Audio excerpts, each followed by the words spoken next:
Hello, hello, Imaginary Villainer. It's once again time to get on some game dev and hopefully get through just testing this game today. Oh, hey, Navia, how's it going? Someone beat me to the stream. I was a couple minutes late because, well, I heard a noise out in the front room and I'm like, but it is 2 a.m. here. There should be no noises in the front room. It was just the cat doing cat things. Whatever evil monster was out there, the cat has slayed it. Truly, we are all safe now because the cat is victorious. I actually think the cat just fell asleep and fell off the couch or something. It's an old cat.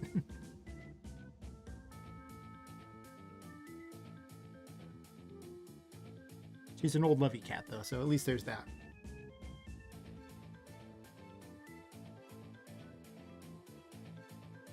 Alright, so let's see. Last night I was working on Where's the Teddy boss is where I ended off. Yeah. All the other bosses are repeatable.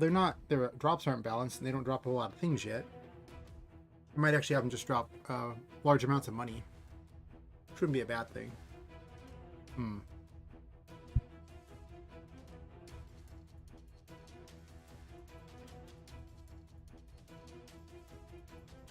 I don't know. Balancing the money is the last thing that needs to happen.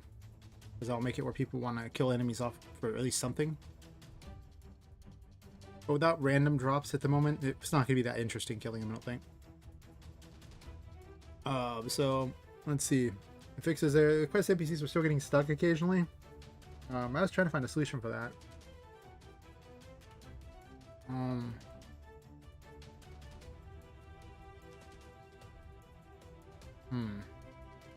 Problem is I have to wait for them to actually randomly be stuck in order to test it. Kind of sucks. So I'll probably end up testing that over the course of the night.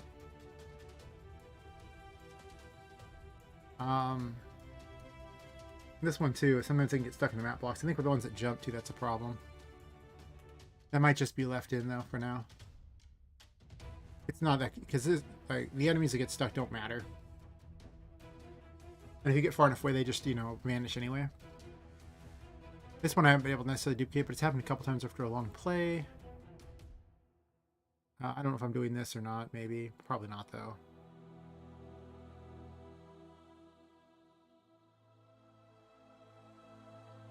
Oh yeah, with the jacks, their projectiles often collide with them.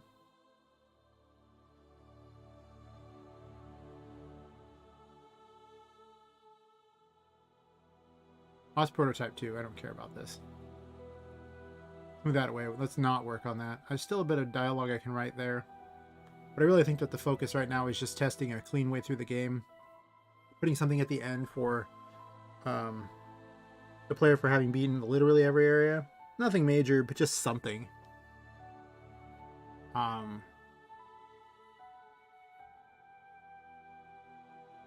mean, there is a bit of a funny dialogue. There's that.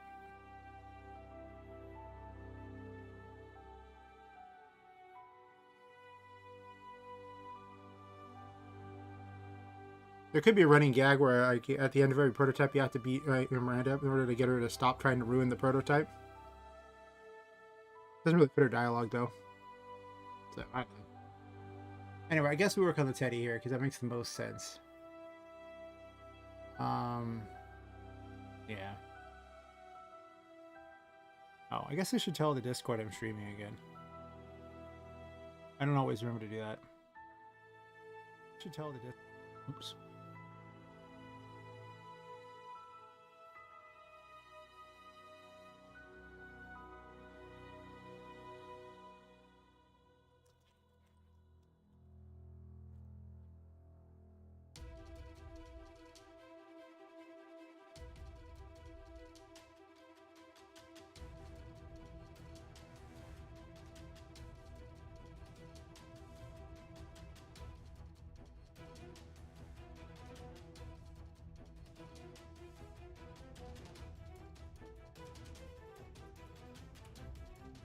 Let's see.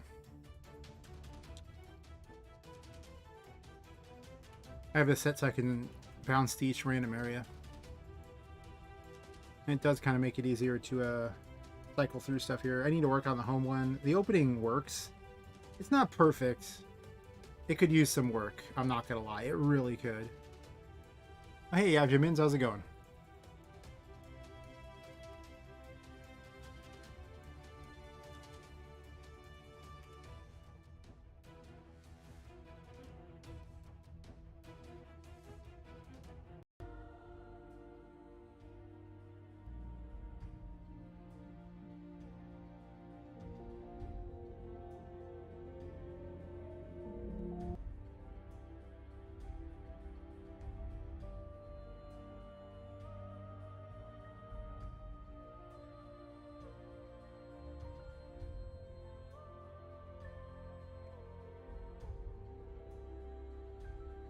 Oh, that's nice to hear.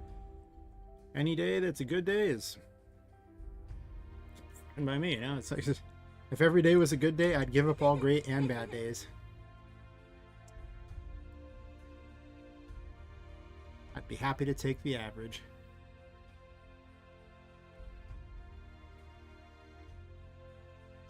So, fix this real fast. Is my game finished? I sense danger. Nah.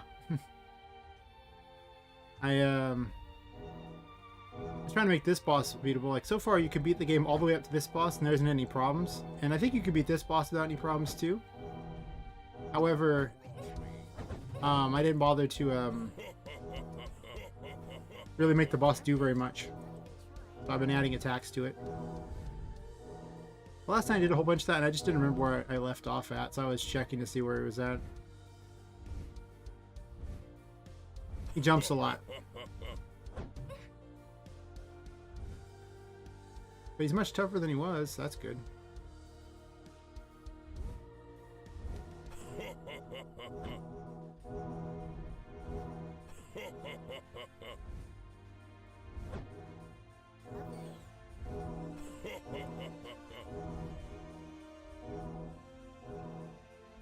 But anyway, I think the game will probably... Yeah, I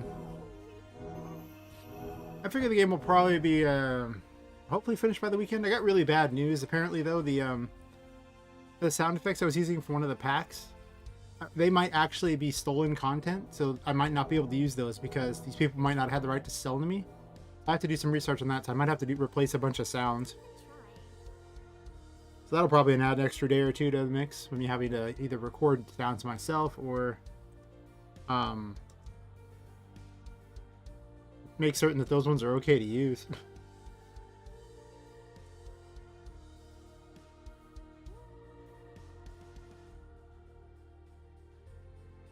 That was pretty bad news.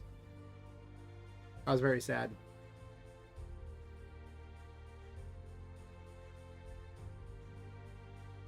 Because the actual pack with it has, it was like the voices I used for Poppet and for the Teddies, and maybe for the I might have used them for a lot of the monsters too, but I know for Poppet and Teddy here, their voices are from that pack. So that sucks. I also had a bunch of other sound effects in it too. There's a big pack of like over 9,000 sounds. Let's see if I talk to her now. I think I want to make it so you can skip the area.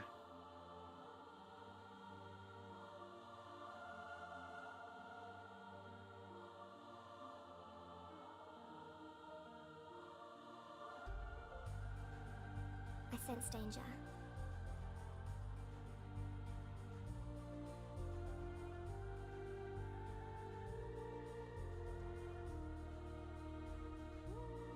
I guess that works. I mean, it's not great. She gives you the option to immediately travel to the other area if you want. It would save some extra writing.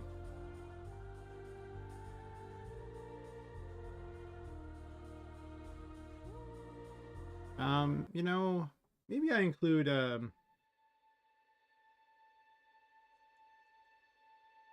about dialogue about upcoming stuff on this map here. So I can tell them about like the voodoo dolls. Or about the other crazy dolls in the attic. And of course the ending area here. I think this just needs to be removed. It doesn't need to be there. I gotta fix this map so you can't go past this. I don't really need the giant Misha doll here. I guess I could keep it there just for fun, but it doesn't do anything and it might look like it does something, so I can't have that. Yeah, I need to really dress up this map so that it doesn't look like nothing.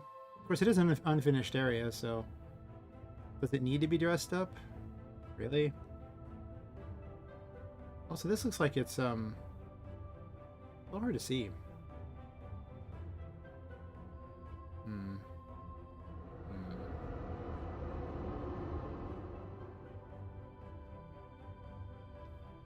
Hmm.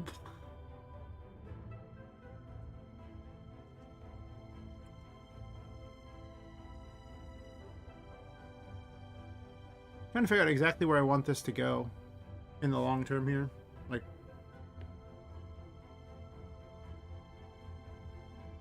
also at the end of the credits,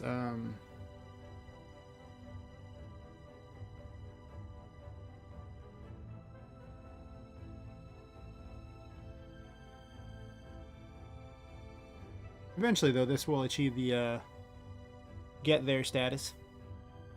Maybe. Possibly.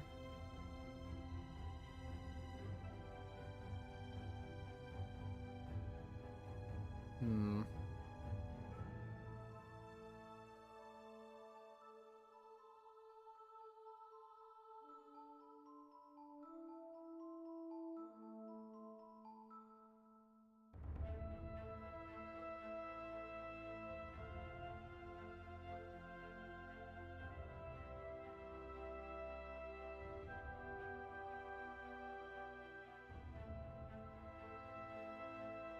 I don't need all these. I can just put them all on one thing here and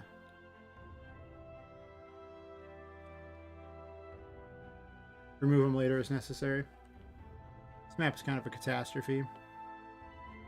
280's already spawned right here.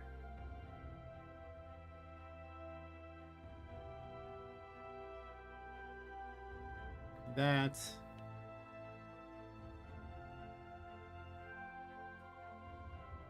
I think I'll leave that one separate just because I might end up moving her. So I want to keep track of where she's at. So let's take a look at this map here. I think the Teddy boss is good enough for now. I guess I haven't done a full fight against him, so I suppose I ought to do a full fight and test it. To see if he's just too tough over the long haul there. Because, you know, he could just get lucky and do a whole bunch of damage to you. And if he can do spike damage, it just kills the player. That's probably not what I want.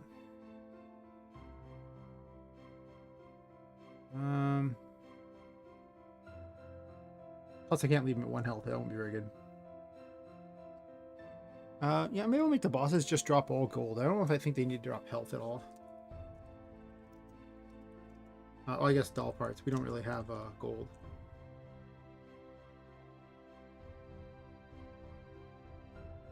Actually, not all of it, just only for English.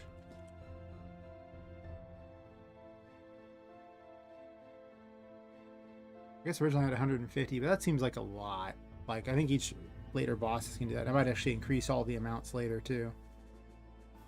I know everything's balanced around just the player doing 1 damage a shot, so...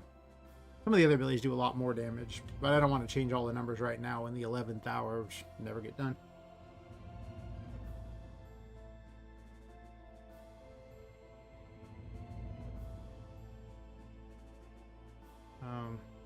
And this boss is unfinished, so I don't need to make it perfect or even great. Just I want to make it where it's beatable and like at least reasonably fair.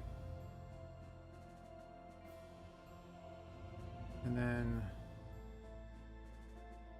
let's see. Let's switch it to where this map is available to go directly to, because I don't want to have to bypass it. Actually, I'm just gonna make a version for that map too. So there's only so many maps to go to. Okay, that's not what I want. Copy paste that, please.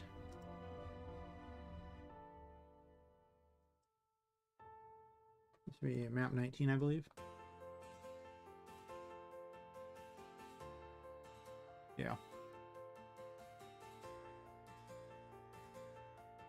I think I'm just gonna cheap out on the decorations for that map. I just need it to be not have things where the player can pass through stuff they shouldn't and everything, and make it just, you know, look like it's sort of there.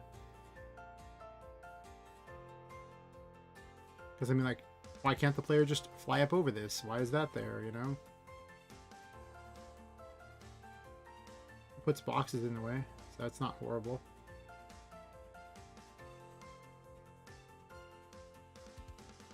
I don't think I really need the car thing there.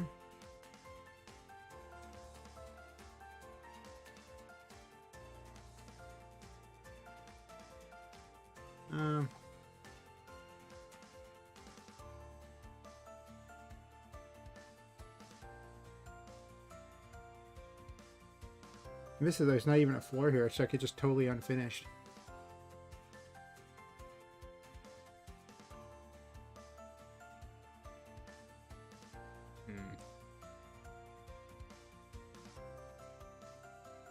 I have a better idea here. Let's borrow the ones from this one here. Because I think I've already adjusted all their heights and everything, so if I can just cheat my way to victory on this, I think I'm just going to cheat my way to victory on this.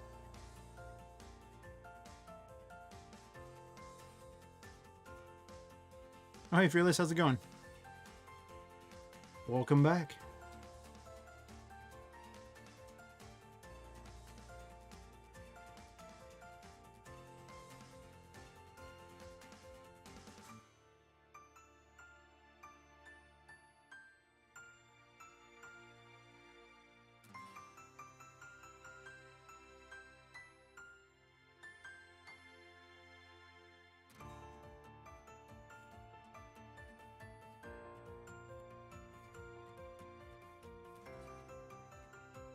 Just sitting here working on a placeholder map so that people can get to it at the end. The Teddy boss and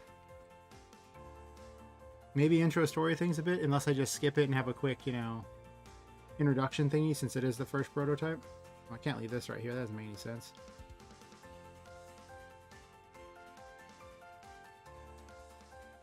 But the game's pretty much, I think, beatable from start to finish, and that'll be one of the tests that I do. Once I get everything at least reasonably balanced, I have to be able to successfully beat the game from start to finish before I hand it out to people to play. That's my requirement here. Must beat from start to finish. If can't beat from start to finish, should probably not release it until I can.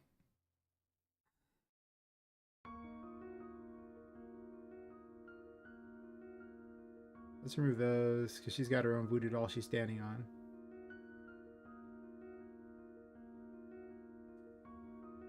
It's like everything is is like one lower on this one. It's weird.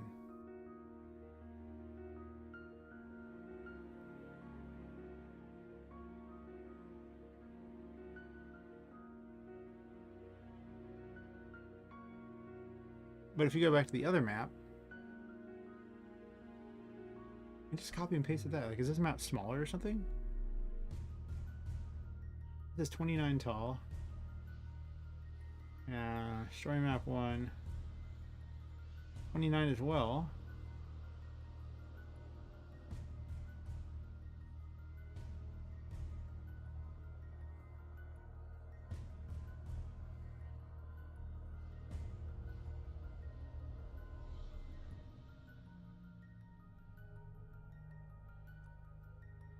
Yep, getting very close to being ready to kick it out the door. Other than that issue with the sound effects in that one pack that I might have to replace due to them not being able to sell it to me, and those sound effects might be being like just stolen sound effects. If that's the case, then I'm gonna have to redo that. Yeah, all these are way higher by like 1.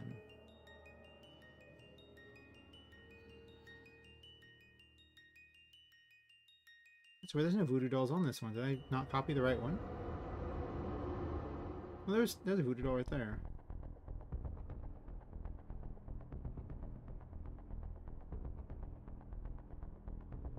This map is so much more complete than the other one.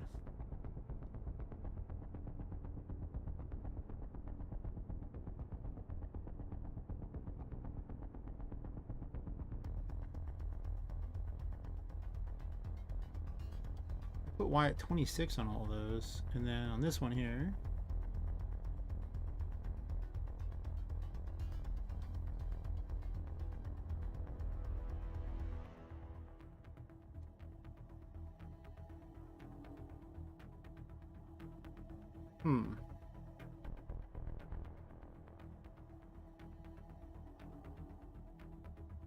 Nope. I think I'll copy all the ending stuff from this map here and just move them right over. Is this one on? Sure. And it's at 011.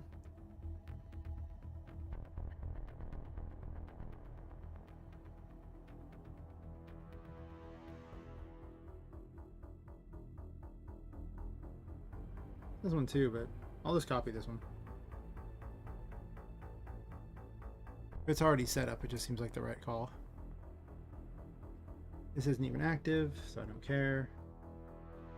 This is also not active, so I don't care. Also not active. Fair enough. This is just where the chest location is, the chest bottom. What spawns the chest?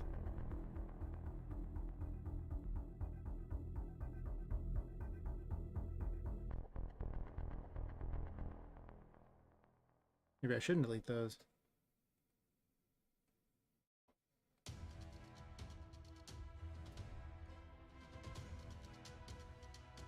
Maybe I can, I don't know.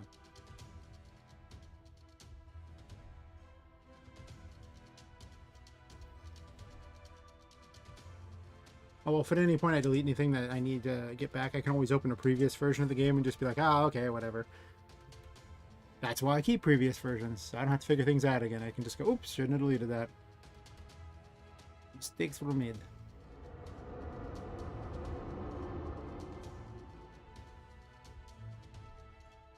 Actually, that one didn't even have a chest on it, so...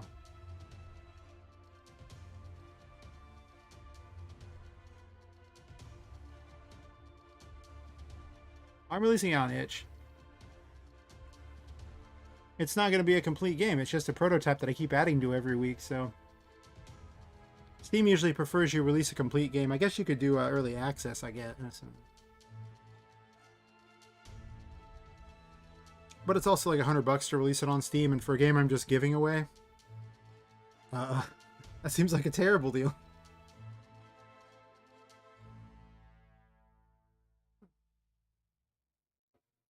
Two, 3, 4, 5, 7, 8, 9, 10. Okay, so 10 away from wherever the end is. Got it. Later on, I might release it on Steam or something. I don't know.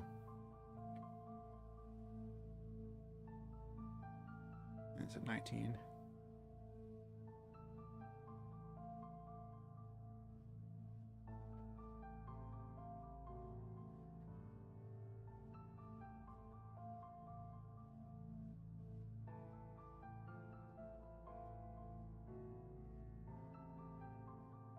I think a lot of what I want to see is if there's even interest in it in this version, because if there's not, you know, I can always go a different path with it.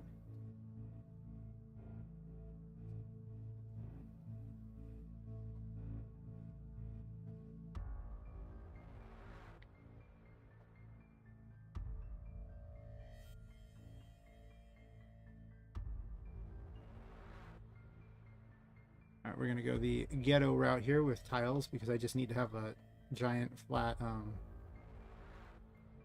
line, I believe. I think it actually goes all the way to here from memory serves. Like it doesn't got to be anything special or any kind of creative anything.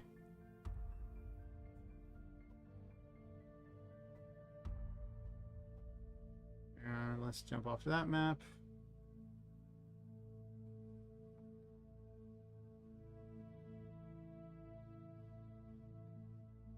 Really, every time I think I'm going to release this game, I say that out loud and then a massive problem appears. So I'm almost afraid to even say it now until it actually happens.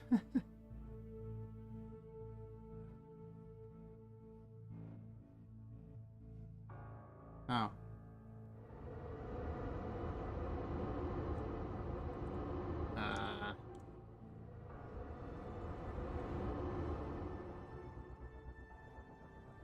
That was dumb.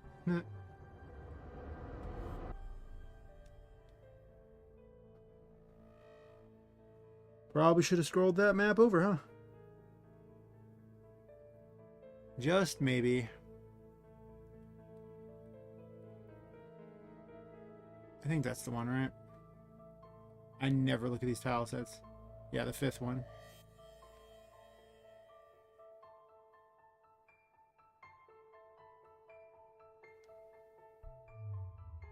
Just remember that RPGMaker actually secretly has tile sets.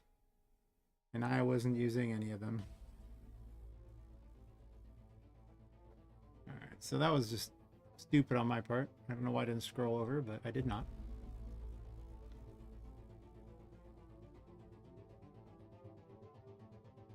This goes at 19 and 10 over from the side. I was supposed to do this with it.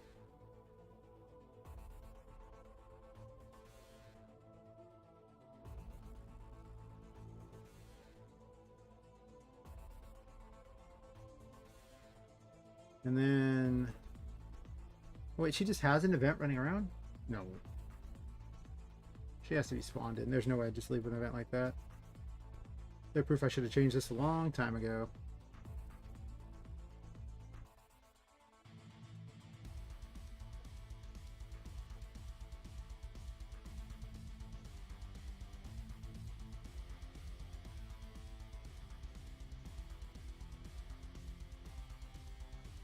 And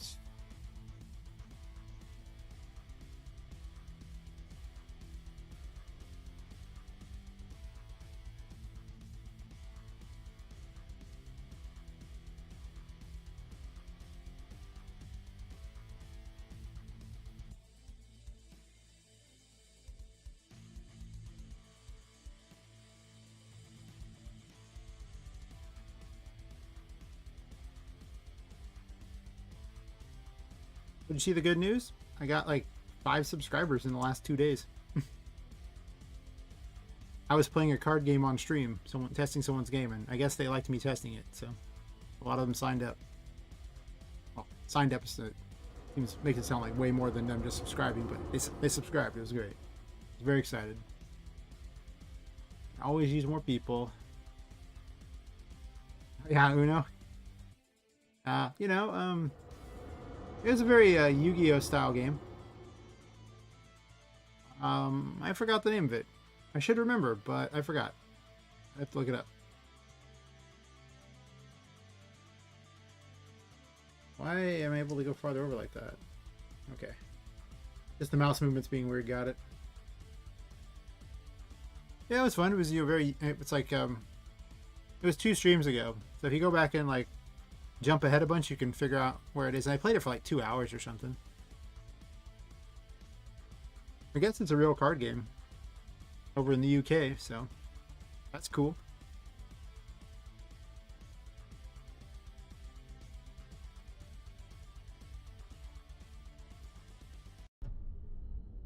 Had very anime battles. It really did feel like Yu-Gi-Oh. Really, the only gripe I had with it was that the everything was sped along too fast, so you couldn't read what they were saying for what the cards did. So, oh yeah, and the rules button was broken. So it basically had to play the game without knowing what the rules were, and he was telling me in the chat to give me an idea of what to do. I mean, it didn't take that incredibly long to pick up, but not gonna lie, card games without knowing even the basic rules, they're a little harder. It's like, well, these are cards, they're neat, they have rules on them, but if you don't know the basic rules of the game, you don't really know what the card game does. Or like what the cards do in the game. The best strategy pretty much was they had some move where you dealt 1,000 to yourself and 2,000 to your opponents. And you had to charge it up. It's just basically you just run up, hug them, and explode or something. Because the attack was called explode. Because it wasn't a card; it was like a special ability in the card game. I'm like, okay, it's kind of weird. Right in the middle of this card match, I'm gonna use my special move. But still, it was fun. One of the more interesting RM games I've played. This toy card needs to be removed. Not toy card, the voodoo doll needs to be moved. But where's the voodoo doll at here? It's like right next to her. She doesn't need to be a voodoo doll there. I can put it right back in the beginning area. That's fine. Just something to be there.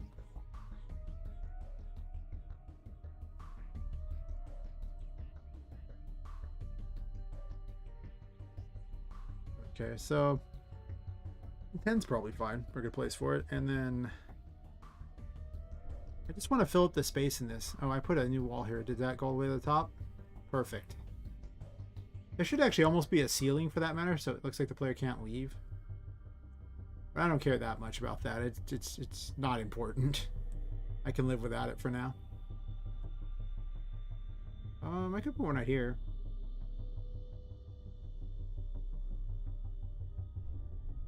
I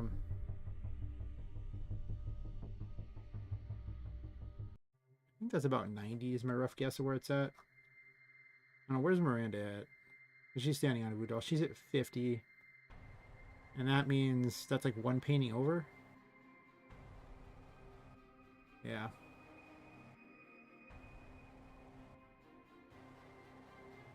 I don't have 2D versions of this doll, or I could put one of them in here. Just for something to look at. That'll take a lot of time to set up, and I don't think I want to do that right now. And there's this giant empty space.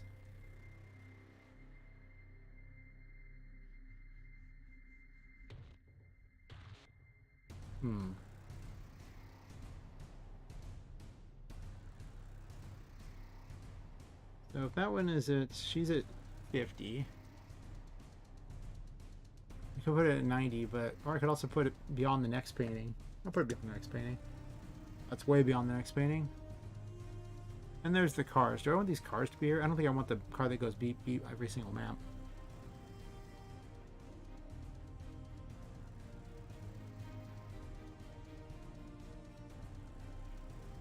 Or I should just take this out of the other maps, actually. An extra little fun thing for later.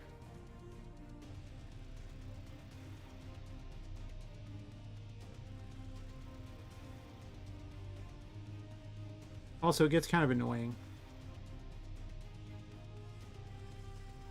I can have the beat back in for the final map, but for the map where they have to spend all this time, I don't really think they need to hear it beep all the time. Also, the intro map has the same thing, except I've been copying these over and haven't really varied them up that much. I probably should. Doesn't mean I'm gonna, but... Or did I remove it from this one? I might have removed it from this one. Unless it's just sitting here as a already spawned event. Is it? I don't think so.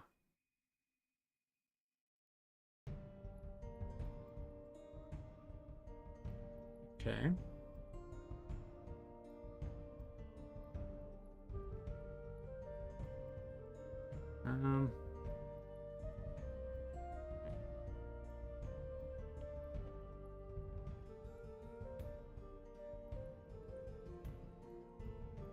I didn't check the very end area. I'm not gonna do a whole lot with this particular map. It's just literally a unfinished map, introduced as an unfinished map, so I need about one more space over, it looks like. So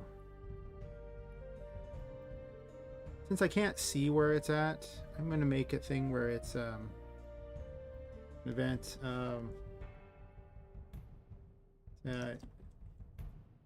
impassable border edge, I guess. And this is just so I know exactly how far this goes to the side. This whole guessing thing seems awful.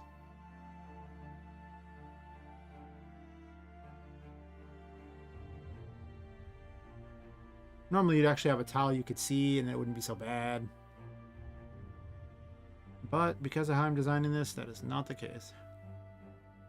Alright, let's make certain the voodoo doll's in the right place. And then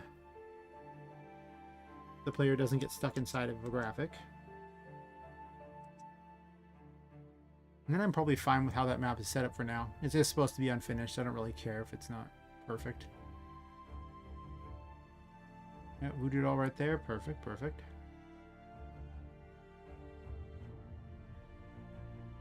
She flickers a bit. I wonder why.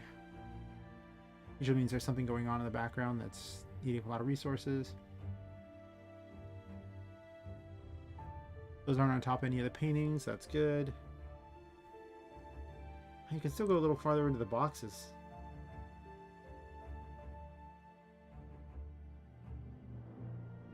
Oh.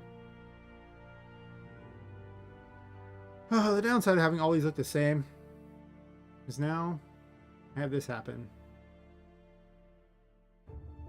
Where I just added this to the wrong map. Yeah, I did that, didn't I?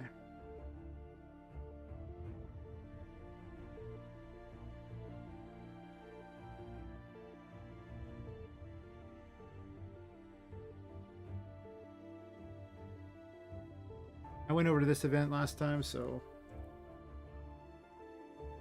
I'm gonna check the first map again to make certain it's like correct. But I'm gonna work on that one a bit anyway. So unless I skip over that map because it is an intro story map and it's not. Why'd I click that? I don't know. This will give you the option too. Perhaps I close the previous one.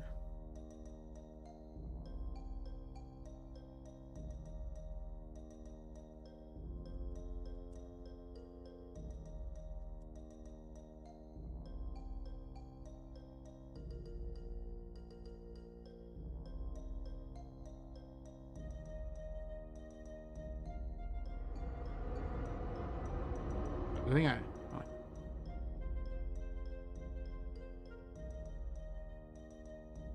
I mean that's something you could imagine. I don't know. I can't say I have any real bad interactions with the police, to be completely honest. They have largely always been pretty good. But the simple reality is I look very much like the kind of guy who isn't going to do anything. So there was I was out playing Ingress with some people, which is basically the precursor to Pokemon Go. And my team wanted me to, you know, someone on it wanted to meet up and, you know, do some leveling or something like that. I'd never met the guy, but everyone else said he was fine. So I was like, okay, sure, whatever. I'll meet up with him. And we go out there and we're just walking around this little Central Park area in downtown. It's not a very big area. It's mostly just a city block, but in the middle of it, there's always like, we call it Bum Fight Club because there's just a bunch of bums who like to sleep in it, and they would always fight every night. And there's a police station right across the street, but nobody cares because it happens every night and you can't really stop them. Anyway, I'm going along. We're hanging out for maybe like half an hour, just playing the game, doing things. And then right in the middle of it, dude just bolts right over some people and just starts attacking some people. I'm just like, what just happened here? So I'm just all going, all right. I just kind of continue to walk around and, you know, do my thing. What was really funny was, and this is the reason why I brought it up, probably about 15 minutes of hanging out there, a police officer pulls up on the street right next to us, looks at that guy, looks like he's about to get out of the car. Then he sees me, waves hi, and I'm like, hey, buddy, how's it going? And then he drives off. Like, just seeing me alone was enough to make him trust that guy. And in reality, he should not have trusted that guy because, you know, after seeing that guy run up and attack people, you should not have trusted that guy. I just met him, so I didn't know. And for what it's worth, I never saw that guy again because after he like attacked those dudes, he just ran off. And all I knew was the guy's username in the game. I didn't know his actual name. He just, other people who I did like and who I did know said he was trustworthy. One of those funny moments. Ingress led to a lot of moments like that where you're like, what did I just see? I don't know. I'm just going to keep playing and keep walking. Oh my God. What did I see? What did I see? Alright, so let's mess with this map a bit. They did screw it up.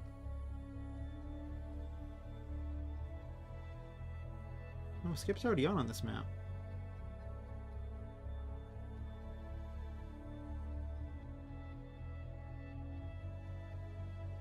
Don't spawn her in. Oh wait, no. Sure, do that. Okay. What am I looking at here?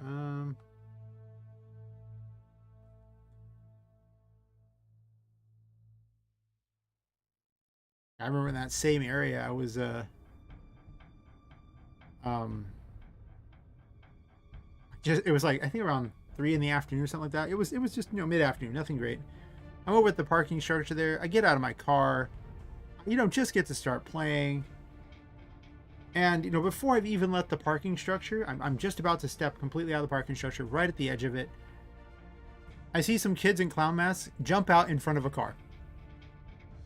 And then, within about 30 seconds of that, a whole bunch of police popped out of nowhere. It was like a giant sting. And I just was like, just off to the side of it going, well, that happened.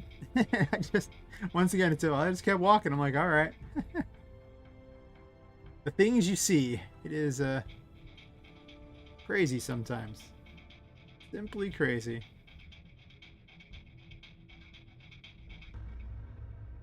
I already turned this off, so it doesn't matter.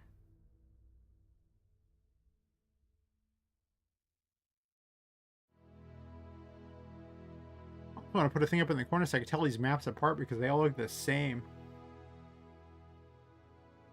Designing maps in RM is very difficult when you can't see anything. It takes way longer than it probably should.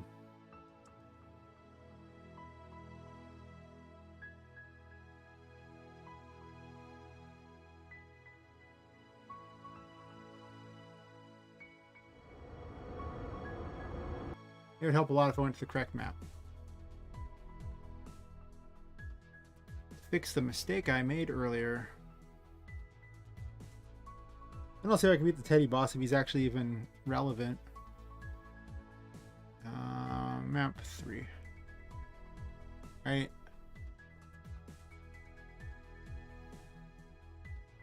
Yep.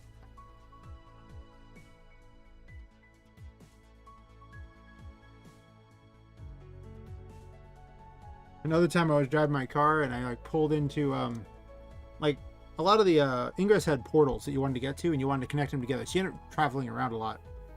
And this church had a pretty big parking lot and it had 2 entrances. And I pulled in from a side entrance. And okay. Snap does not start if you go directly to it. I pulled in from a side entrance and some highway patrol pulled someone in, over going into the other entrance. So I had this really awkward moment where I was driving through the parking lot there, and this was at night. And just over in this parking lot is just the highway patrol, dealing with these people they pulled over. And I'm just like, well, I was just here for this. I just park my car really far away, do the little actions in the game, and then just drive my car out, getting as far away from them as possible. I'm like, this is just one of those moments where, just don't worry about it. You don't want to know. It's fine. Just move on.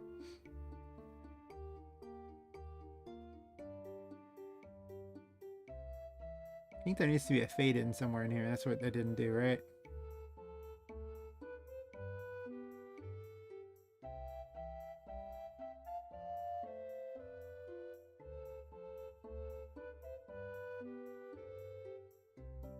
Falling, blah, blah, blah. Player gets locked down. That wouldn't do anything. Where, oh, where are you?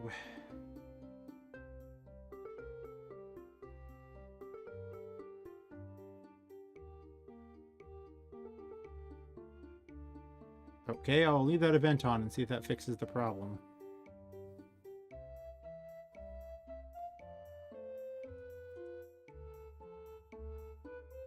Unless I broke this map somehow.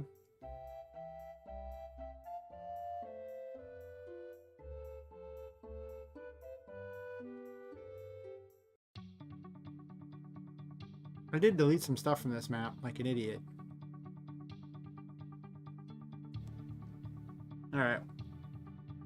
Rather than try to figure out what it was I did weird, I'm just going to open a previous version and get a copy of the map from that. Well, not a copy, I'll just copy stuff over.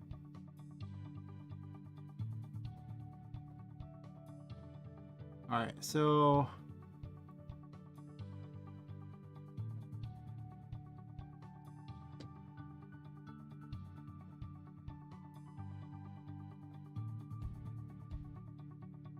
No.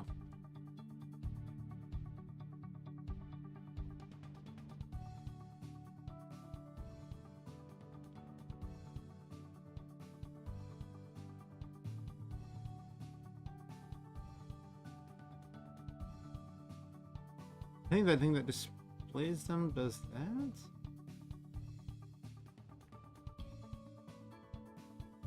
No, box shop has to be off in order to display the character.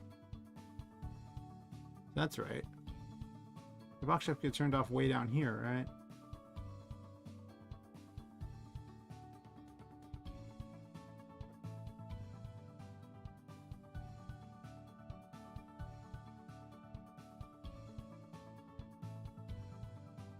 Did I break this in the previous map? Let me double check this. I might have.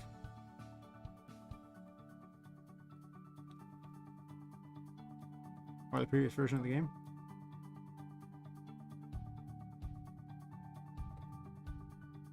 Let's see here.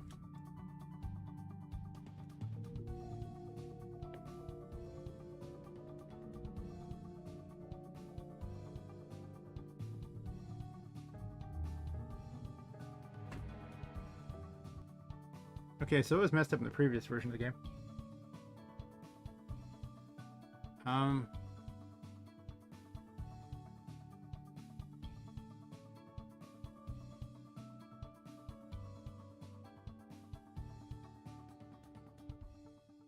I did make some late night changes and didn't think about it, so that's probably what happened.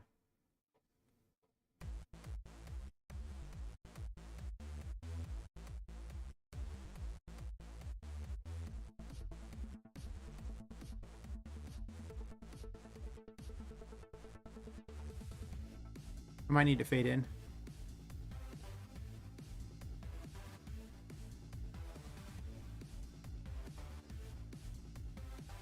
I've got a fade in option, and I also sometimes just set the screen entirely to black, so this way it makes it so I can hide things more effectively.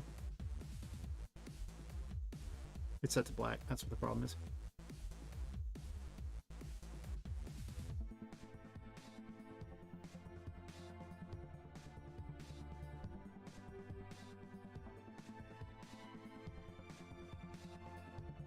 What's up here?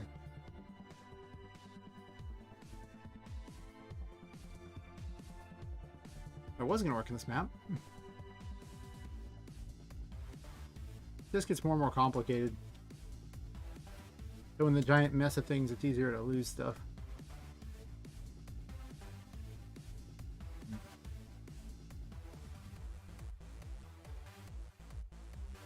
Okay, that's the issue right there.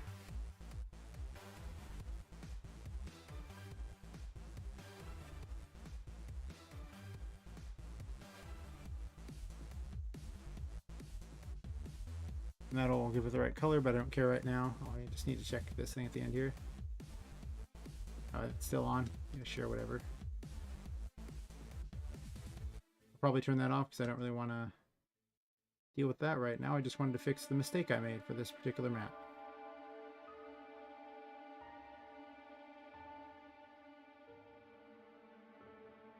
I also need to put a new picture for this one. I thought I fixed you. Ugh. No, you. I'm not working on that right now, and I do not wish to go through a full dialogue. Nope. Oh, that's right. Tinka's not spawned by that anymore. She's spawned by that event there. Oh, well, at least I could see if it fixed everything anyway.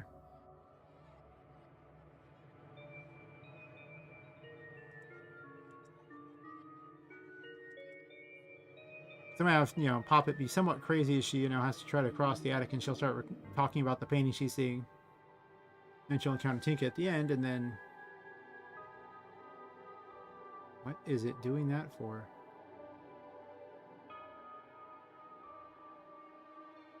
I mean, the effect's kind of fun, I'll give it that, but...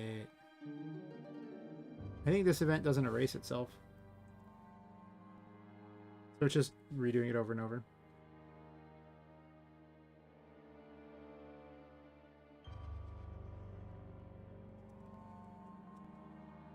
This map might just get cut out of the prototype anyway, so... We'll see. A lot of dialogue has to be written for it. And then moving the characters around for like cutscenes effectively like that and everything is going to be a thing that's a real problem as well.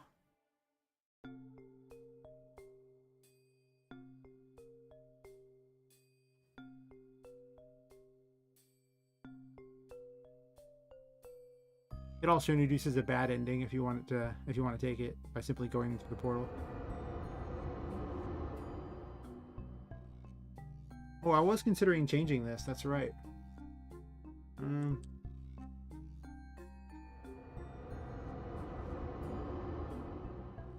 That's weird. How can she go a little bit over here but not there?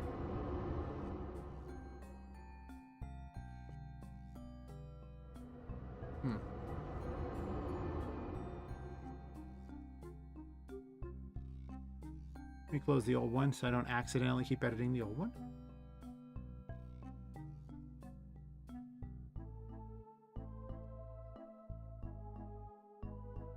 I guess I'm fine with where it's at. It's not a big deal.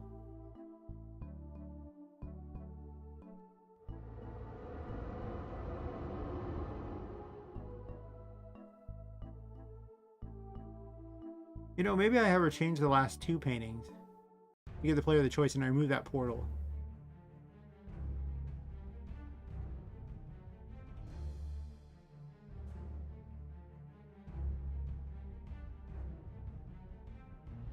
Because she changes this painting so you can go into the next area.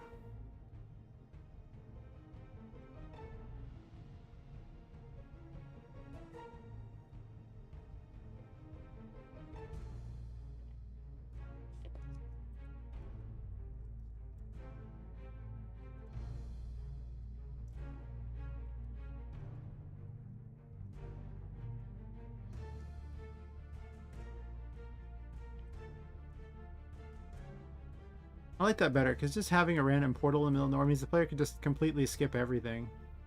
And I don't really want that, because, you know, basically they're supposed to fly all the way over to here. Long flight. I might shorten this area here. And then Tinket will spawn right around here and then wander in after a weird, funny dialogue. But you could just go past it and do that, which seems kind of lame. So make them like have to listen to the intro story first and then make the decision. I think seems way better than just, you know, speed run to the end like they can do. Also, why in the world this effect here should be the same overlay for everything, and yet this almost looks like a completely different one. It just completely blocks the picture. Maybe it's just too light.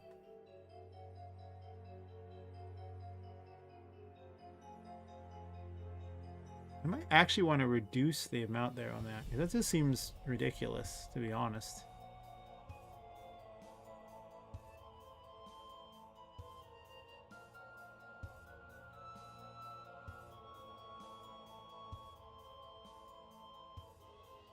As you can see, you can barely even see it as is, though, so it's not like it's super bright as is. Maybe we'll try 80% of that and see where it ends up. I want the illusion of it being a painting, but I also want to be able to see the painting. A very real problem going on here right now.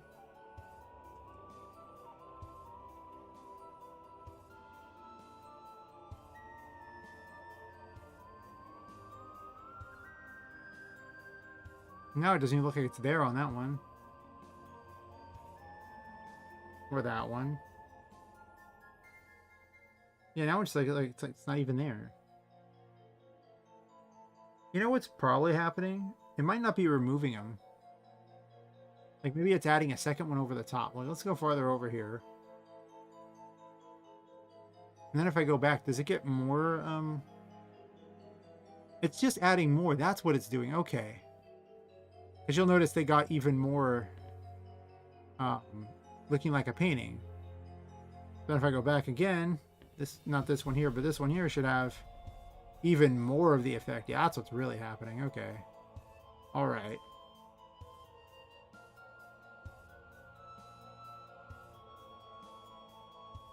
It's not deleting the previous one, and it's just adding another one. Um,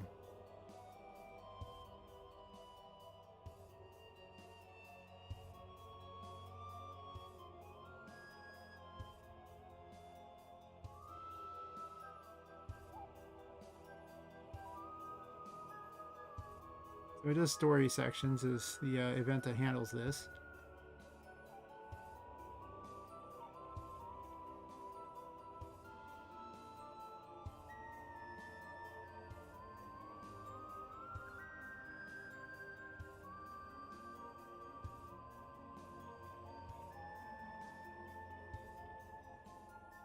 So it's spawning in 117. I remember I was having an issue with the them not being, with them just randomly deleting themselves. So I put that in to fix the problem.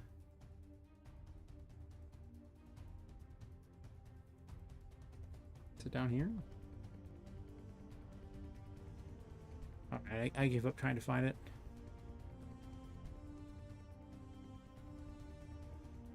There you are.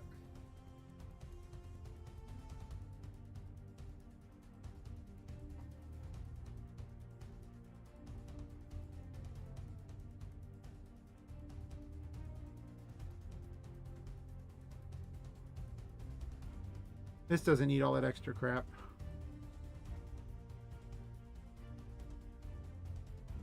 I can choose the common event that removes the particles.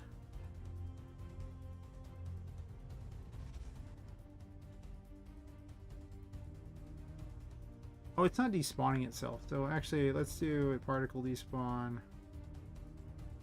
And then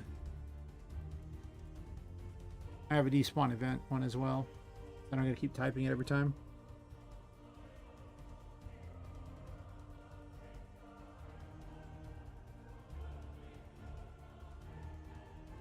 I might actually want to increase the strength of the effect now, because for the longest time I just thought the effect was too strong. But it was just secretly adding it over and over and over instead. It's like, I know I fixed this at least 3 or 4 times. Why is it just so ridiculous? I wonder why. You see, well, actually, that's not bad. It does feel like I could strengthen it a little bit. That has a pretty good painting feel right here.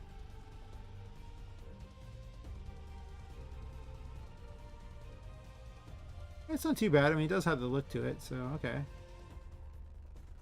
This one's super egregious if it's like that, so we'll move away from it and then move back.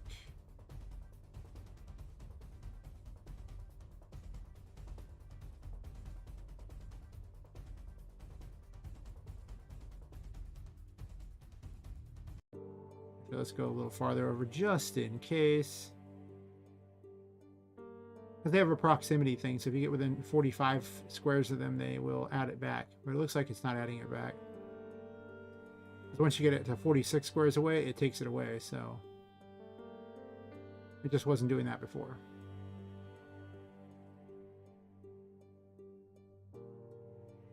Yeah, it looks fine. Do I want to increase the strength of it? No, you can see the texturing on her and everything like that. That's fine. Works for me. Not a problem. Yeah. All right, let's go fight the Teddy. I'm tired of working on that map right now. Like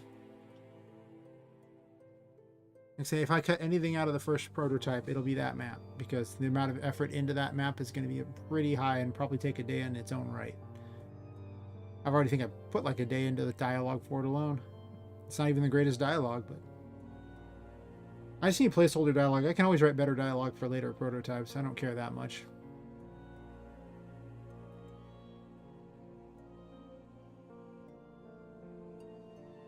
I mean, I care, but if the plan is to literally improve this game every week once it comes out, I don't need it to be perfect on the first try.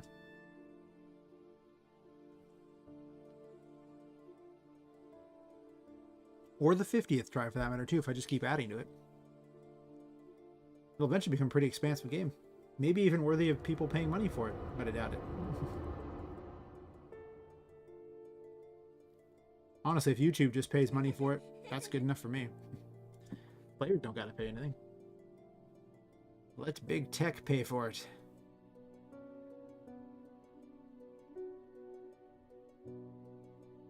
Alright, let's see if we can punt Teddy.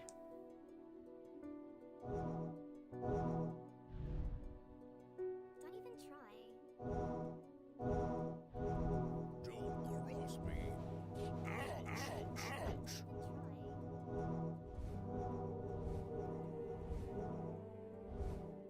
Boom, baby. Ouch.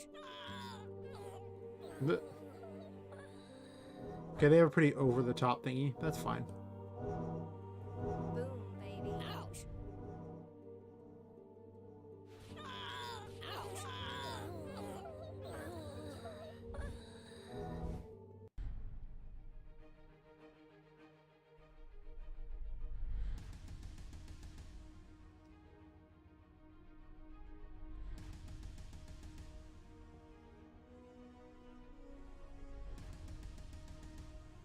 Right, there we go.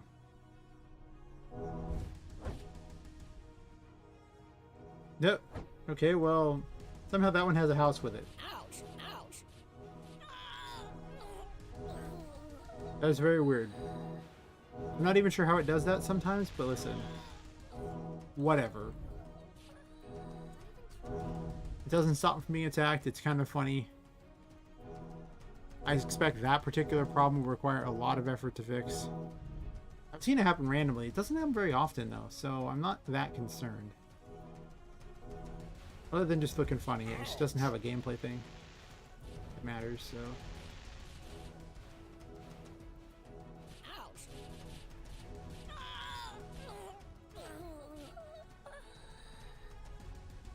I wonder where I can find that.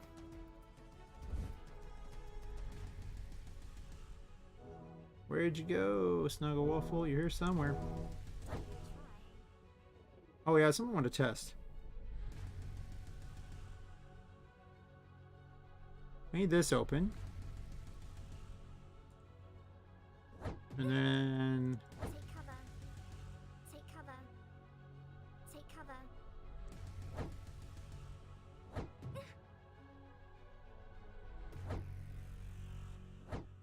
Follow me. There was a thing where she was supposed to, be able to be pulled by the player, but I don't see an option for that, so it's clearly not working. I don't know why. Take Blocking cover. goes on there, and then she's... I must have it in the wrong place. I've been trying to figure out how to make it so you can pull the quest NPCs through stuff so they can't ever get stuck. Also, the boss is just not there. Like, I need to fix that. The boss should always be present.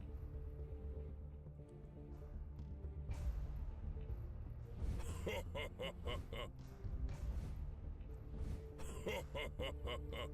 welcome.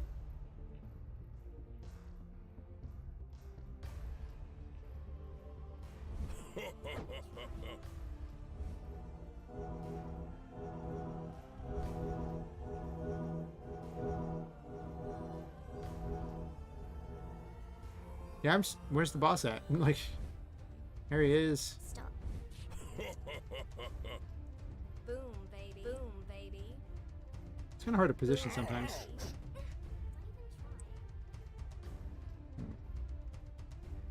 Don't even try. Energy.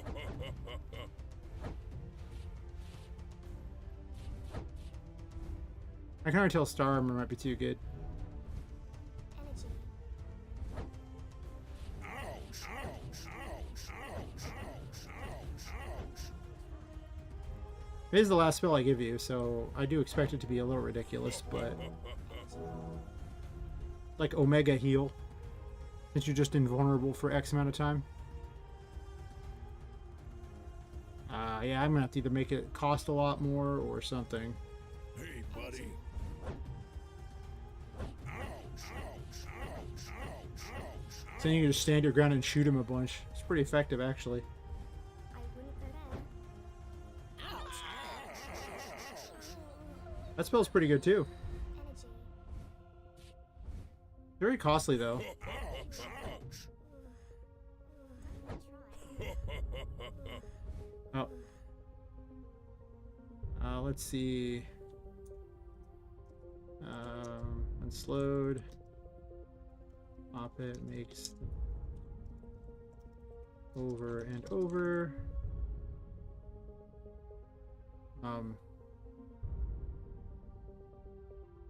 I don't know. I can leave Star Wars probably. I mean, it's really good. It's probably too good. Don't even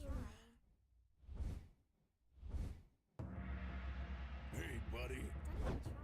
But it isn't exactly free to start with. Energy.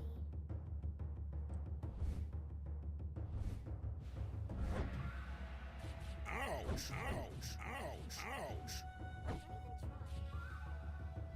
Don't even try. Energy. Ouch! Ouch! Ouch! It is kind of a long time though. In testing, it is. The first time I've actually tested this broken spell out. Energy. 7 seconds? I mean, it is like a lucky 7 thing, so I do kind of want it to be a 7 seconds, but maybe not. It's probably too good. But you can basically almost spam it the whole time, right? Ouch! Ouch! Ouch! Ouch! Ouch! Ouch! Ouch! Ouch! Ouch!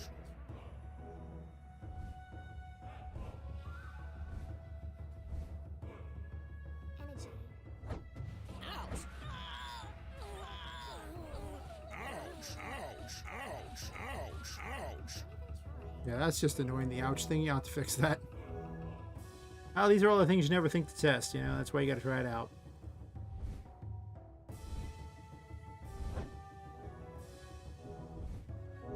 Probably a lot more exciting for the actual music playing for the level and not just whatever random track is playing. Right now, we're having an epic samurai battle with Snuggle Waffle here, from the sound of it. Boom. Ouch!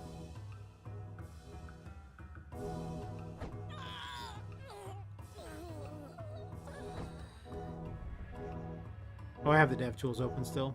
I was like, why is it so laggy? Oh, the dev tools are open. I should have FPS up the whole time. If it doesn't stay close to 60, I have a real problem with it. I mean, it'll drop periodically a few, but keep in mind I'm also streaming with a bunch of other things open, so, you know, Don't even try. I expect it to be maybe not the best. Where'd you go, Snuggle Waffle? Come back and fight. We need to fix that.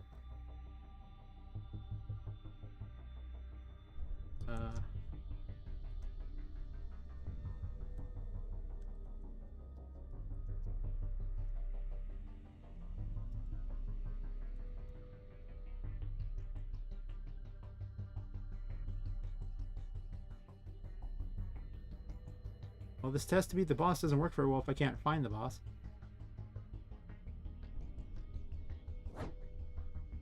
Also, Star Armor pretty much trivializes bosses, so it maybe needs to be 5 seconds or something.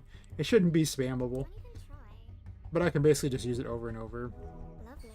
and just run away to heal, so it's... There he is. Energy. Ouch! Ouch! Ouch! And you can't do anything about it. Don't even try. Of course, the reason why it became an invulnerability is because everything was reduced to doing only increments of 1 damage, so you couldn't make it less than... Like, half of 1 didn't make any sense, so...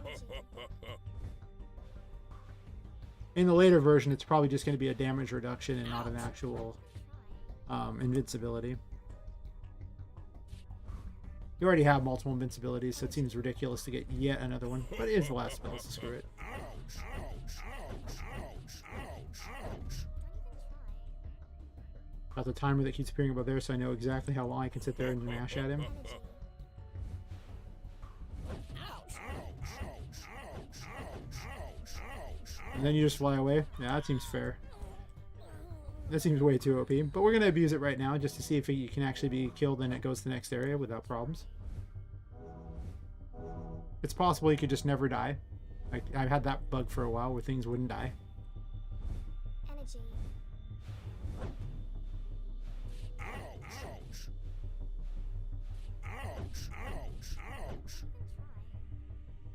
Yeah. Too good. Too good indeed.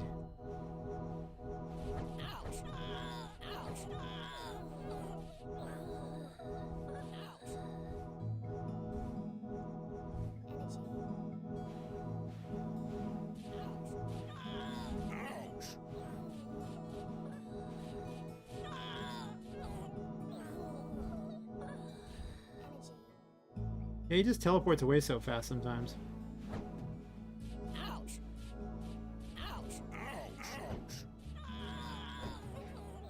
Oh, don't get hit. Getting hits for crazy people. I mean, everything does a lot of damage on this map, so I don't know.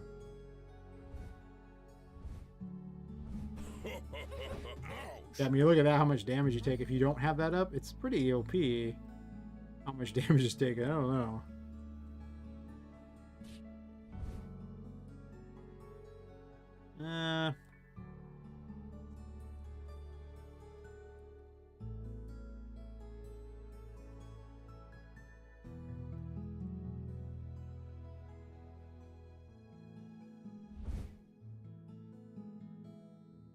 Don't even try.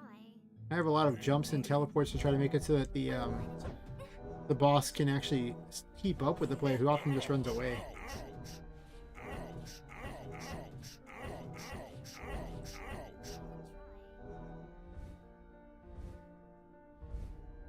And sometimes I get a little aggressive with one or the other to the point where it's stupid because they actually get in their way themselves. I might just, he has a thing that, or after a certain period of time he'll just teleport anyway. I think I just take that out. It seems like it causes him to just teleport away. Or it triggers so often. I mean, it's only supposed to be like 1 in like 100 or something that he, like on this random thing that it triggers, but apparently the 1 in 100 comes up that often. Which doesn't seem correct to me at all, but here we are. The proof is in the pudding and all that. You can literally see what's happening. Yeah, if he was more aggressive, that'd probably be helpful. Like, I don't want to feel alone out here, you know? It's like the clown boss. You can't run from the clown boss. The clown boss will hunt you down. This boss, look at that. He jumped near me and then teleported. That's not fun. I mean, and it's a fake out. Cool, but now where'd he go? Like, come back and fight. This is so unfair for them. But the other enemies are endless, so you being able to kill them easily seems fair. Like, it's not like they're like, you know, epic battles or anything. Boom, baby. Ouch.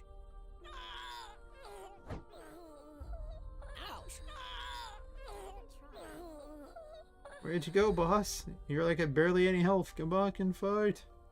Come back and fight. Please? Please come back and fight? Ah. Come back, please. We're so close to seeing if this works.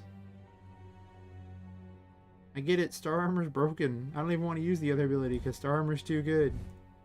Energy. And the other ability costs too much.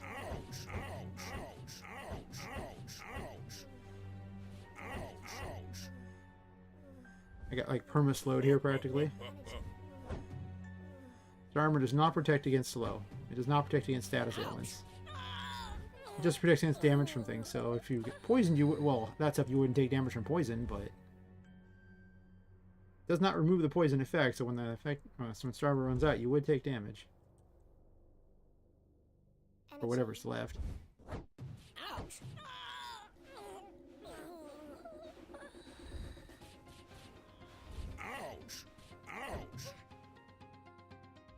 I got stabbed by nothing. How did I get stabbed by nothing? I guess his graphic broke. I put a system in to fix that, so if I can get him off the screen, he should actually... It should fix it.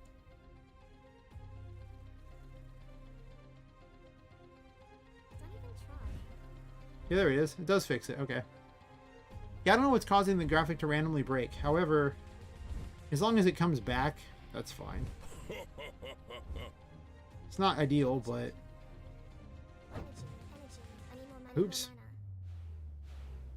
Ouch.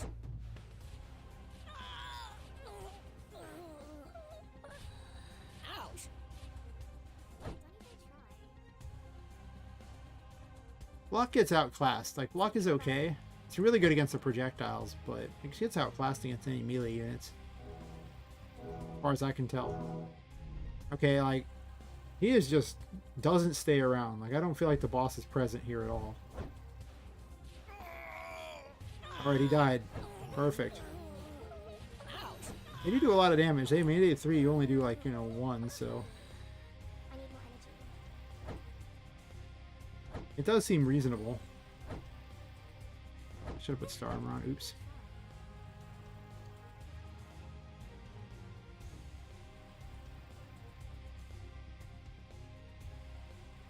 Don't even try.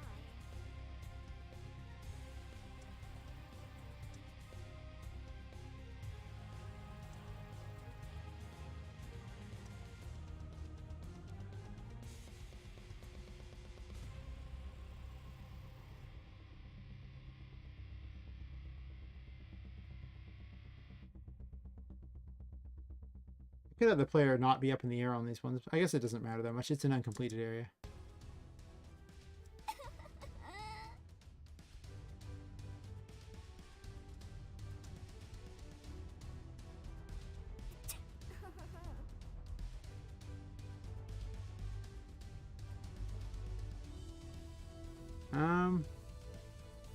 We know that works. It's just that he's not relevant. Like, I didn't feel really threatened. When he was nearby me, he could do a lot of damage. His damage doesn't feel balanced at all. That's okay. It says he's unfinished, so, you know. The whole point is he introduces an unfinished area.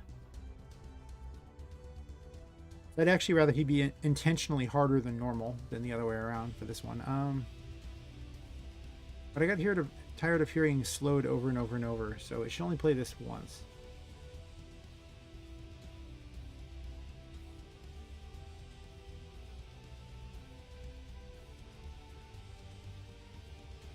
I guess I just never turned the slowed graphic on, huh?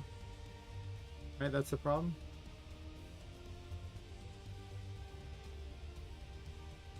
Well, the same thing happens with those. I don't ever turn it on.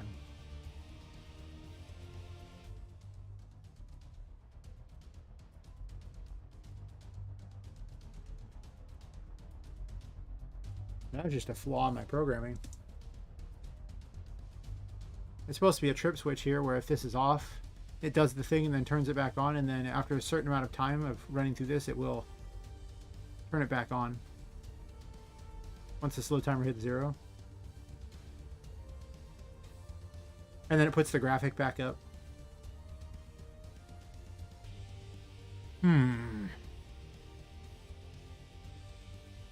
Okay, I'm okay with them playing the noise again when it does that, because that means that every time it applies the graphic again, she'll make the noise, and I'm fine with that. That seems reasonable. Instead of her just, you know, making a shivering noise every second, which is annoying. Alright, poison graphic, right? Yeah.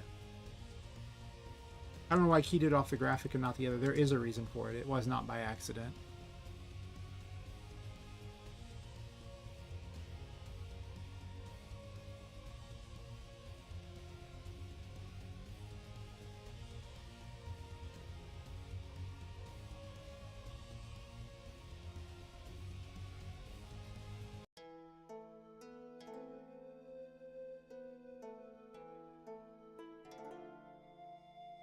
Wait, no, that's not... Wait a minute. I just do what I want either, right?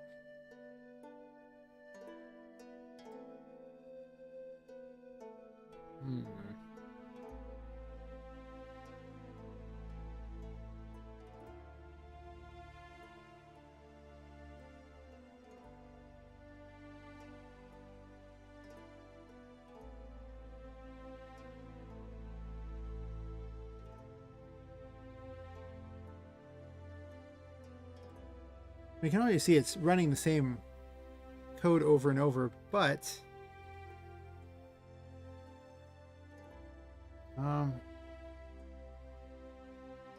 it doesn't need to do that. This really does just create an emitter that runs once, so yeah, it doesn't need to ever turn back on. This just turns it off completely. So no, this'll work. Second there, I thought I had something stupid going on, but nope, seems fine. Am I missing any? There's only 4 status. Oh, there's Star Armor. Where are you at, Star Armor? You're here somewhere. Don't keep applying the same thing over and over. That's just bad on the RAM in general. Well, memory, I should say. Something bad on the RAM. The RAM's more than capable of doing it, but JavaScript is only allowed so many resources, so you're fighting with it. You don't want to expend any more than you have to. Because you only get like 10 to 20% of what a computer can actually do, so it's really bad. You have to be very, very memory efficient. That should fix that problem.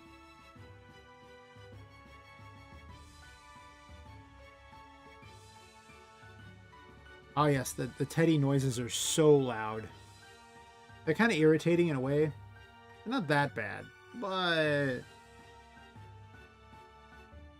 actually it's object damage that does it.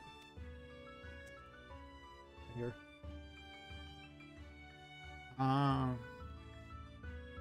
Yeah, that's loud. It doesn't need to be at 150. Everyone else's is at 120, so let's put theirs at 120 as well.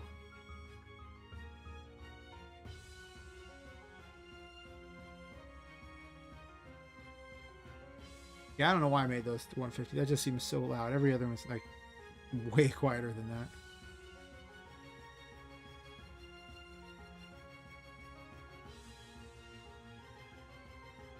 Oh wait, never mind. What am I doing?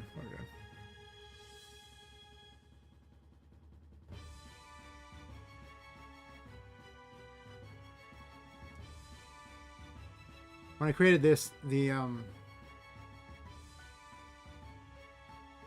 there's an extra thing there so you can adjust the sound even more, right?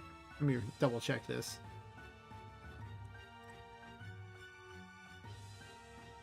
This is my ghetto version of sound attenuation. It's really great. It just takes the distance from the player and then subtracts volume until, you know, it gets to like for each distance away it is. And if it subtracts too much volume, it just doesn't play the sound effect. So this stops everything from making noises all at the same time and it being horrible. And I have modifier. I don't even know why I included pan there. I've never once panned a single noise. It's like the most worthless feature. How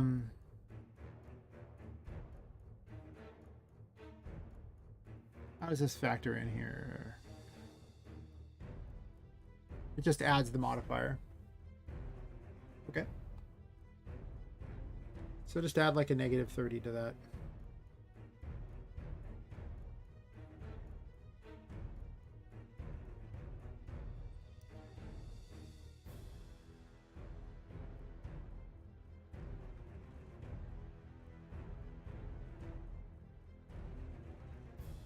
I'm okay with the boss being loud when he's when he dies. But I will reduce those a bit and see how those go.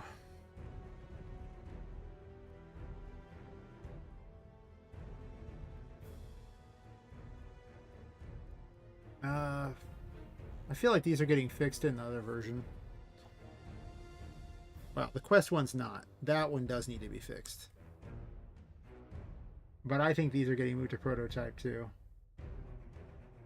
Because they seem like they are going to be bad news. Just the worst news.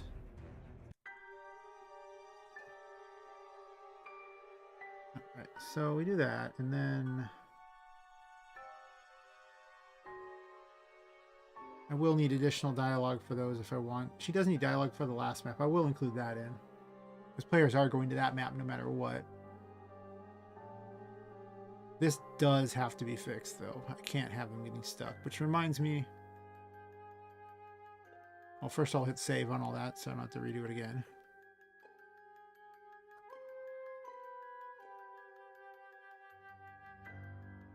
For whatever reason, this did not do what I was expecting.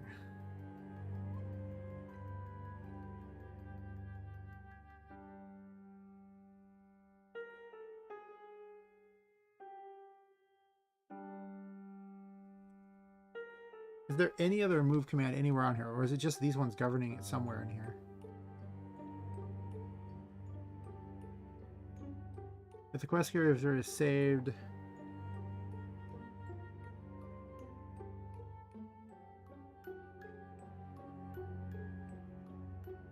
Well, obviously, once they're saved, I don't really care what happens to them. So we're looking at the else there. There's extra stuff I put in here for purposes of one more complicated quest, but they've been removed from Prototype 1. Is there any other move option, or is it just right there that they're moving?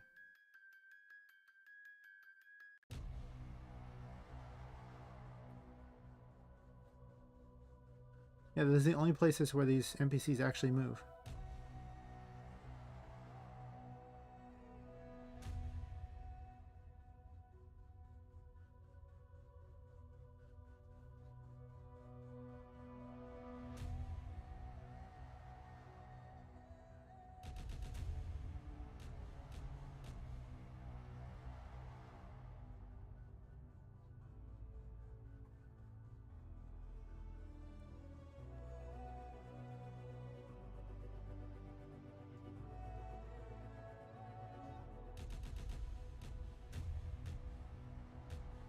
Actually, I'll do it this way. Change that to a 2. I just want to see which one is triggering.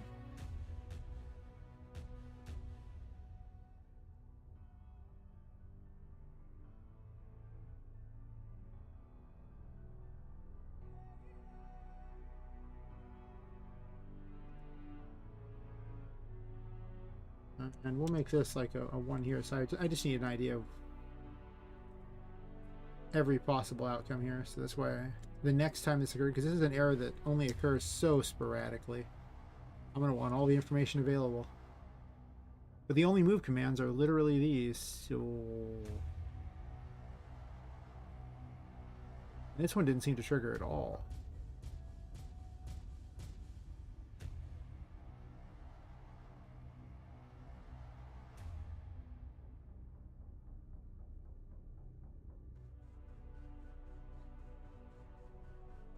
Actually, no, we put those there. I don't want them to put towards the player at that point.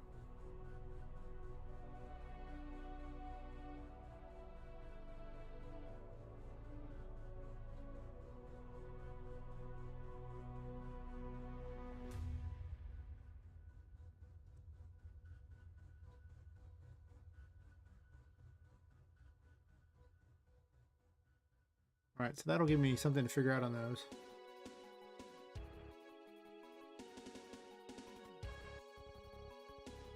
Done already. Different prototype.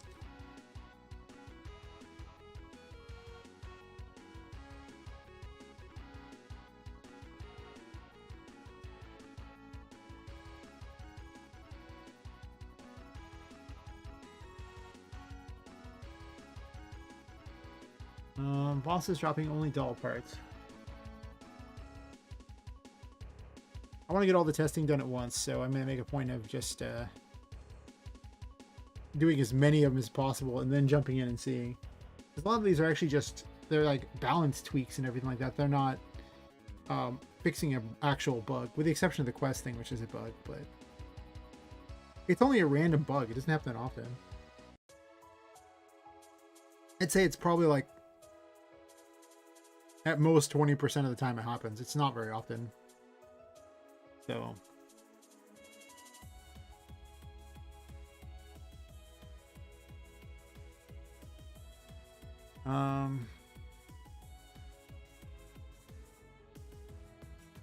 yeah, actually, I'm gonna look at his teleport thing. Well, that's what I'm thinking in my mind. I might as well go with that.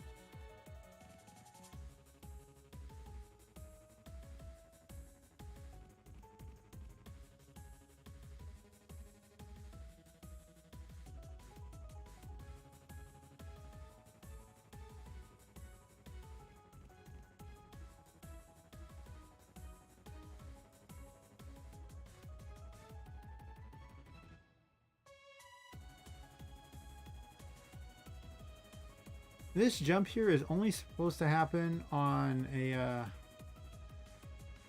roll of 1 out of 50. However, this one, if you're far enough away, he'll jump towards the player too.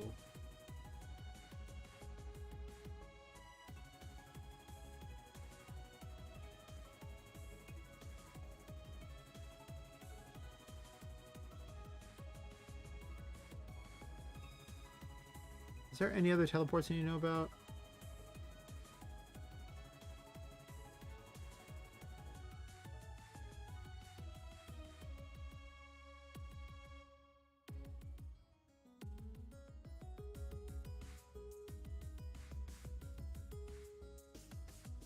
Huh.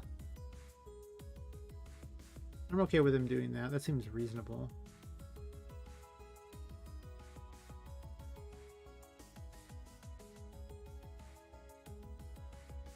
I'm not worried about his attacks. I think I'm just worried about him not actually ending up near the player.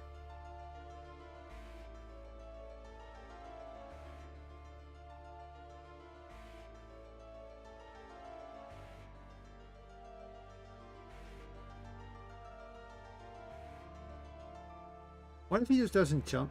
He just always jumps near the player. What if he doesn't have a teleport at all?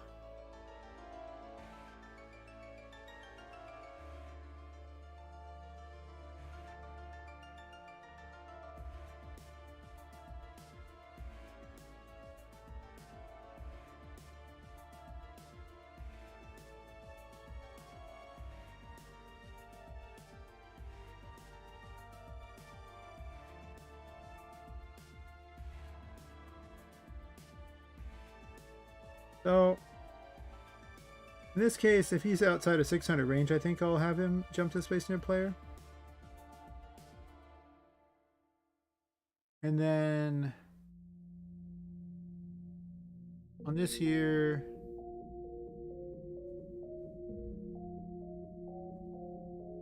I don't know if I want to roll on that or not. Maybe I just skip the roll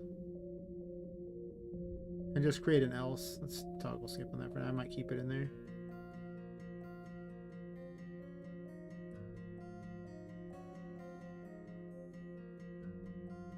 I can already have a too far from player, right? This already has a on one do that. I think I'm getting too ridiculous. It's like 1 in 50 to do that seems kind of pointless. Like, why do I need a 1 in 50 to do that? Why not just program the behavior in? I think this is just overly complicated for no reason.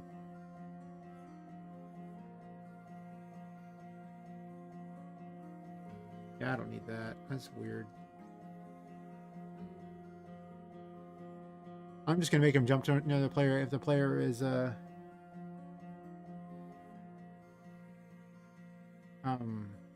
far away. So at this point, if the player is too far away,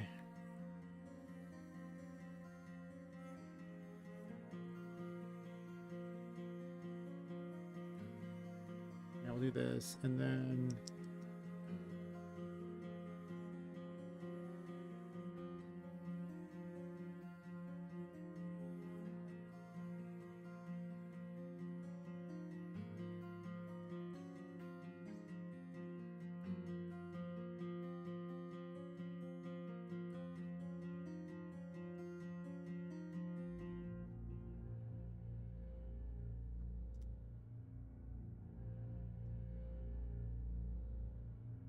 so let's see here. If he performs an action,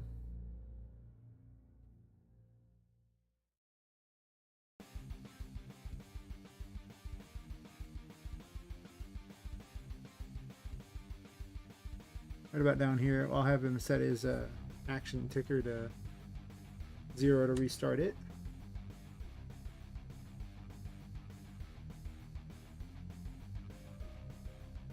If he can't pass, then he'll jump to the space near the player.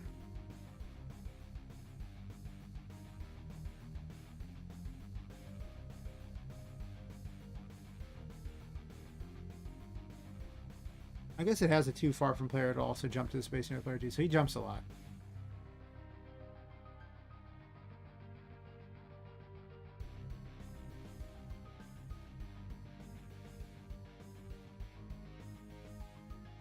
And that should reduce his variance quite a bit. On the other hand, you know, if he's stuck, this makes him jump.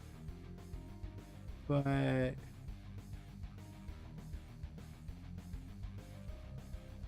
him just being too far away also makes him jump. So you won't really be able to get that far from him. This might be too weird. It might be unnecessary, but for now.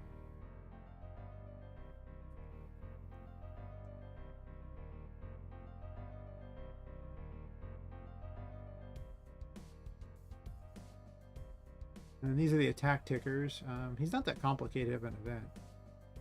As I scroll down, I see he's not that complicated. He's fine. It's good. Don't worry about it.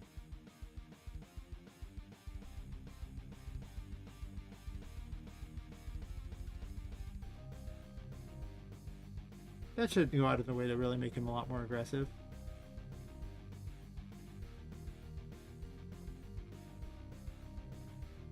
Well, he no longer even teleports. So...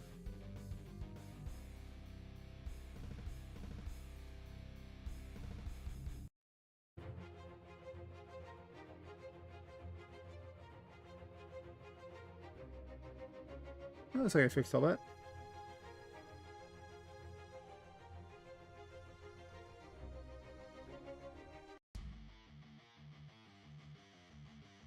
And then make the bosses only drop doll parts.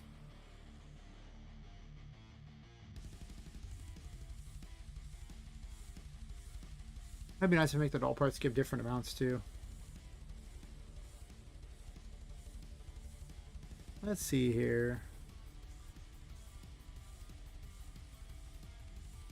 I gotta fix this ghost trail thing. It's not as good as it could be. Just so it moves the ghost trail up and down, so it's not in the way of the character depending upon which direction you're facing. Still a bit off though, what I want.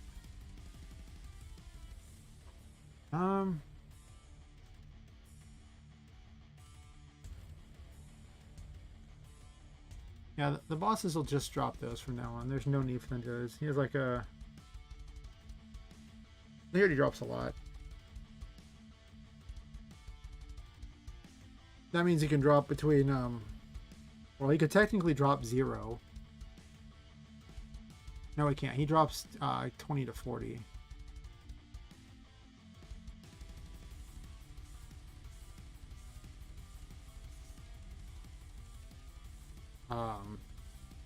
And then each of these could potentially drop up to 3. That could be a lot. It might be a little ridiculous. Whatever, let's leave it as it is. I don't know if it's ridiculous or not. We'll find out.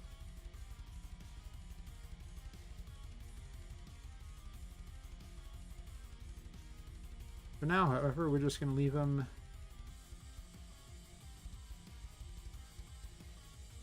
exactly as they are. I got rid of the hearts.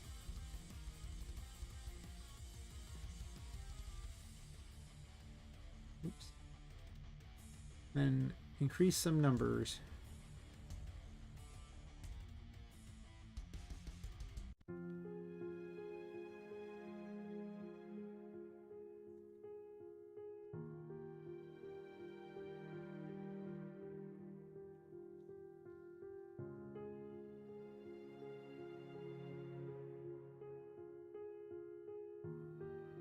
On these things here, the item spawns here, they all kind of jump on top of each other. It looks a little weird. I want to space out a little more. So event item covers it. That is 115. I want him to explode out one, be more exciting. There should probably also be a coin noise or something like that. I might just switch it to coins because coins are just more exciting. I know the doll parts are more thematic. But what if, and I'm just saying, coins?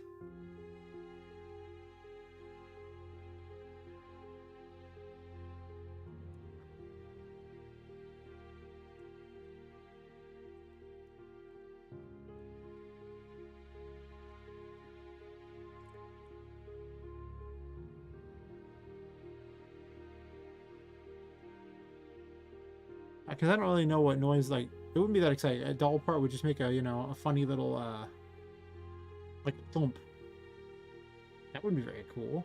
Like, okay, it makes a thump. But everyone recognizes coins. Everyone likes coins, right? No one thinks to myself, oh, all this money, what a terrible world I live in. I have to collect money. So, probably should play into that. People like shinies. That's how stars ended up in the game. People like shinies.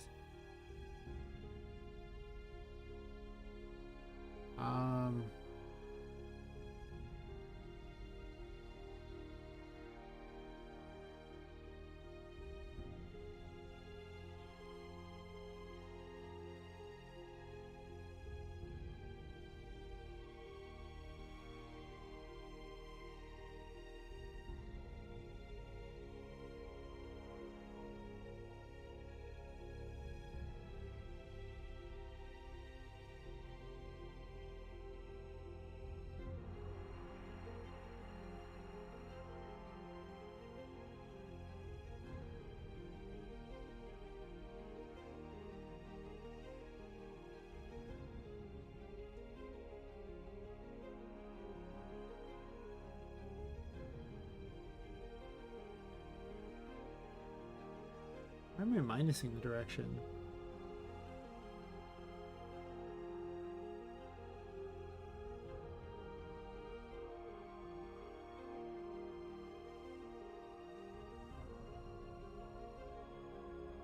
That should be a minor improvement. I still need to figure this out because I can't have quest NPCs getting stuck. They're too important. Unless you don't want the power-ups. You don't actually need them to beat the game. It's going to be really hard to beat the game without them, though. It would speed the game up, though. If you were speedrunning, you would not unlock a single one. You still get 3 different abilities for beating the bosses. No, wait, Tinker gives you 2 of them and then unlocks a new area, so currently. Not that I think I'm going to have a bunch of speedrunners at the moment.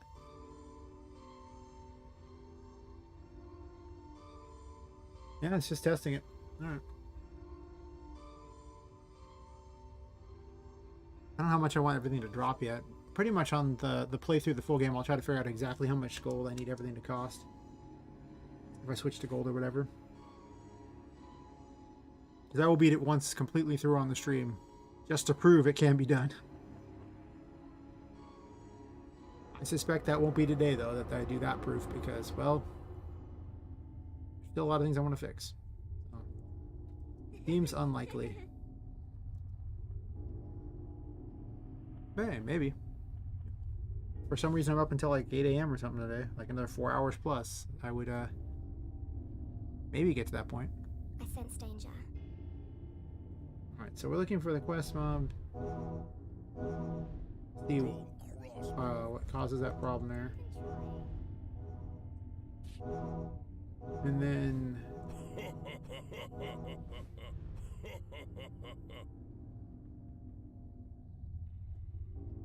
Just trying to see if he's aggressive enough or not. Don't even try. I don't think he even has a single teleport left, so...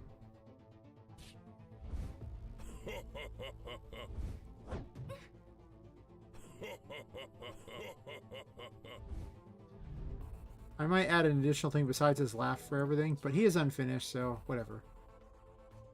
All I really care about is that he actually poses a threat. Probably a big threat. Don't even try.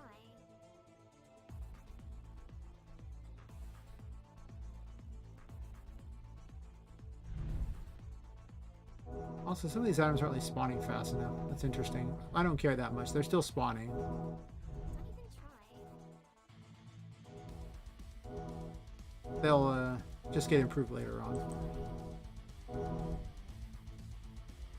Where are you, boss?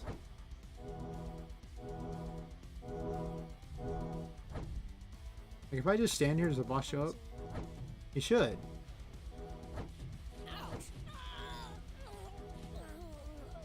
That's a little better.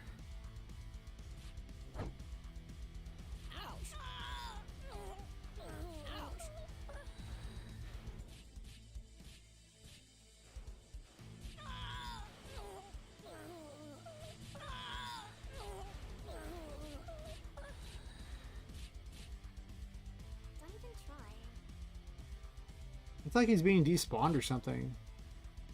That can't be the case though.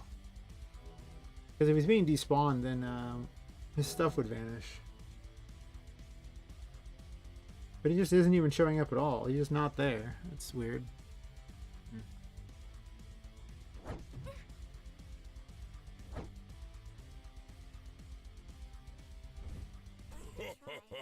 Also, that's weird that you can walk under that. Oh, well, it's an unfinished area, whatever.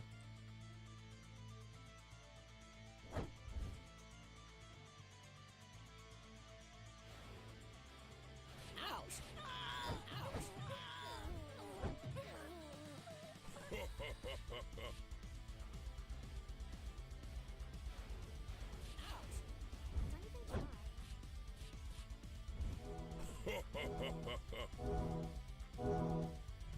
He needs to be a lot faster.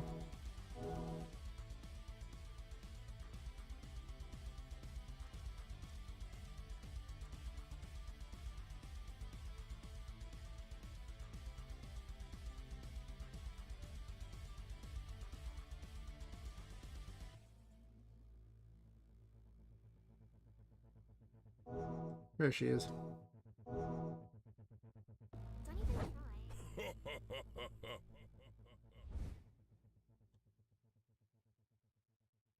I could have sworn I got rid of all of his teleports, except for the stab one. That should put him near the player. I wonder where I can find that. Alright, so let's bring this up. Take cover. Can I pull her through a thing? Take cover. Take cover. Take cover. Take cover. Don't even try. Take cover. Take cover. Take cover. Take cover. Take cover. Okay, so that does work. Take cover. Take cover. And she can go all the way through the object, yeah. Take cover. So the NPC can never be stopped. You can actually yank them with the block. Follow me. Take cover. But she also doesn't move at all. When not clicking that, that's not what I want. This is because they don't have an easy solution for fixing the other problems, so I'm working on the ghetto solution that probably gets it done. Which one is coming up here? We're looking at 2 and 3 are happening, right? Yeah.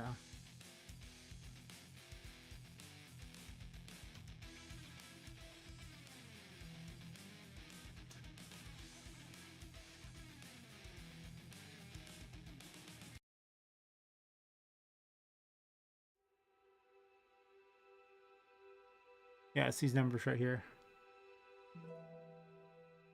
2 is happening.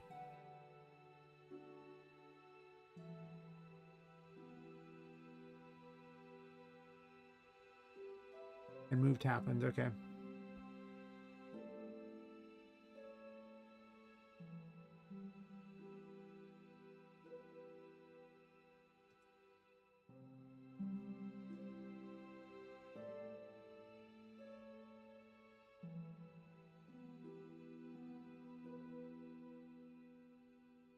So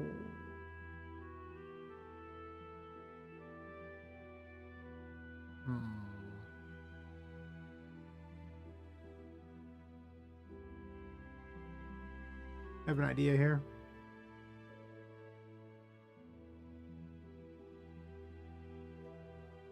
To show they're being moved by the player, I think I'm going to put the block around them as well.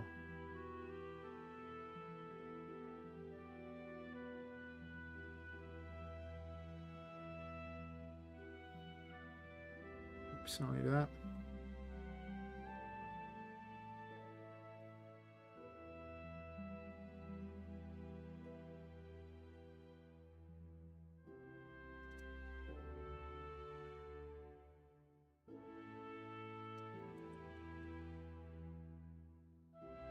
As always the case, we aim at this event ID, so it's easy to deal with.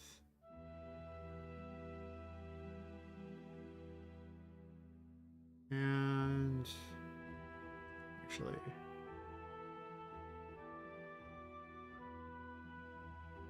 Am I basing it on gameplay or am I basing it on the other?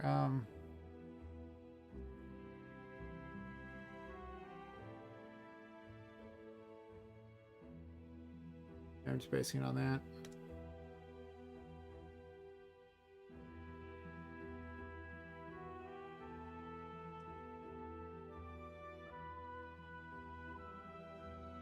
I know it's not random. Don't worry about why the code's like that. I think originally I actually did random them a lot and then I changed it.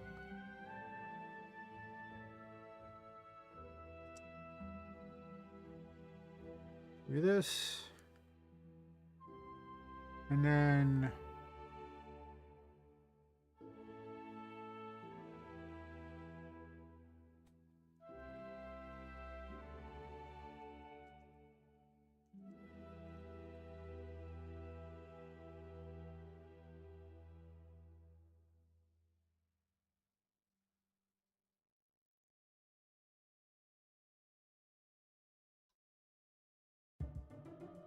did 3 and NPC moved ever happen?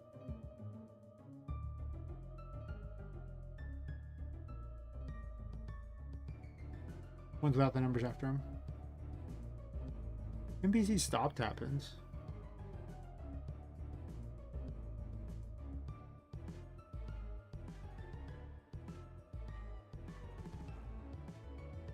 I don't think this can ever be triggered. Is the other one here?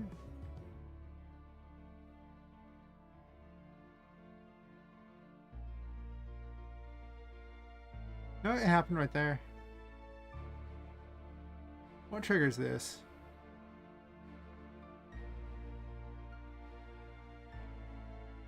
So this is if they're within 200. Otherwise, it does this. So, but for this to trigger in the first place, they have to be within 600. I just wanted to not run into the player, so they just kind of stop in around 200 pixels away from the player.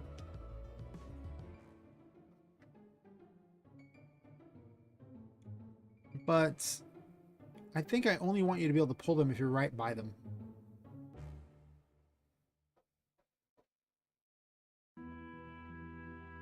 Like, I'm pretty certain that's what I want.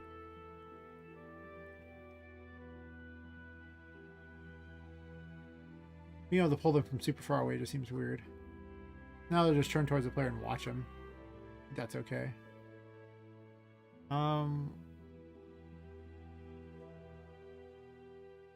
So that seems fine. I'll apparently take a lot of damage from those. Huh. Fair enough.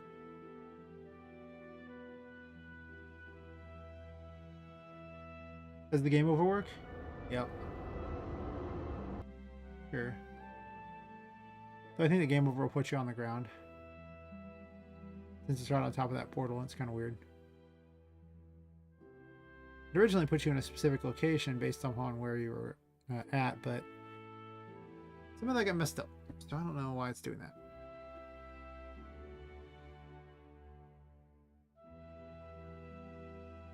So rather than deal with the error, it's just something I'll fix in a later version.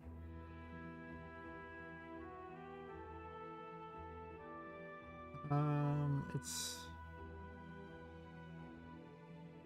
map builder, I think, that does it. No, map selector does it. So well, actually, this is only if it fails, so I guess it's fine.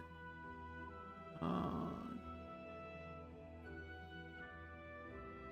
think is at 17, so if I put the player at 19, that's fine.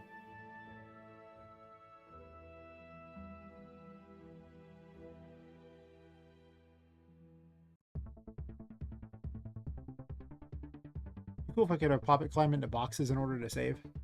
Maybe in a later version, though. It's so difficult to animate things in RM that that might be a feature that's just not something that's worth doing. Maybe in a way later version. Because the way you do it is you have to flip book it, you have a bunch of images, and then you just sit there and just run through them really fast. So if you want a box big enough for Poppet to jump in, that's going to be, you know, at minimum like You know, well, it's probably gonna be like a few seconds of doing it, so you're probably looking at like, you know, something like 90 different images of that box, which I guess really isn't that hard to do. It'd take forever to render them all because, well, I have a really crappy graphics card for rendering. A great graphics card if you're not rendering, but it's just not compatible with DAZ at all, so I have to use the backup ghetto one and it takes forever.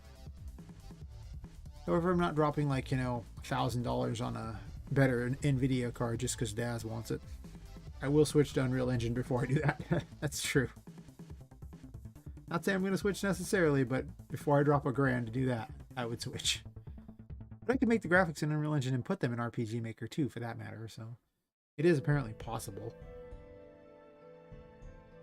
Which is probably better because my graphics card loves that engine, though it doesn't look quite as good. I don't know. Let's see here. For this,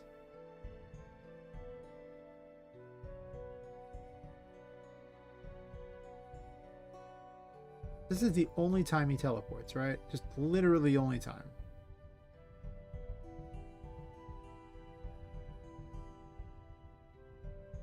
He only uses these if he's super far away. Let's make it so he uses them if he's within like 800 pixels instead.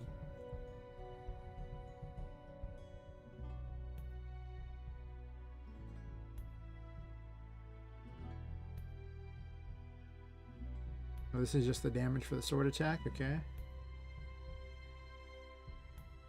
Basically, in order to figure out a fake version of a collision, it drops an event underneath the player and then waits a certain amount of time, and if the player fails to move that time, it applies damage to the player. It's not completely ideal, but it's so far the most effective means I've found of getting very close to having a good collision.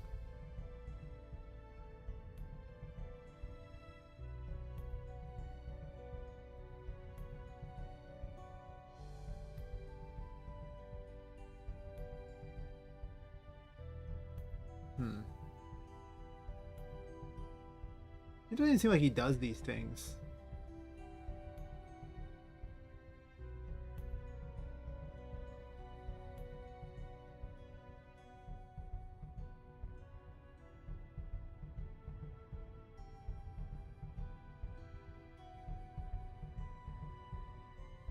Let's I don't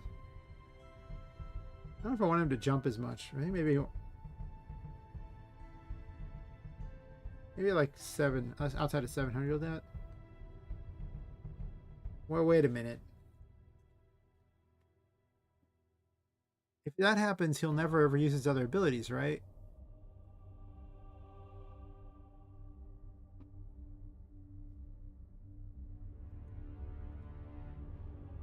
Yeah, there's a bit of a logic flaw here. Outside of 600, he does this.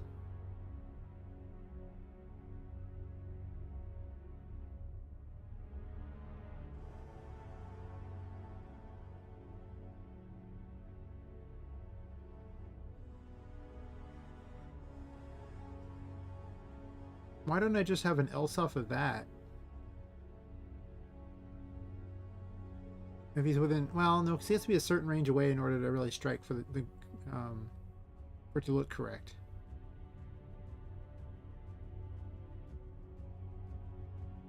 Also, I should let his attack ticker build the whole time, I think, right?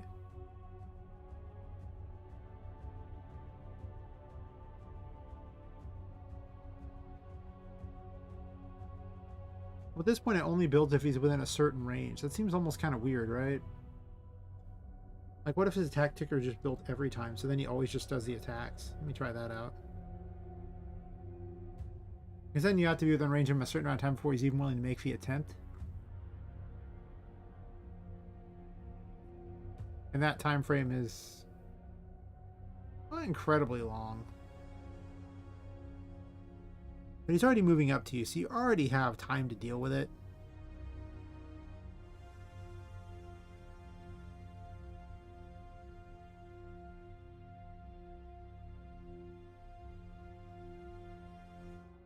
And that would make his abilities effectively refresh considerably faster, or at least the first attack would always be considerably faster, so if the player tried to run away, he'd still be readying another attack.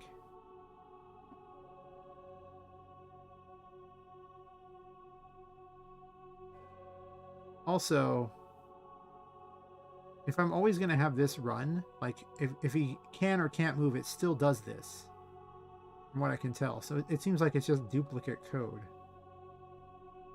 So as long as he's not frozen, it's going to build up the action ticker. And frozen blocks everything.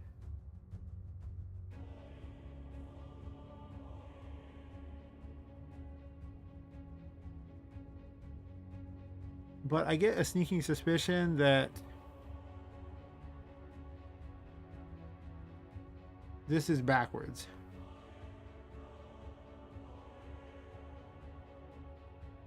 Frozen should always take precedence over everything.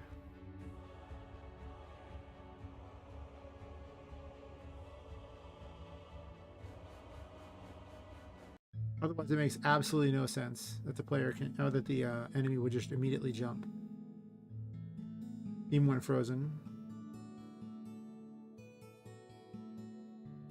So we're going to do that.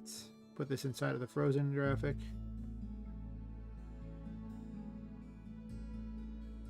Try and do that for all of them. Honestly,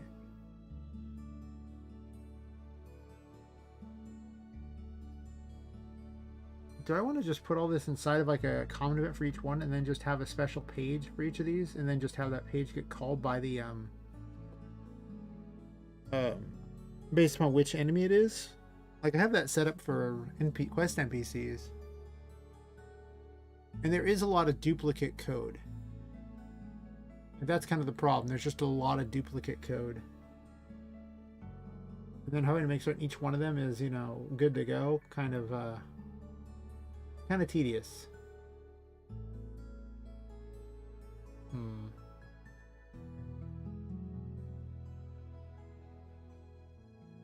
It would also help streamline all these, honestly.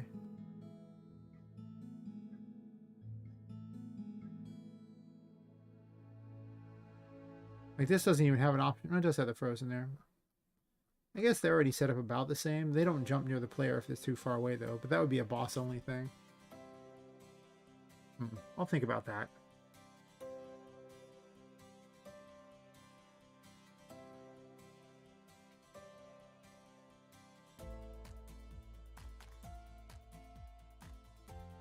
Well, this fixes the quest NPC stuck problem. Even if it is a terrible fix. It is a fix. I got some things to test again, so let's see what's happening here.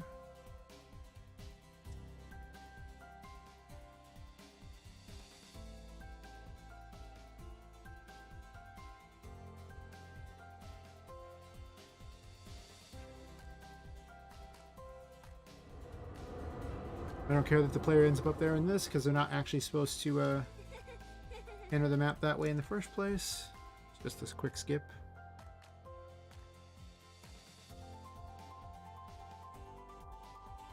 I sense danger.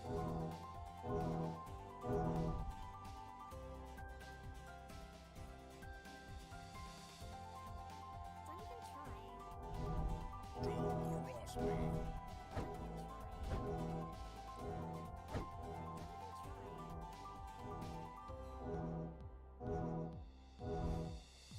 These little houses kind of have like a weird hitbox, don't they?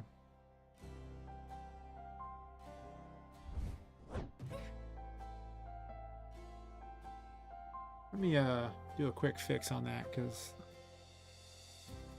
they're not very close to them. This is kind of weird.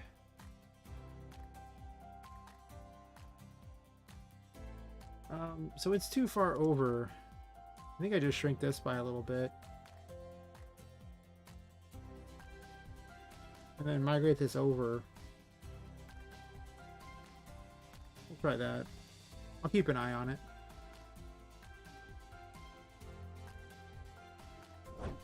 Just feels a little weird. Hey, buddy.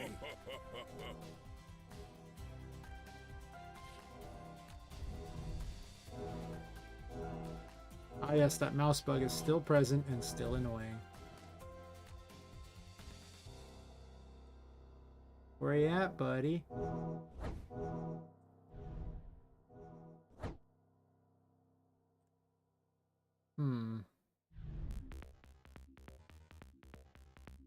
Yeah, that teleport just seems really weird, like poorly timed.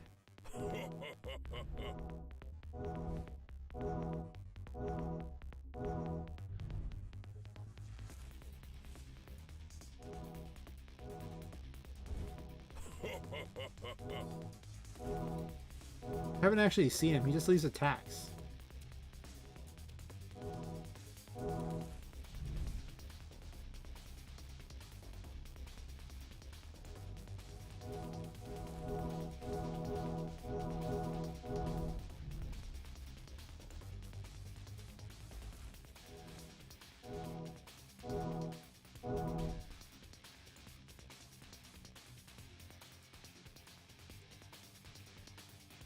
Don't even try.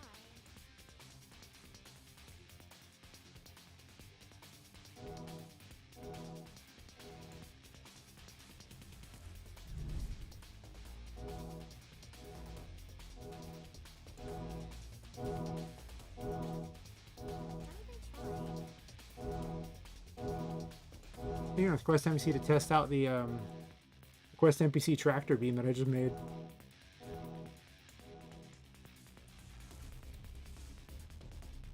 Don't even try. Are you gonna ever land near me? Hey, buddy. Like, if you keep moving, he just teleports again. Don't even try.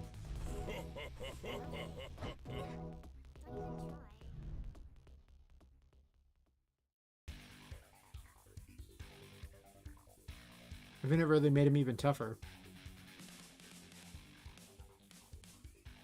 I think it's because it's a attack thing he's or his action thing he's building up the whole time, even when he's not ranged. When I say attack thing, he needs a teleport attack eventually.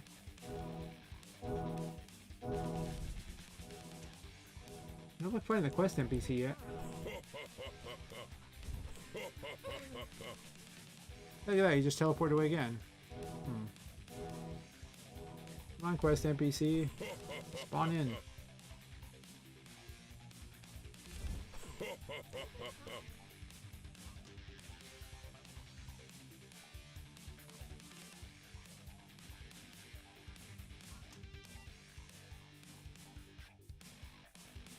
even try.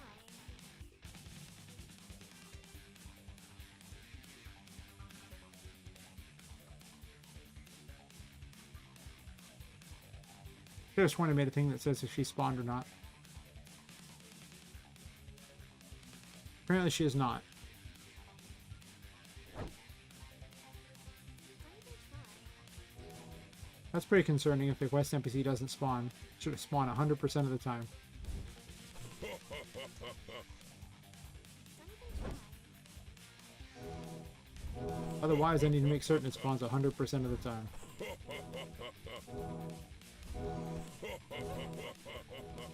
There she is. Take cover. Lovely. Hey, buddy. Energy.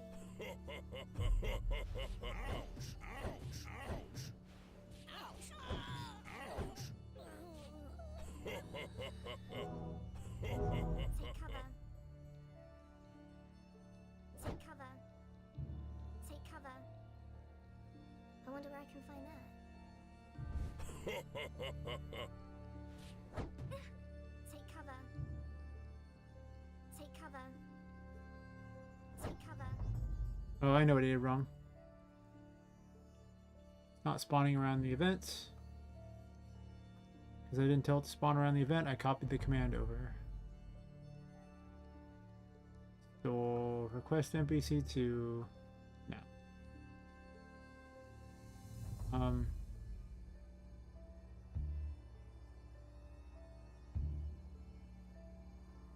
It's right here. That's our one. -1 puts it on the player. That event ID should put it on the event. Good, good.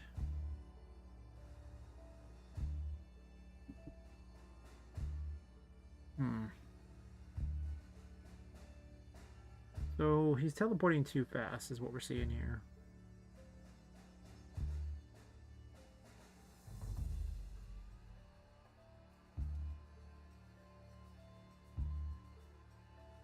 But the only that lives in teleport is a sword throw.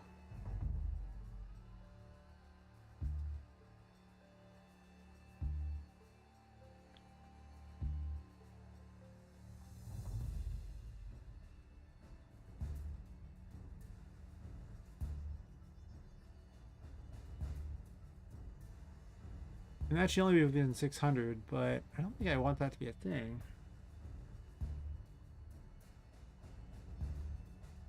I could just have him do the sword throw. He doesn't really need a teleport. Let's remove the teleport. Make it a sword throw. He's already near the player.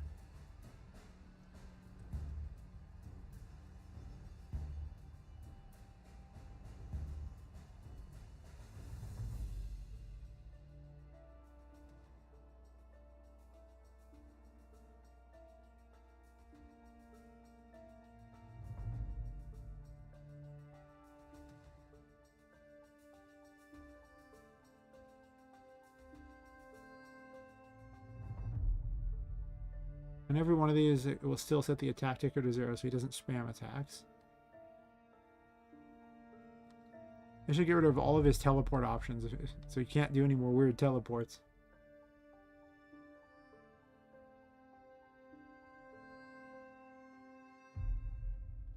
For an unfinished boss, this is turning out to be a lot more work than I was expecting.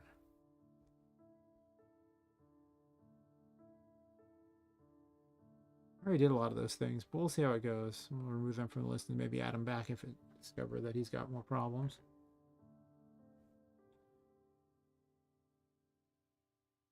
There might be a thing here where I sit there and refine all the bosses. I am getting really tired of having to look through so much code that's just duplicated for each one. I mean, there's already NPC 2 that's running there, and that runs for every single NPC, runs the exact same complicated set of plugin stuff just to deal with it, because I didn't want to run it, like, I didn't want to keep changing the code over and over. It just is too much work. I need an expandable system, so anytime I can automate a system for later, it just makes everything so much easier to add to.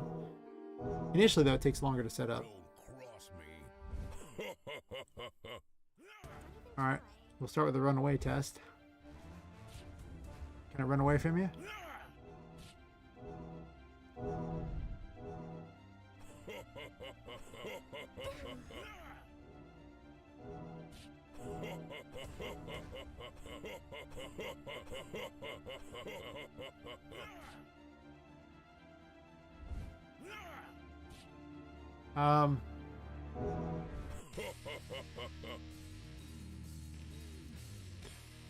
Sword pool.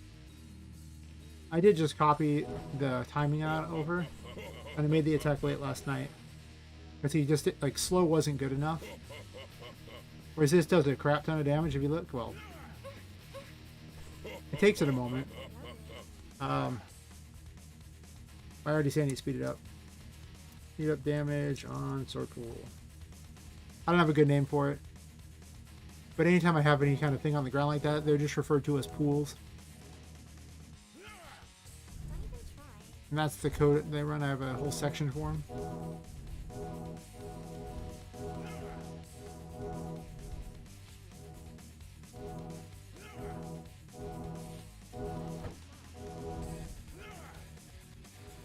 Well, he's managing to stay up with me. Again, I haven't been able to escape him easily or anything.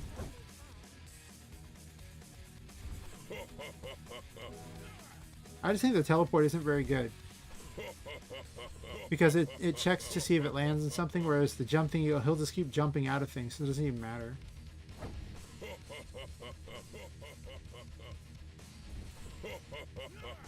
Yeah, he's like way more aggressive now.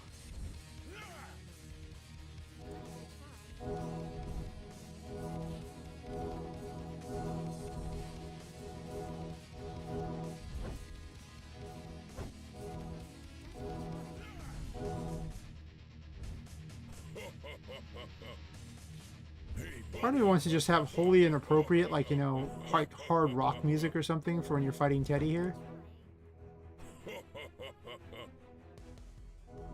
Go like full Devil May Cry on the game. Yeah. That would be kind of funny.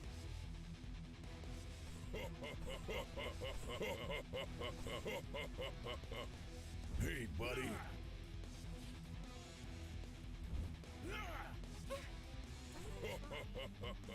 He could probably stand to do more damage with his sword throw too, for that matter.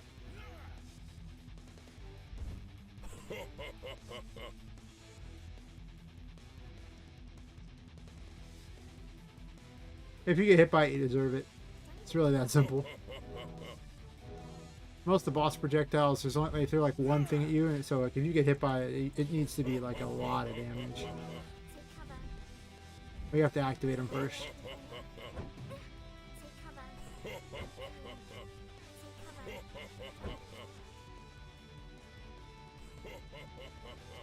Okay, well Teddy's like pretty grossly aggressive. Oof. Yeah, those sword thingies do a lot of damage. Maybe they don't need to speed up like that. You saw how much it just took there. Oh my god.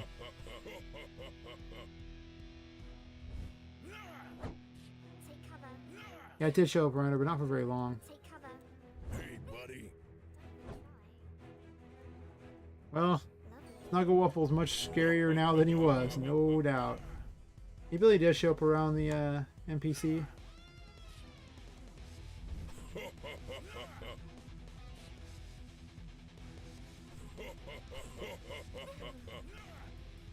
Okay, so I'm fine with that, but I also kind of want to add a thing so if the NPC happens to be completely stuck, you can yank him.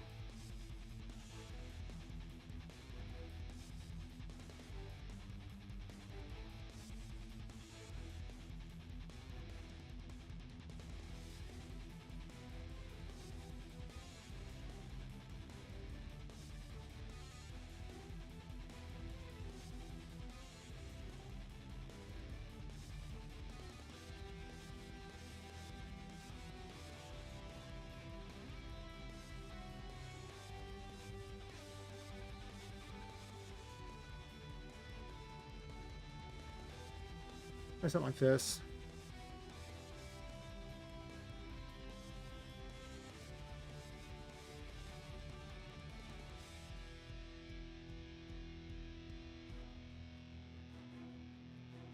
All right. If I'm going to put this in more than one location,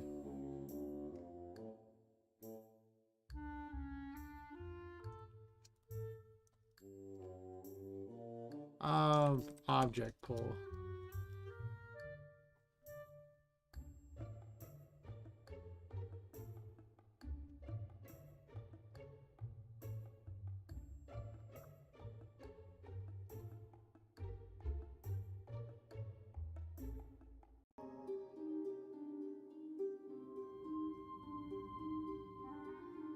I should have made note of the number. I was dumb.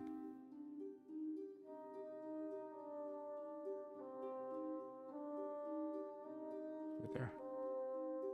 Alright. No more of this. Just put that where I need it to be.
Wait a minute.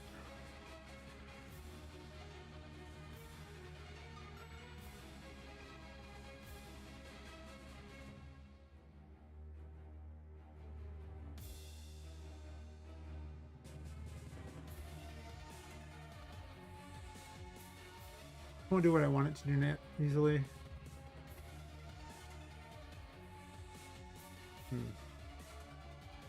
Alright, well, I don't feel like making a special version of this. I was going to do a thing where I just copy pasted it. What I'm seeing here is I might not do what I want.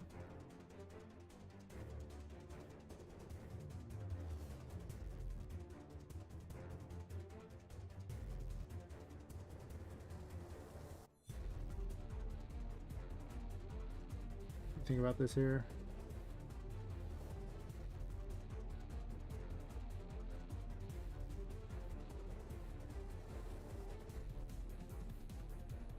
I can make it do what I want though.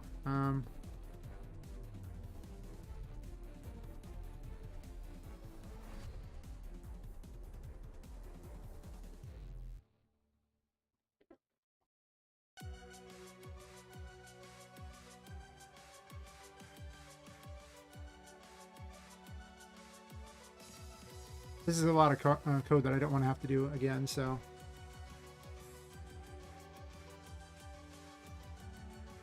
I have a variable that's set for if the thing is active, right?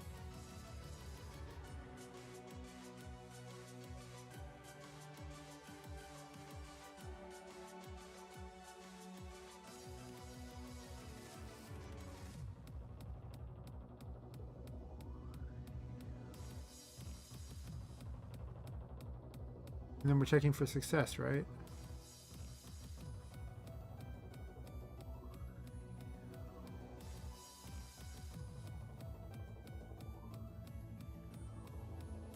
Well, it's not this one.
I already gave him a success thingy, which would trigger if the thing is active. So what we're doing here is place an if in here.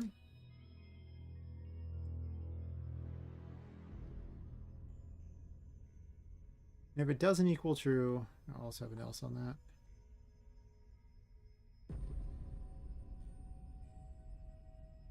Actually, either way, through needs to be off. So let's just go ahead and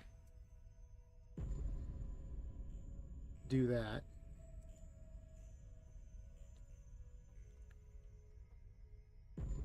If it's not true, then here we'll just have them turn towards the player.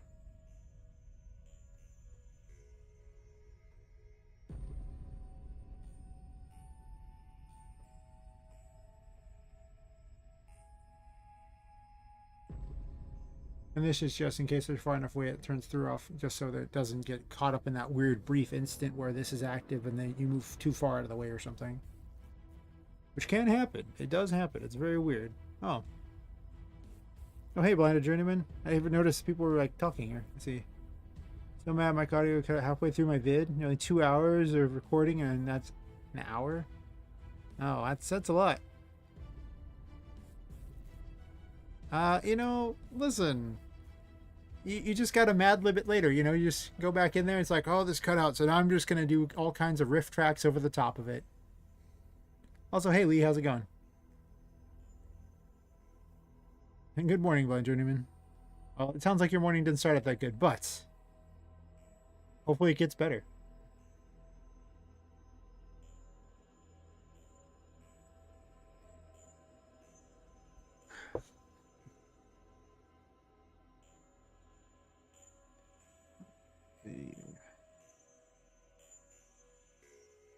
Slowly but surely, I convert all these things into lots and lots of layers of events here.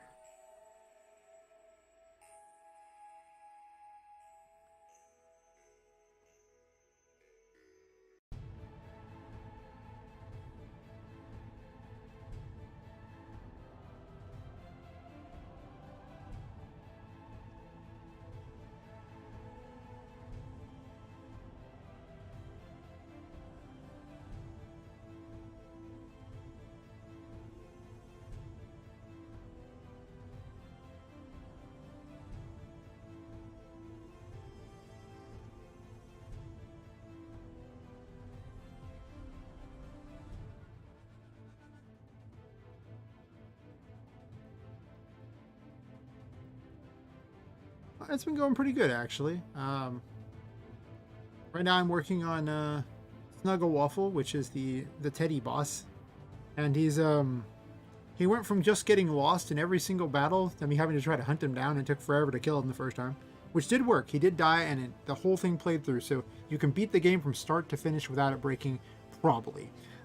I have not actually done that yet, but I have beaten every single boss and not had a problem. But he would just get lost. So I've been working on that. I redid a bunch of graphics for an area to make it look less empty. I deleted all things I fixed. I'm working on fixing the quest NPC problem, because right now they get stuck in things.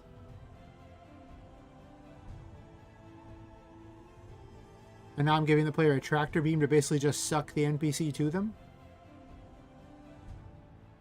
This is my ghetto solution to the problem. I mean, I've been trying to figure out how to make the NPCs not spawn inside things forever. And most of the time they won't, but it just happens and it breaks the game otherwise, so it's kind of annoying. Also, I'm going to start putting verbose comments at the top of these things so I don't have to figure out what everything does. Yeah, it's going pretty good. I mean, I'm getting pretty far along. I just have some dialogue to write, and yeah. That bug has plagued me for so long. The problem is that building a randomizer to make all your levels means that there has to be a bunch of logic that goes behind building the levels.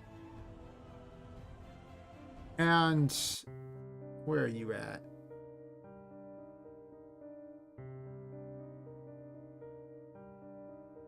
So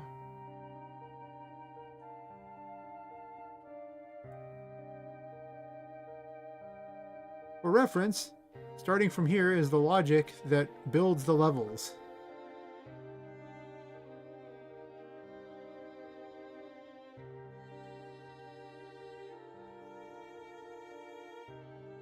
All the way down to right about here. And then there's logic for the events when they're actually inside there to try to figure out what to do.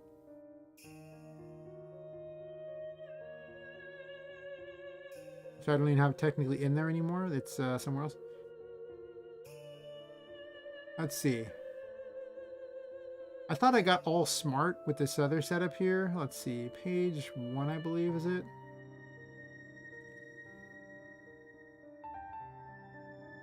Yeah, what it does is it checks if it can pass in all 4 directions. And if it can't, it sits there and randomly places it somewhere else and continuously tries. And reworks the array. So once again, there's an extra layer of logic, and yet still the quest NPCs get stuck. So then I was like, hey, what if, and I'm just saying when the quest NPC comes in,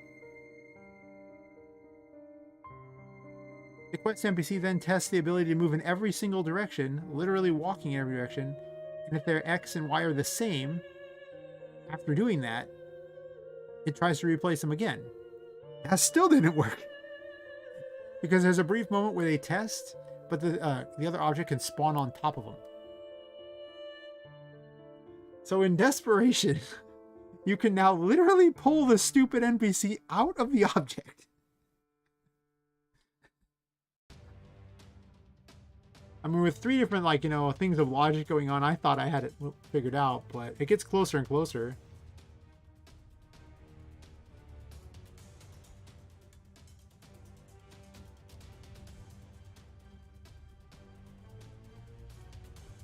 I think each map is made out of something like around 300 events or something. I made the events pretty big. That doesn't include enemies or anything like that. That's just the map itself.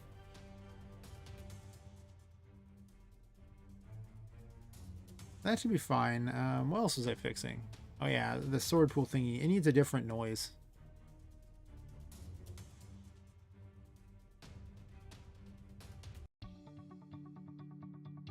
Oh, I told you about the problem with the sound effects, right?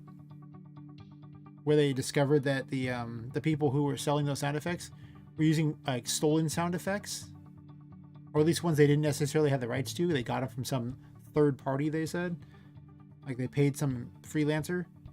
So I'm not even 100% certain all these sound effects are usable. I might not secretly not have the rights to them.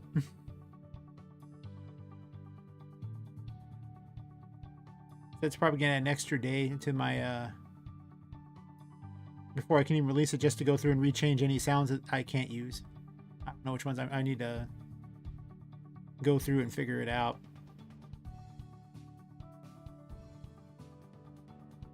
That was pretty bad news.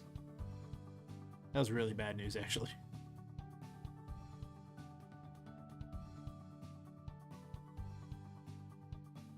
We need a voice for Teddy's sword thingy.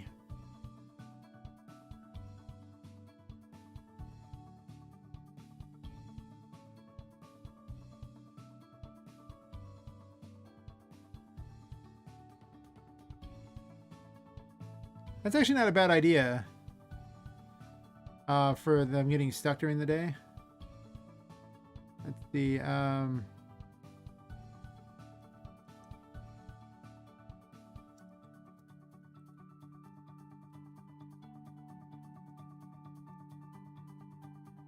Can't even type now, apparently.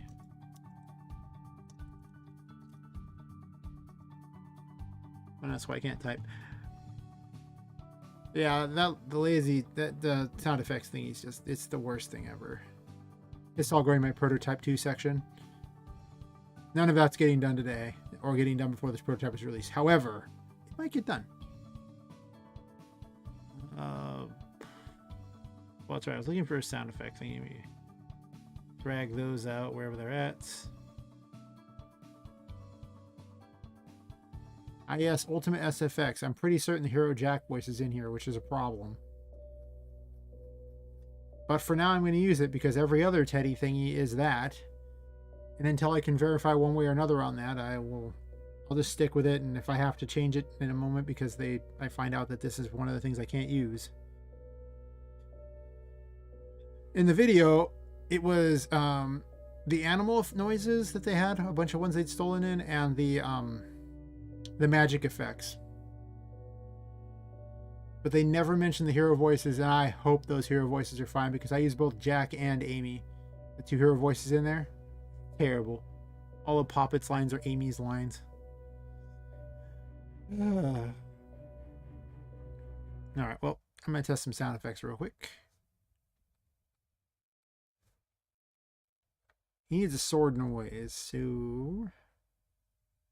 Not another laugh. He could say meat. Meat. That's actually not terrible. I mean, he's sitting there, you know, he does that attack where it stabs a bunch of swords from the ground. Yeah, maybe. I'll put that on my list of maybes. List of maybes just means I put it in the aux converter, and at some point I hit conversion on all of it. And test them out and see which ones I like. Mistake? Mistake.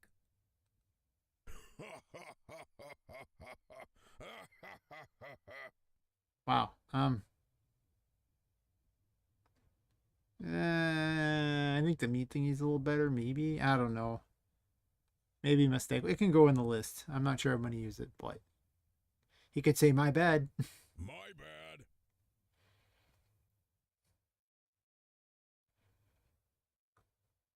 He is kind of almost friendly in a way. It's weird, even though he's trying to kill you. Now try this. Now try this. Now try this. I don't know. I hate scrolling back through the 502 items to find it, so it just goes on the list of maybes.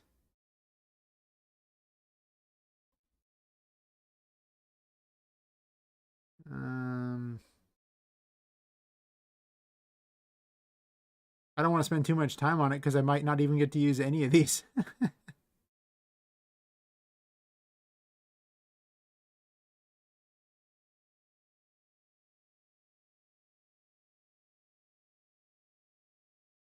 I hope that is not. I'm probably going to go through and record all my own voices because I found an AI voice thingy that will comes up with a pretty convincing female voice. There's a lot of ones there, so I'm probably going to end up using that to do female voices, and then I can just do voices for guys pretty easily. I can do a lot of male voices.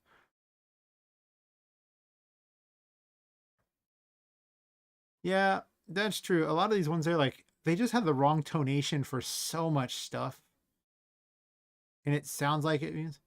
It's called Voice.ai. Very good. Everyone should use it.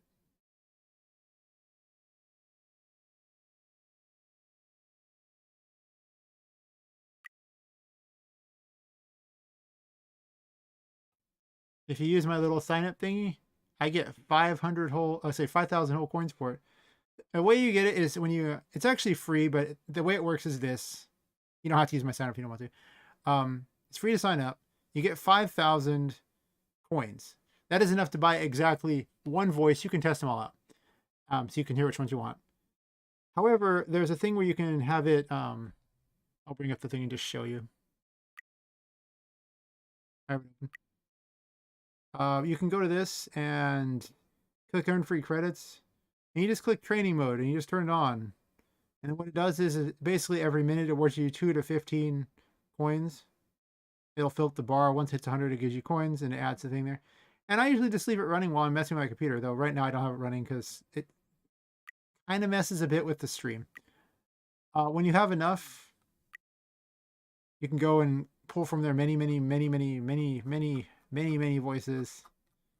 13,000 other things, or you can search for ones there. I've mostly been pulling female ones because I can't do convincing female voices. I don't think I have it set up to actually work through Streamlabs. Otherwise, I would test it out, but you have to do some things to do it. So I'll have to test it later. Or I'll have to show you a test later. But yeah, every single one of these costs, well, say 4,600 credits. So I have like a bunch saved up anyway. I've had within about a week, you'll have like 7 voices and you won't even care. Also, you have to buy Morgan Freeman too. Because you know it's important. This is a standardized audio sample to demonstrate voice stability and tone without any voice acting. For optimal results, try doing their best impression. Voice.ai. They all say that when you click the thing to test them.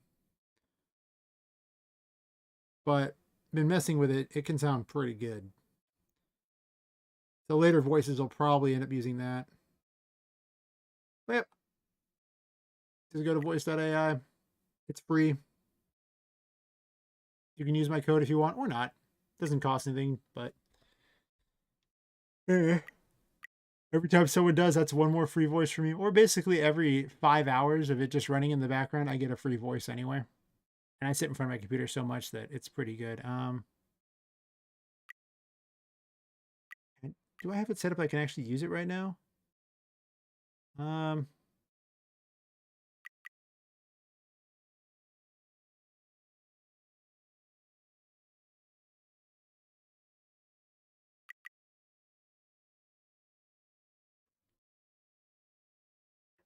think I had a test somewhere.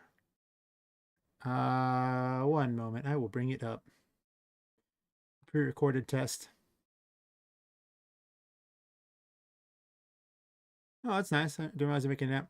Yeah, a lot of people are starting to do it. Like, put there. I probably should have made a video about it and just tell people about it because it just is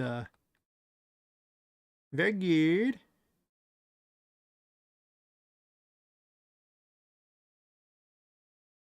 I think it was a test of it. Let's see. For Yinlin. Pobbet smiled up at the stars. She had no idea what Tinka was talking about, and truly, she didn't care. Even as the Harlequin girl called out to her, she marched on towards her window. Tinka's voice pleaded with her, choking back tears, but Poppet had eyes for nothing but her window in the distance. Closer and closer she walked towards it. Other toys simply moved aside, allowing her to pass. She was one of them now, and they welcomed her. With each step, Tinka's voice faded in the distance, and another grew louder. In her mind, she could hear a young girl's voice full of love and happiness saying, "Welcome, my new toy. Welcome home." She reached her window. She touched its cool and comforting glass with happiness in her heart. She had her window. She knew she was in the right place. It was all she needed. Laying down in front of the window, she gazed up at the stars overhead. Thoughts of a past life, of a world beyond her window, of even Tinka began to drift away. The curse had won. Her mind began to go blank. As the sun peeked from behind the horizon, she could feel the life leave her body. But the next night, and every night after, we filled with gazing at the stars. As her last free thoughts left her mind, she heard Tinka weeping in the distance. Poor, poor Harlequin girl. If only she had a window of her own. And then Tinka was alone, with just another mindless toy. As the gloating girl's voice filled the air.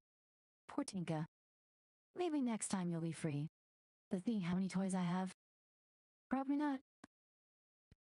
Tinka wept. It seemed everybody in the attic had a curse they had to repeat. Even her.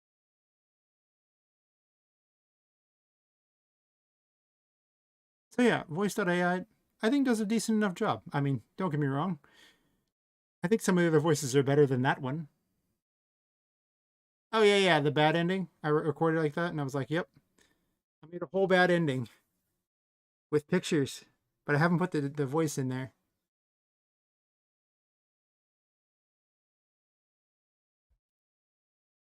So, yeah, I am very impressed with it.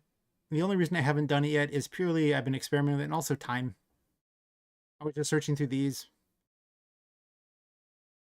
When I did the playthrough, well, not really playthrough, but when I played that one guy's card game, he wanted me to do one of the voices of his characters because he liked it so much. I was just doing funny off-the-cuff voice acting, so. It's harder to voice act for the female one, though, because the AI doesn't really pick up the voice acting very well. You have to really exaggerate. Otherwise, it tends to come off as, like, there'll be points where it's just not quite good enough. It just feels flat. So I'll be, like, going like, really, really into it. But you got to be even more into it than that to really just, enunciate it all. But I think I picked up, like, 5 or 6 female voices so far. And they've been most impressive. I mean, way better than I could have done, and way better than the other female voice changers that I've heard, which are horrible. All right, well, at least for this guy, it won't be very hard for me to just record a new voice for him.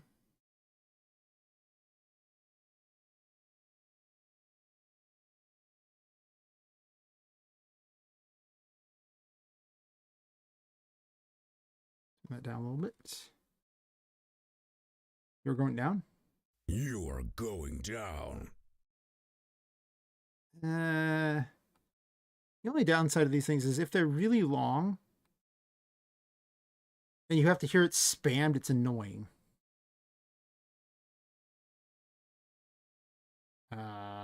Yeah.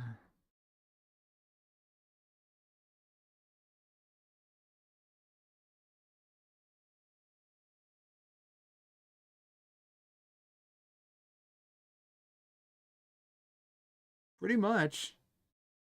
I mean, I went out of my way to buy a nice microphone. I mean, they was like, well, you could buy a webcam, or I could spend like a whole bunch on a really nice microphone. All the money for potentially like that kind of weird thing. I was like, nah, microphone's more important.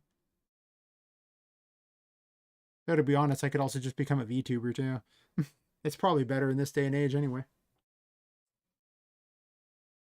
Because if you're a VTuber, you can actually be, sitting there in a bathrobe. You don't actually have to get all nice and dressed up like you would if you had a webcam. Any job you can do in a bathrobe is a great job. Basically the best kind of job.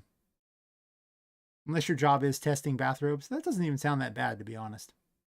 I would test bathrobes for a living. Battle cry? Oh.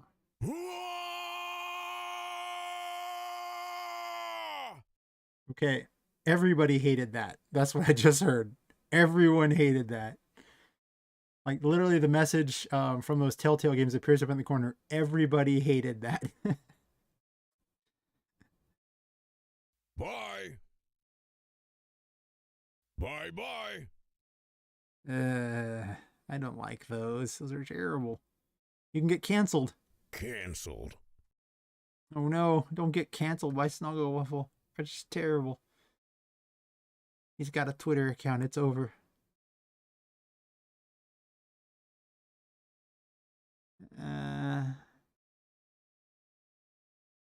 You can say destroy. Destroy.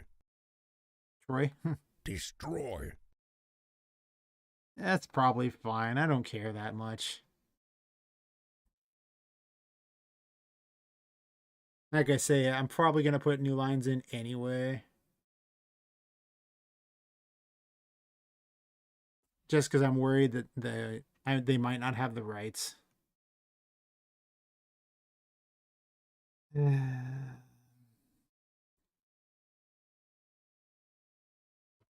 right, well, let me set this sound effect up, then I can go back to having music on.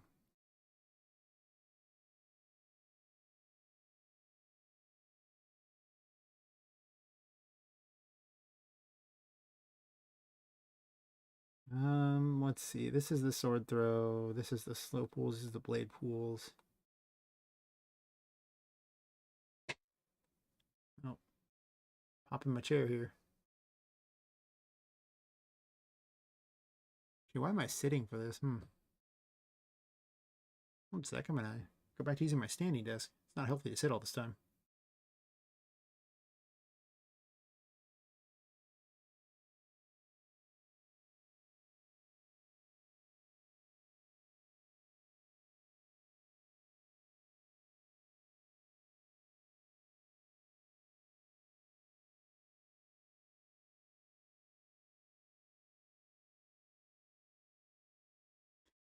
All right, so it's the destroy one here.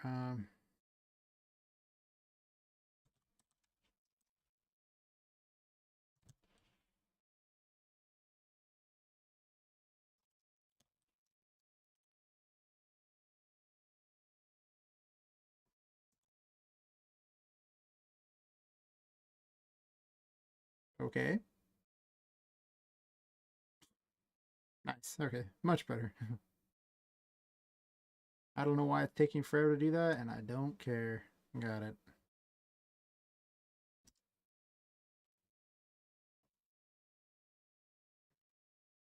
All right. Oh, that's right. Back to music. Ain't nobody want to hear this complete silence.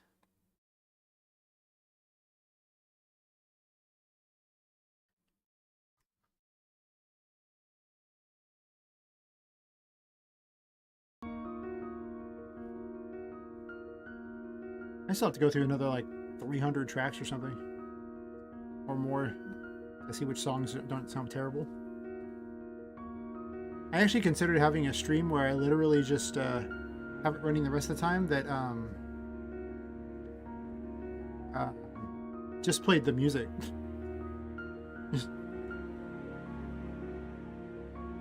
Even if like one person was listening to it periodically in the background, it would just be free like listening time on the on my account. Anything to get the 4,000 hours. Oh, I got another sub today. Nice. I didn't realize. There's this little problem with YouTube where if they don't have their subs public, it doesn't tell me that they've subbed. I also can't make it appear on the bottom thing until the next stream. It's very weird. Like, you would think that YouTube would at least say, hey, you got one more sub. It doesn't need a name. But, nope.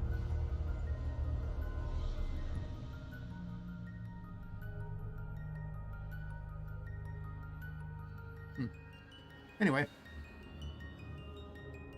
So, after seeing how much damage that dealt to me, I'm not going to speed that up. The sword throw damage can definitely get increased. I think I increased the sound effect quite a bit. The music. That's playing sound effects.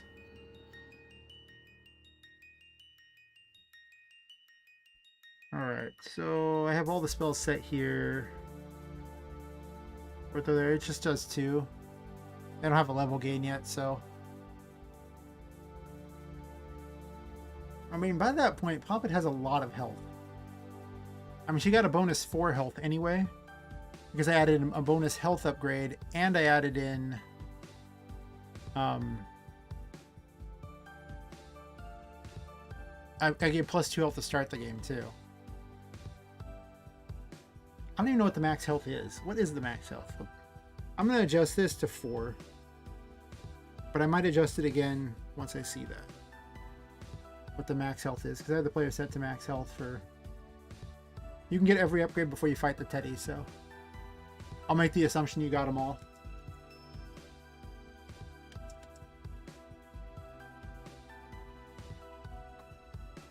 And if you don't, well, you know, whatever. It's not like there's a penalty for losing, other than having to do it again. 23 health is the number? That's such a weird number.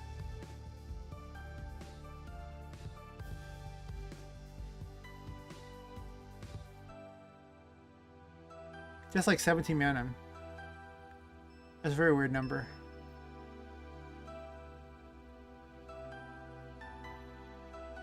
I kind of like them to have more than that or something like that. Just get it to a much more even number.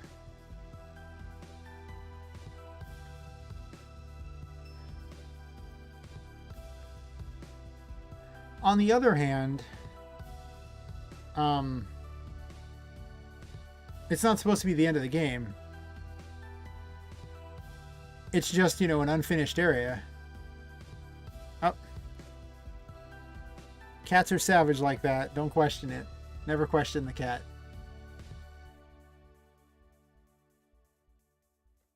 I guess I can just leave them where they're at. I mean, I suppose it's fine. Say it's not the end of the game.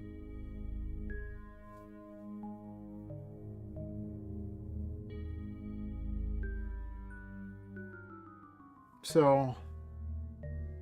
And everything is kind of balanced around approximately that much health anyway at this point. I could give the player a little bit more health.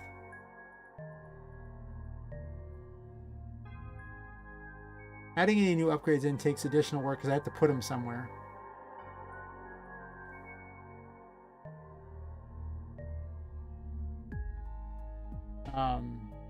Everyone is given out by a quest giver somewhere along the line. Or, bought from one of them, potentially.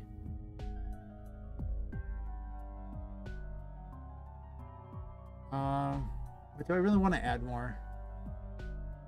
I mean... Am I doing that? There's currently 16 upgrades. I added those 2.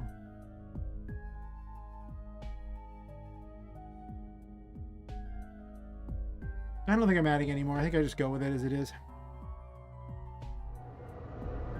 That was weird. Oh, I know why it does that. Because before I've even moved... Wait, no? There shouldn't be any reason it did that. Because it's supposed to take the coordinates of the player right then and there and then jump back to him. But even then, it's a little off, isn't it? No, that's right. It jumps to the center of the screen and then it jumps back to where the player was. So if the player's over here, it jumps to the center of the screen and then jumps back to where the player was. It's marking the coordinates in advance. So I don't know why it did this one up here. Every once in a while, it does it weird. Like it gives the wrong coordinates, and sometimes the player will jump all the way off the screen and then end up landing back on there. It just causes a visual bug. It doesn't actually break anything, so it doesn't really matter, but it's still not great. Oh well. Anything that doesn't break the game at this point can stay. Prototype 2 is for fixing problems like that. Or maybe a later prototype, depending upon just how ingrained the problem is, because after the first prototype comes out, then every week the new prototype will come out, so... Or maybe every other week, depending upon if I don't, for some reason, can't stream during a week. Destroy. Destroy. I'm fine with destroy. It works. Destroy.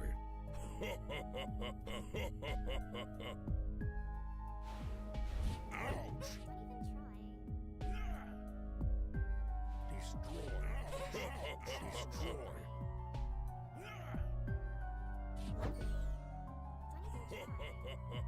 Of course, at this point there's a broken spell, so it's too good. Energy. Doesn't stop being slowed though, but it does make you temporarily invincible. So, on the other hand, it is the last unlockable. So if you happen to go to all the trouble to do it, I guess you deserve it, right?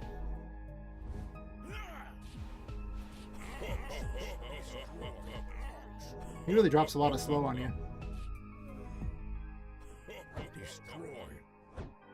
But I mean, with that extra spell, you actually have 3 different invulnerabilities. So I mean, Energy.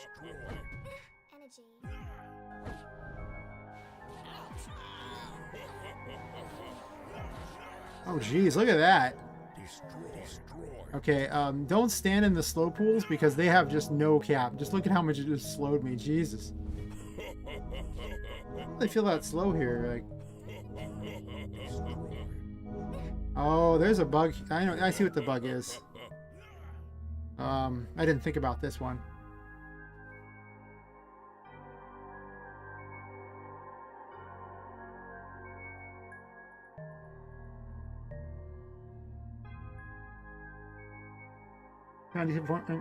Works for the innkeeper in the main game and attendant. Nice. Yeah, it's good. Like, voice.ai thing is just like you're gonna find all kinds of good stuff in there, and the fact you can test them all in advance is just, yeah. As soon as I finish writing the dialogue, I'll probably record them all. So I'm pretty certain Prototype 2 will have all the voice acting, because I'm just gonna do it all. At first I was like, I gotta pay someone? Oh my gosh, this game is just not even really gonna make me money, probably. Everyone's first game, I've been told, basically never makes any money, so that's why this one is just a build popularity game anyway, and hopefully YouTube makes money, because the number of people are like, yeah, my game sold like 20 copies on Steam. I'm like, okay, that doesn't even make your $100 initial investment back. That's terrible. Even if it sold for $5 each, Steam takes 35%. You did not make your $100 back. Probably isn't selling for $5 each even at that point. Oh wait, what was I doing here? Actually, I can just fix this here. I don't need to add it to the list.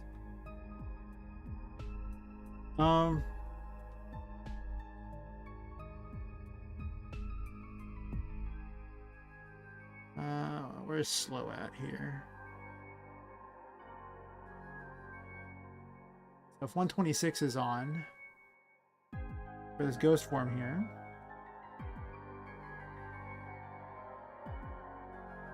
just pocket abilities.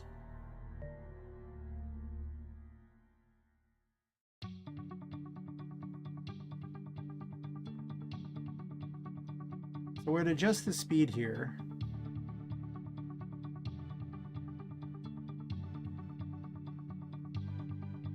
What is the speed of slowed? Slowed sets you to 2.5.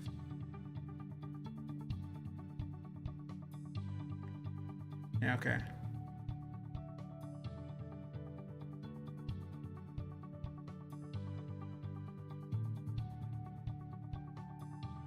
So, because this adjusts move speed, that means slowed has to account for this too. So in here, we're going to have if slowed is on. I don't remember which number slowed was. That's unfortunate.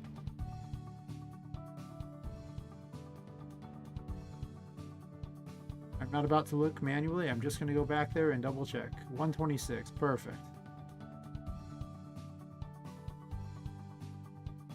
Now let's see.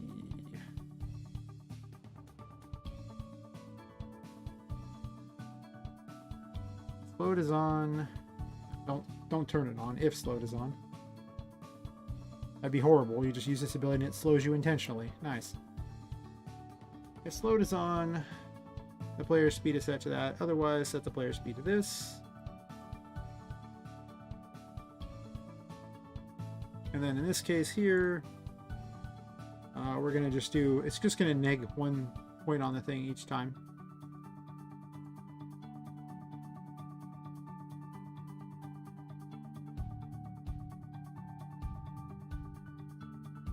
Oh, well, that's fair. I mean, game dev is that business you get into when you don't like making money, which by saying that means I should probably quit doing game dev right on the spot.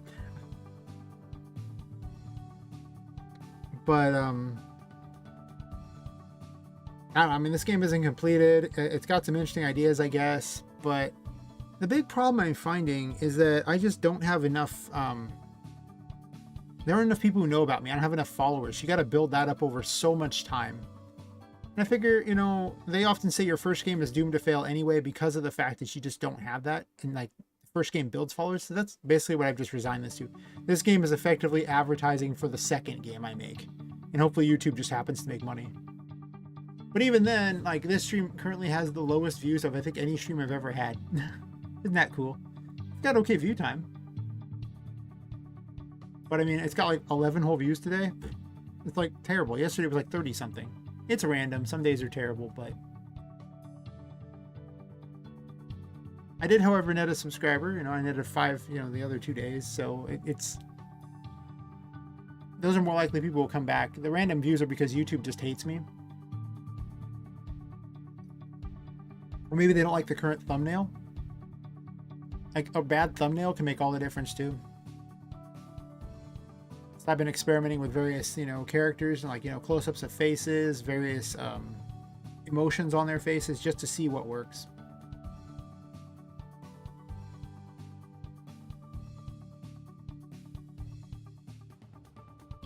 Yeah, I mean, like, if everyone I had subscribed to my YouTube bought my game for $5 each, I still wouldn't have made enough money to make more than a minimum wage job. Honestly, I would have been probably making like $4 or $5 an hour. Terrible. Alright, so what other changes do I want to make here? So slow doesn't work quite right from that reason, but I just fixed it. He is suitably very tough because he does a lot of damage. But he is beatable because, I mean, I've managed to beat him without too much trouble. That mouse bug is still annoying.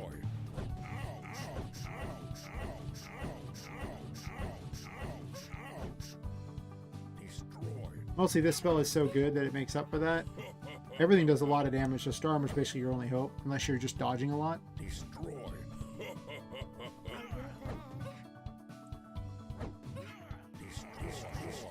No, the Lightning Storm's actually pretty good too.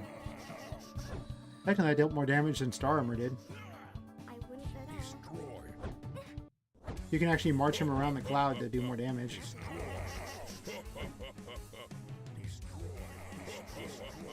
Oh yeah, that does way more damage. Technically, this is actually the best spell in the game. It's also one of the last things you get to, so it can be better than you would think. That's fine with me.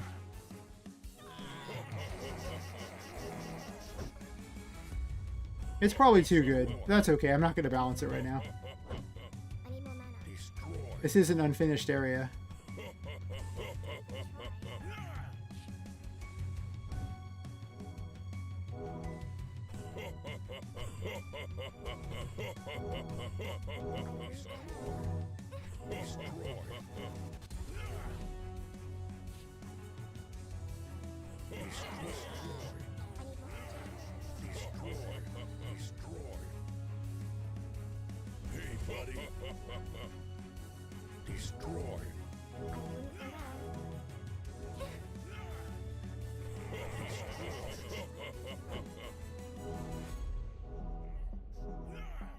Yeah, that does so much damage. It's so good. It's probably too good, to be honest.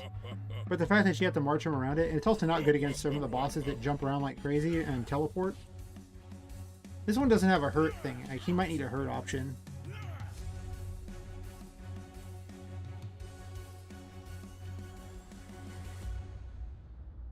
I misspelled increase. That's fine. I don't care. It was only there temporarily. Action when hurt.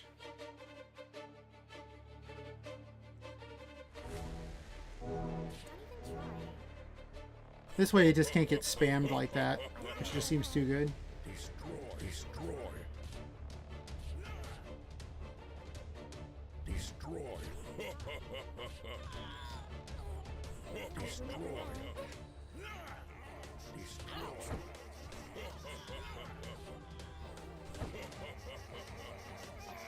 Oh yeah, I dealt so much damage. Also, these still keep spawning right near the enemy. Like, they don't work too well. But yeah, he's beatable.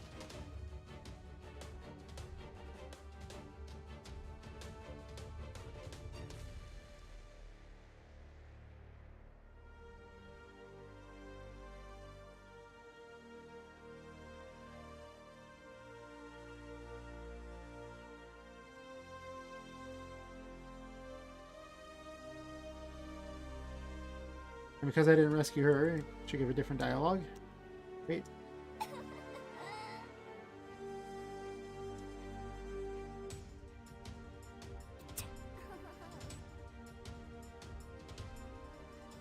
I'm definitely making the two girls hate each other because it's funnier that way.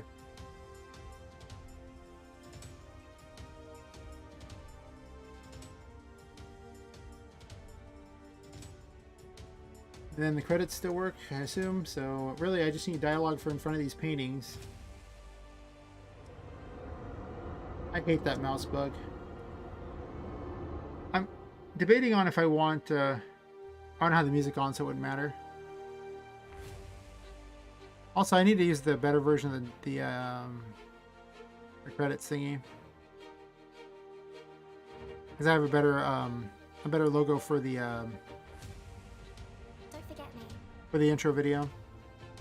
I'm working on the intro cutscene. Cutscene. That's feels almost overkill to call it that. Oh yeah, there's a bug if you jump out of here. That's a bug I need to fix. Let's see. If you beat the game, then return title screen. Character spawns over and over. And here I thought I got rid of all the bugs. Though this is apparently the last bug. I mean, the last major one that breaks things. So how does this one even work? What goes on the title screen? Because the title screen is very different than the other ones.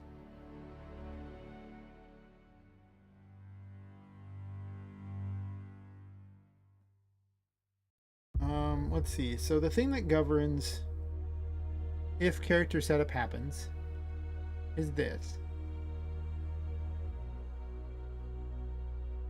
This is map 2.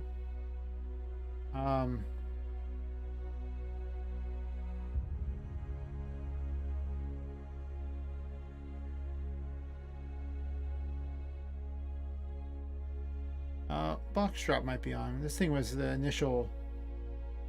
Let me see. Let's do this. It's the initial thing I have to make certain that it doesn't spawn before it does the intro cutscene here. Wait, which one was it? 87. I know there's a thing where you can bring up the actual all of them, but it also causes a lot of problems. So, oh, it's a switch because of how I programmed things. It is on false, so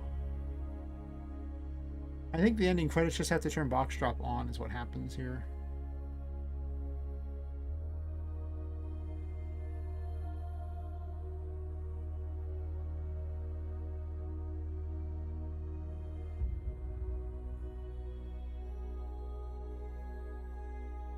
All these things to try to get it to work correctly.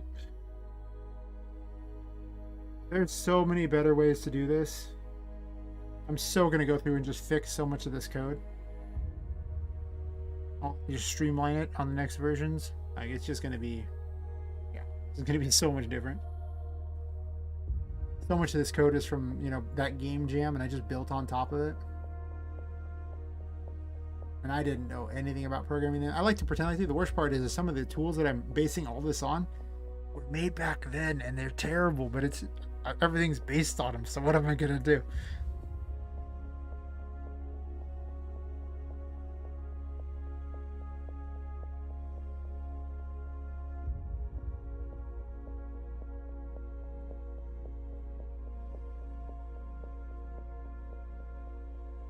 I mean, nothing wrong with some filtered photos or some chicken scratch drawings. I mean, you know, sometimes there's charm. You know, if you can, as long as you follow a style, there can be charm to that style. I played an entire game where everything was they were just little crappy simple pencil drawings. Like, you know, they were just really, really simple, and the person was clearly making all the funny noises themselves in the crappiest microphone ever, but it was funny because everything was so crappy that it just matched.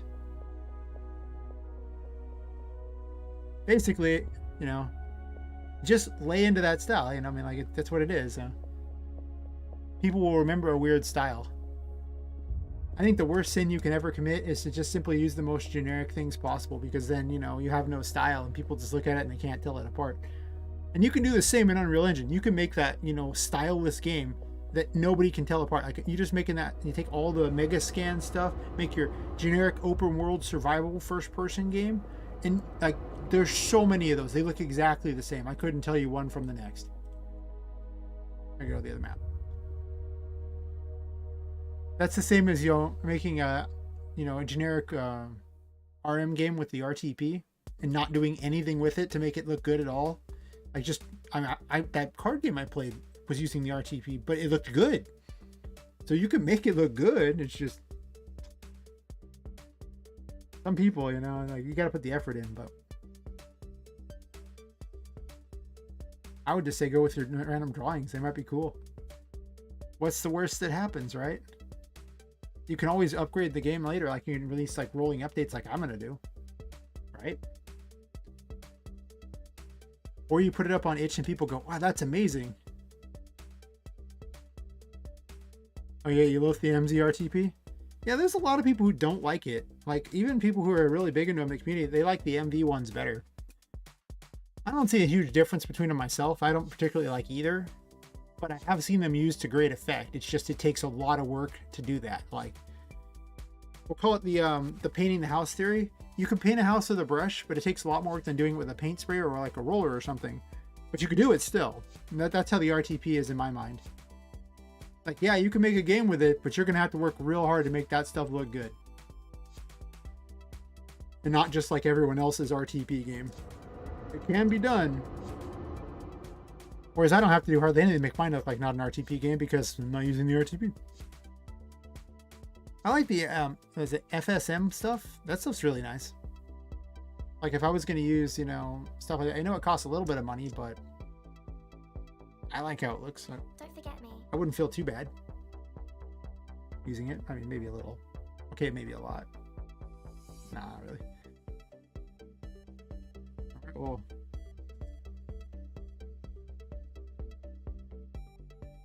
It is still doing it, huh?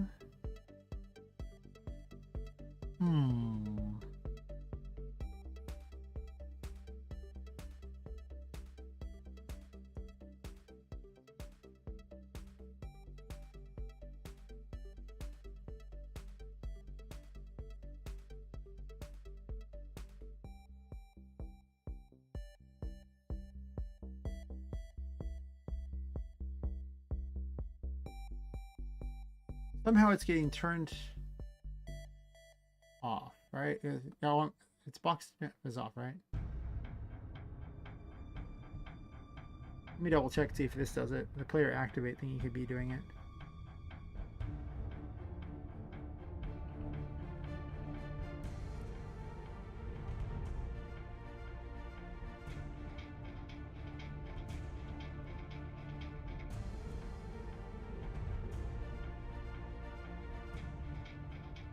Yeah, okay, so the anime actor is governed by this, so I do need this thing off.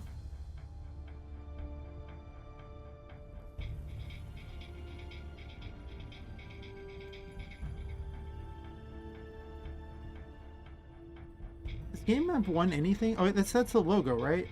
No. What in the world is Game Map 1? Bunch of maps I don't use anymore. No. No. Is there no Game Map 1? I don't know, let's test. New map.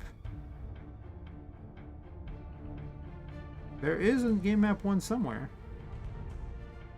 I guess I'm blind. No, it's a title screen.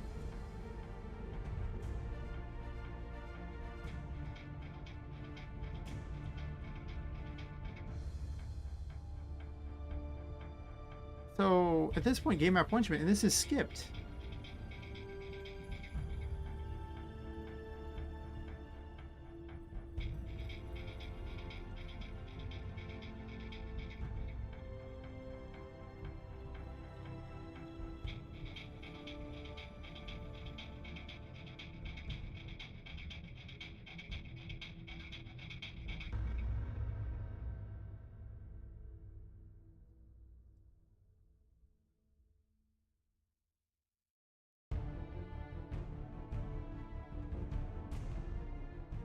Okay.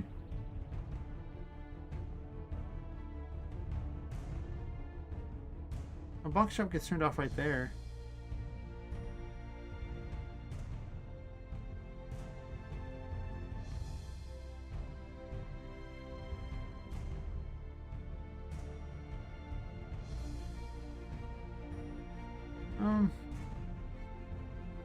Does it say where her box shop is on this one? Maybe.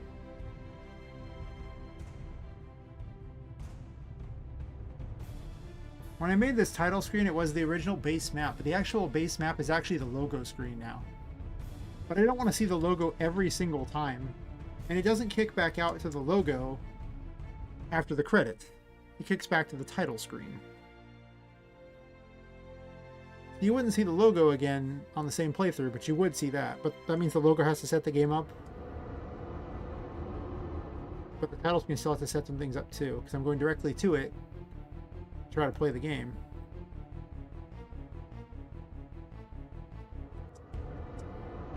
I'm glad the credits are currently short. I'm going to add more later.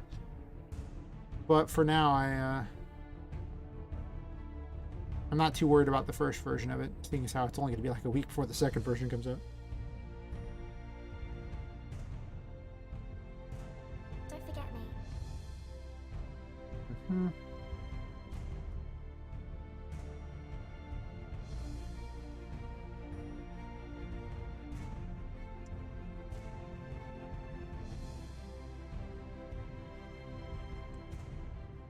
It looks like it fixed the problem.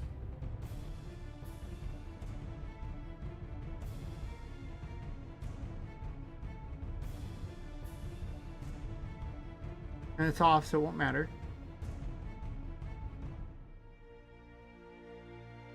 Right? Sure.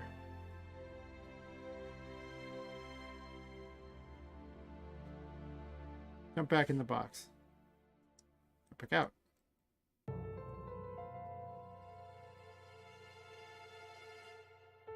I guess it's fixed. I mean, if it seems like there's too many of her, like there's more than one, maybe. I kind of wonder about that. Also, Ghost Trail's not on this, and that kind of sucks. The Ghost Trail makes a big difference for making this look better.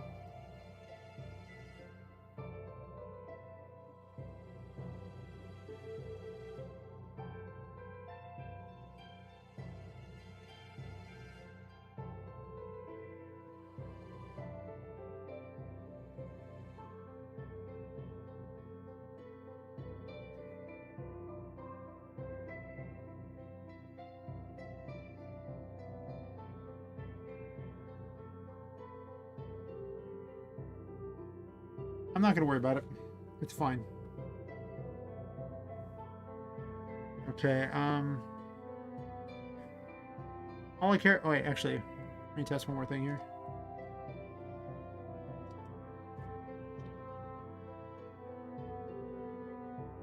I'm gonna run the loop a second time just to see what happens.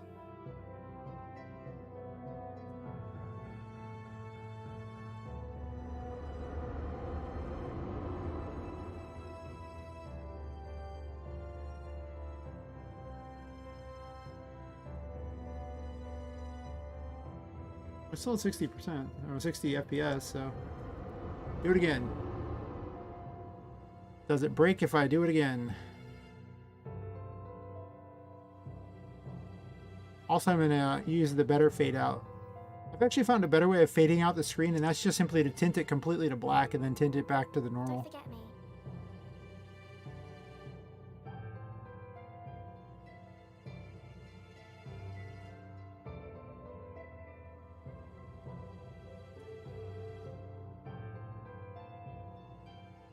It seems to work. It seems a little jerky to me, but I mean, look at the FPS, seems perfectly fine, so... It's possible it's spawning one too many of her, maybe. I don't know. This makes the assumption that they're going to spend a lot of time on the title screen after beating the game. Or beating the prototype, I should say. Which seems unlikely. So it seems serviceable for what it is. But what I will do...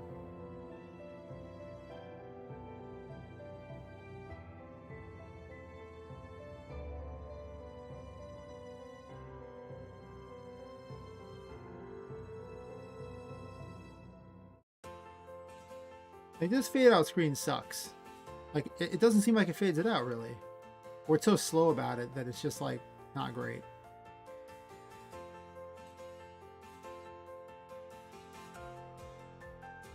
So I think actually maybe it's just because there's a 60-second wait.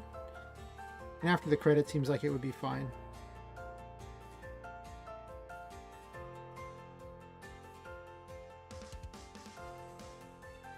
So I'll do that. Because the credits have one of those scrolling things that you have to wait for, that I started phasing out of my game because they're so horrible. They look good for credits, I guess.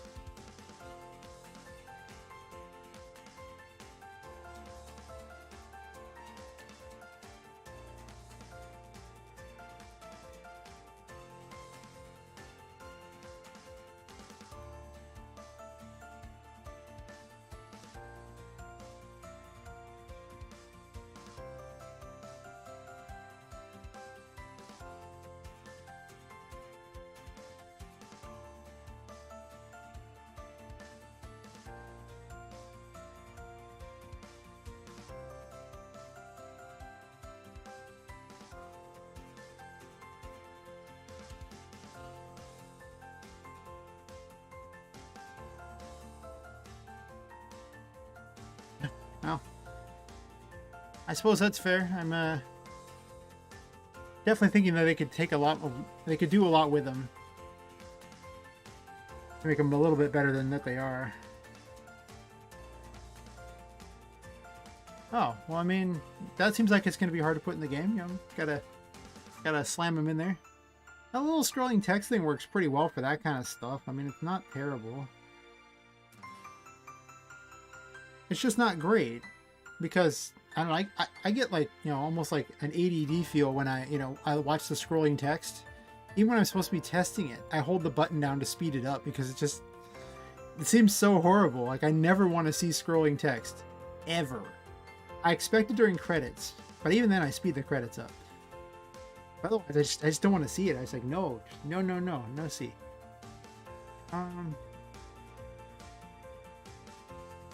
I think I'm going to make special versions of these events for this.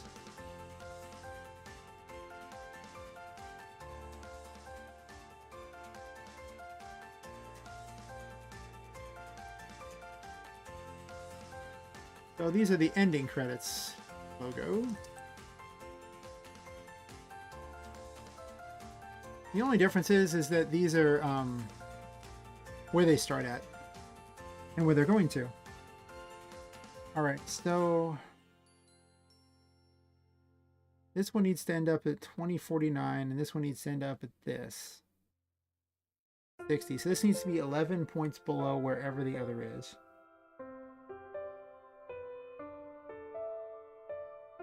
So then this one probably goes to 22, and the other probably goes to 11, is my guess. This is going to be pure guesswork. I'm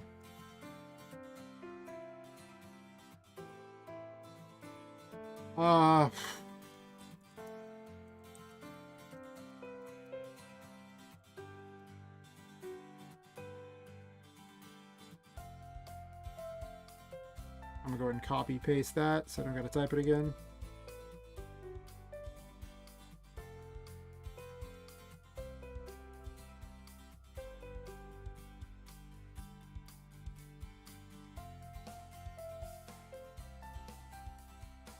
Because these credits are summoned at various areas, so it kind of makes it they have to be a little smarter. The other ones were guaranteed to be in the same area, so not so much here. I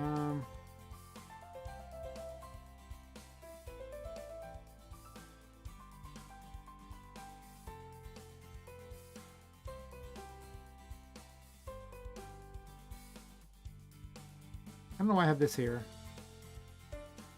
There might have been some reason. But it doesn't look like I'm using it, so who cares?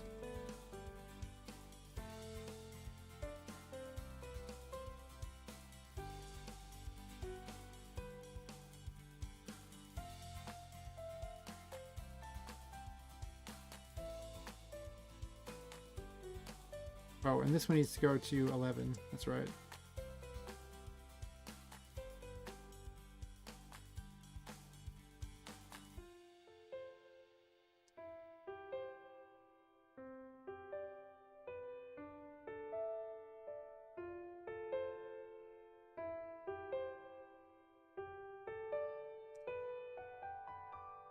Alright, so then the ones I needed to spawn are 125 and 126. How did I do this on this one here?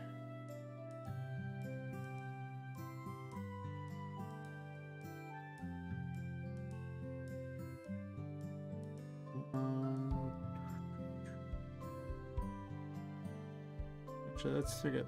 This one here was... So 65 is that one. Okay, so I just need to know which one was which so I can spawn them in the right areas. I'm going to get all tricky here. Very important. Undertake his credits here. Alright, so this is where part of being trickier. Using the game map to canvas to get the actual spaces here. So 65 is the top one, so it has to be spawned much farther below.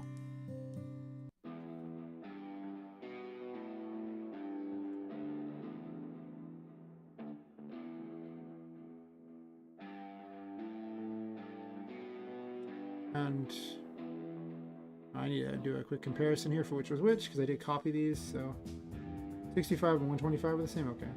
They're just numerically in the right order.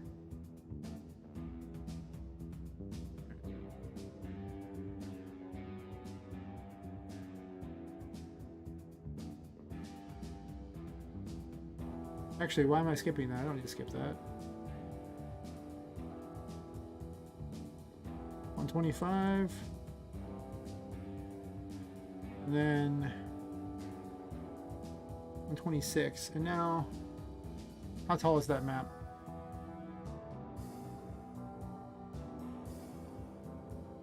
It is 29 tall. Let's put it at 28, I believe.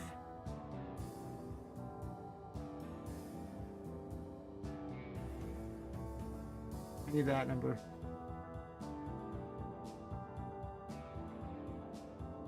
I still want it at 960 because that's the center of the screen. Wait.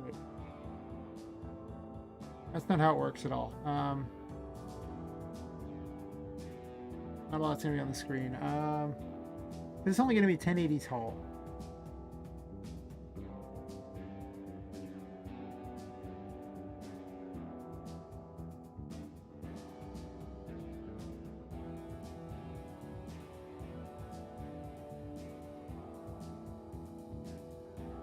Do 1,000, I guess. Is that the right number? Let's see.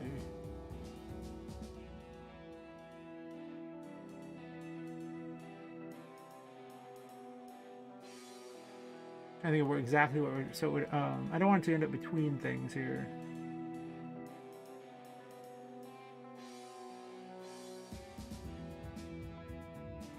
I think 1,008. I want it to be a multiple of 48, so this way, like, if you don't have that, it'll round randomly and put it either higher or lower. You'll get a slightly different effect each time. I don't want that. Alright, let's test this out. What I'm trying to accomplish here is the logo and the image will one will appear at the top, one will appear at the bottom, and then they'll move together towards the center during it.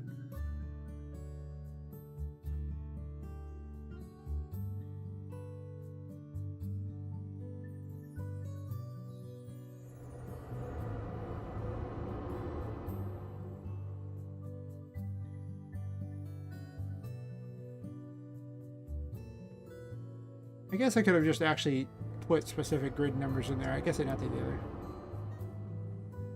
Well, that one worked, but the other one, not so much. Yeah, look at it. Well, the two are reversed for what they're supposed to be. But, other than having them in reversed locations, it did what it was supposed to do.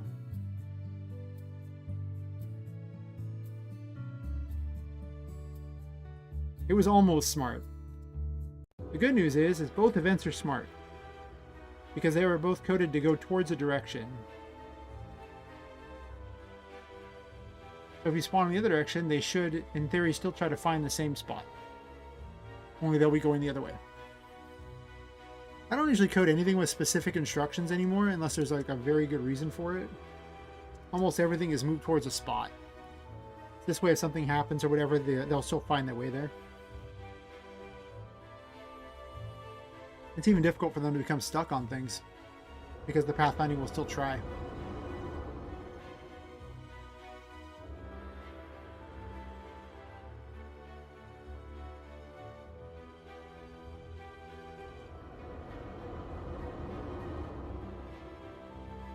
Okay, well, one of these spawns in a really weird location.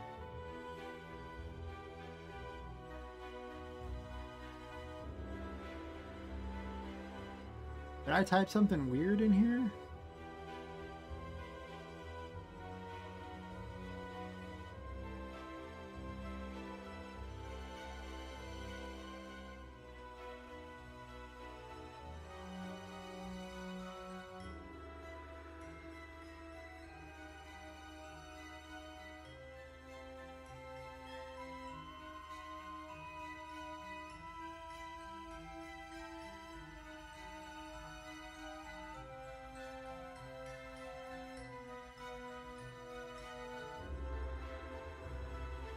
Because they both should spawn at 960. Why would reversing them do that?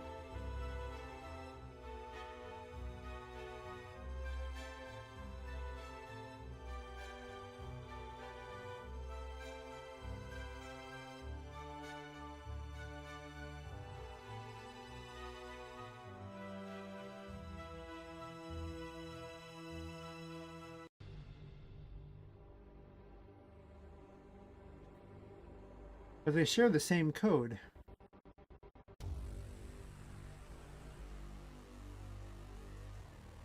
They're identical in code, except for they're just told to do a different thing, right? Let's look. And they're just told the direction they're going to is just different, but it's only the Y that changes.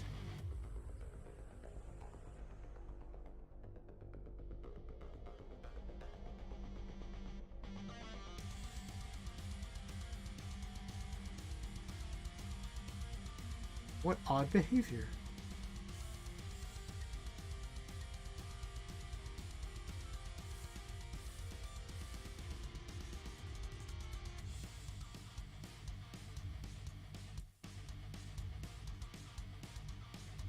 Well, how about this? I don't gotta do that, because we already know the height of the map. We'll spawn this at 28. We'll just put him right about there. And let's see if that fixes the problem. In theory, it should. And just for ADD purposes of making it nice and neat. Don't have to do that, but readability helps so much later on.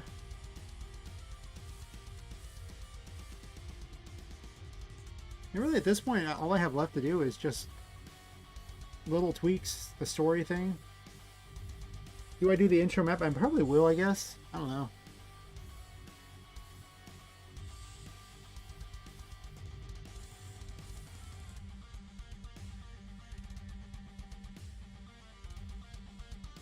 I probably want to put something that happens on this map, just kind of a bit of anything to talk about or something. I mean, other than meeting Miranda, who's...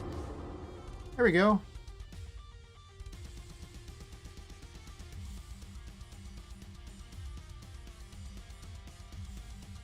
Instead of just having, you know, one crappy image, why not have the two meet in the center like a, you know, cool kid? That seems way more efficient to me.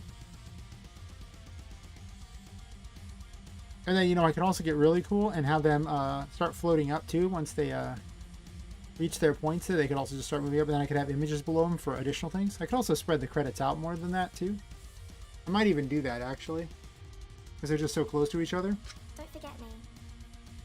So that could be a thing. There's also music that plays during it, but I just haven't turned the music back on because I don't care.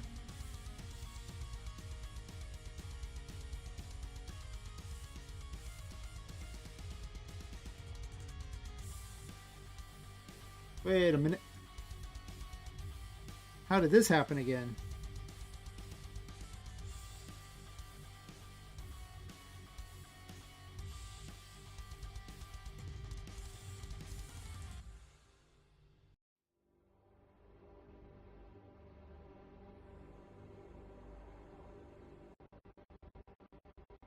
Um...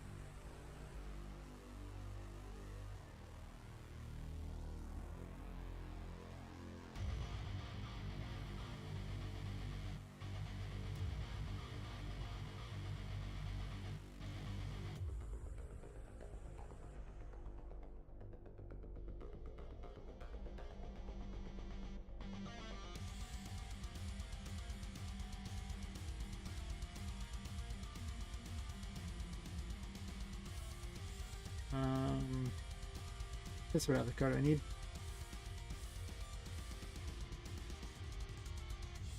I forgot the code to remove the thing, but I think what's happening is there's two instances of the player.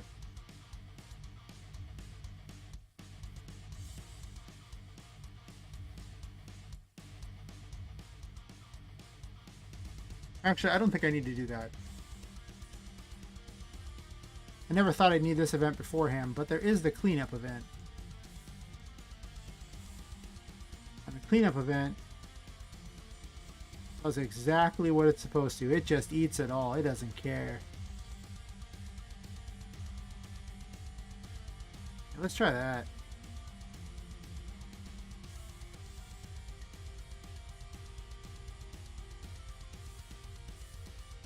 I mean, I guess I could technically also just delete the player there, but just in case there's a way back to the start menu later, which there might be, I'm going to try to just, you know, proof it for the future.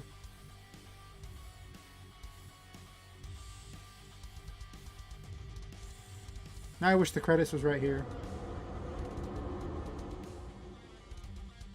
Sadly, it is not. And I'm not about to move it all just out of pure laziness, because it seems like more work to be lazy. Also, I don't plan to do much with the credits after this. Once they actually do what it's supposed to, I don't care too much. Like later on, when they get longer, I'll add pictures, and these things, the credits are going to float up out of the screen. And new pictures will appear below it. But it's just me. How many times am I going to write myself in there? Like, there's some things, like I use some other people's plugins, sure, but I also have a really awkward habit of writing people out of these things by just, you know, making my own plugins that do better things than theirs, at least for my game. So I guess I can hold the button to speed it up. Don't forget me.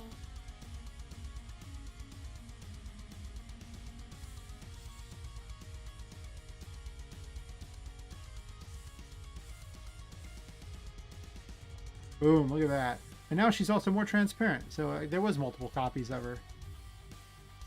But now there is not.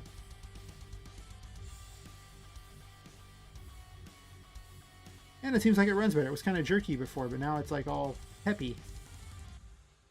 Alright. Do it again. I need a, you know, actual perfect thing here.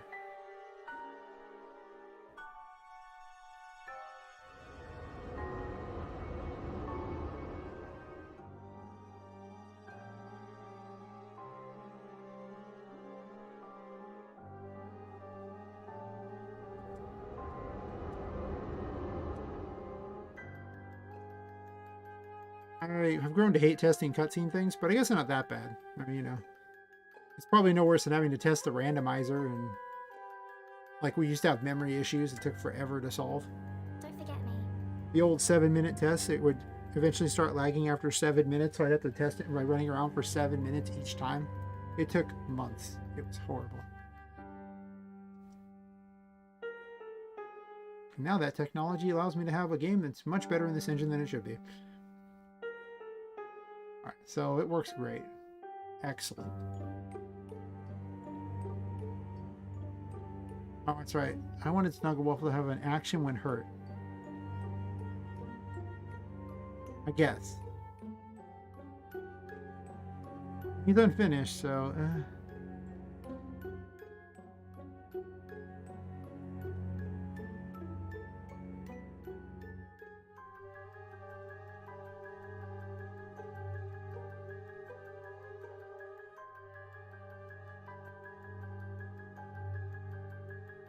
This is why I need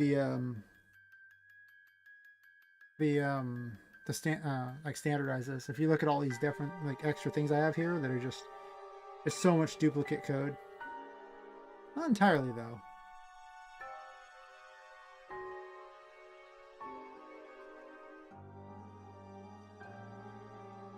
Oops, don't get everything. I just need this.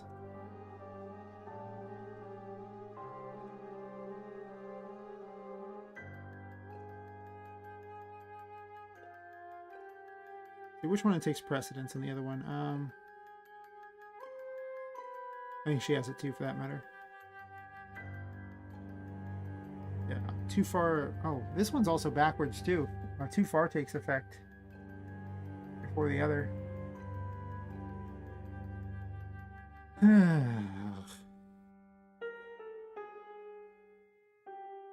thought this boss hopped, but she was hurt.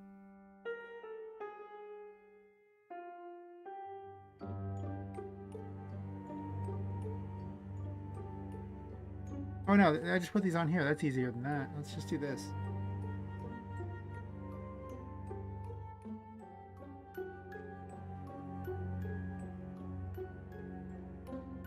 It's a little jank. But on their self-switch D there, we're going to do... He has things. So he should be doing these anyway. They just aren't very effective.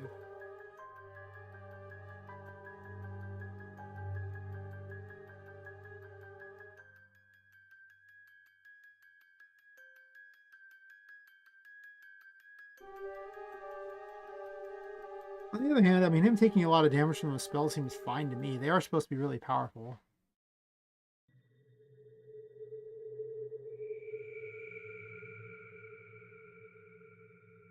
Screw it. We can just keep it as it is. I guess he technically has one, but they're not... He does a lot of damage. He can almost kill you in one set of attacks. Screw it.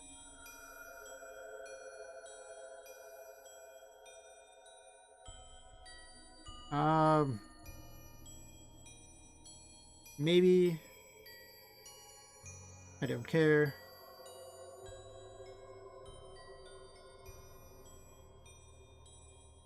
I guess just the intro cutscene and the dialogue things I need to work with right now. Everything else seems fine.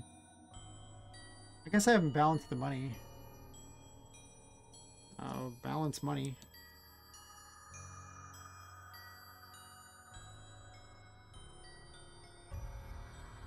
Yeah, I mean, that's fair. Like, the fun, fast boss battles are pretty good. But, I mean, like, the bosses are kind of like the main events currently at the moment. So, like, you know, you fight them all across the level. But normally they don't come out that fast. Like, you would actually be able to save the quest giver and all that. And until you collected all the tarot cards, the boss doesn't even come out. So, I just have it set to come out if there's, like, 2 of them spawned.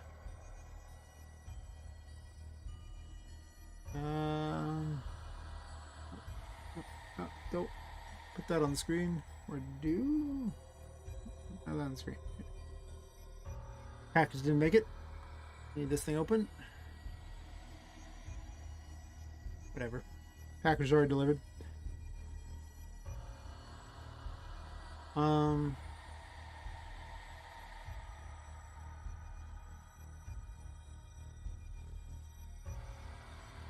can't open my document on that account while using the YouTube account, so yeah.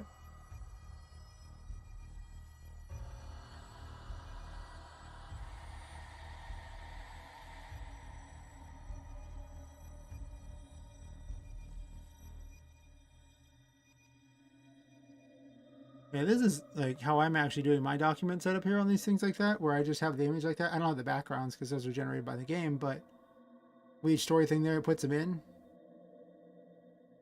So I have like my storyboard going on. And dialogue I was making, which I still need to add more in. And an alternate ending thing. That's what I'm working on there.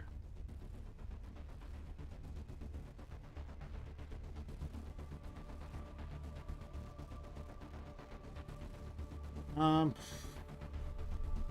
not sure what I'm gonna do about money. Now that everything drops money, it seems like it'd probably be okay. You'd have to do a bit of grinding, but not that much. I don't really want it to be too much. I want them to test it out repeatedly and often as I make new things, so.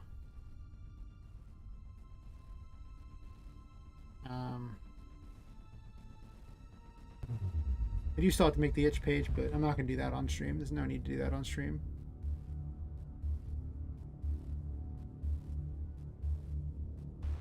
So let's see.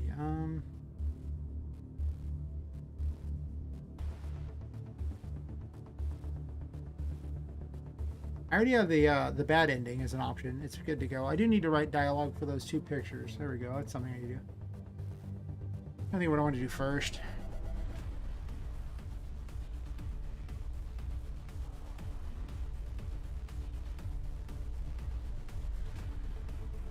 Poor Tinka's getting so complicated. She's got all these common events just for her, because otherwise it was like the biggest common event ever. I mean, sorry, the biggest event ever, where it was just she had so many things she had to do, including being the puzzle thingy that isn't even in the game, where you can actually move the puzzle pieces around and put them into the picture for a later thing. Her quests too. The game dev reward, so I can just remove this from the game and be done with it. The credits, because she can summon the credits too, in case you want to look at them. That's why the credits don't end the game, and it's actually the rest that's coded into the other thing. Chat dialogues, yeah, the important info in each window thing here.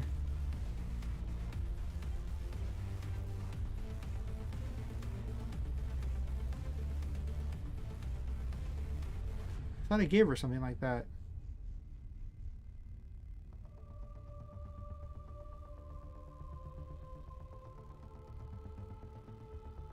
Or did I do something different here?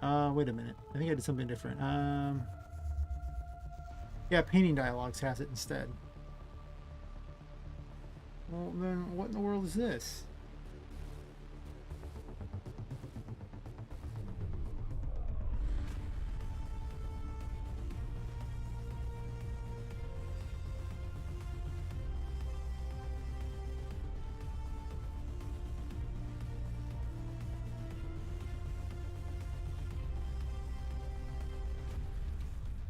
Yeah, this is only if you actually talk to her.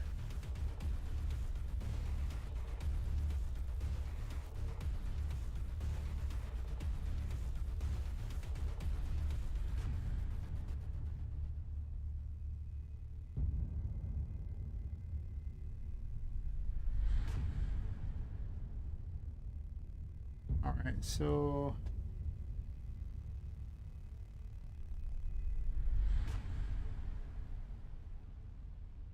maybe get some specific numbers for this one here. This is map 3. I don't care about map 3. Okay, well that's the only one I wrote them for.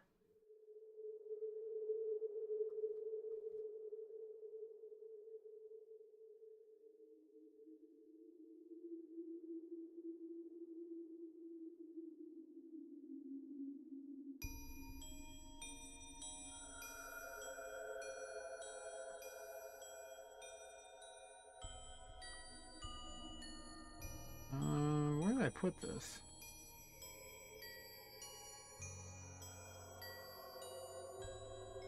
Old dialogue for a character that's not even in the game anymore.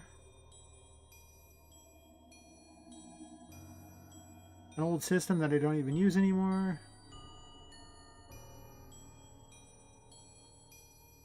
Intro cutscene thingy.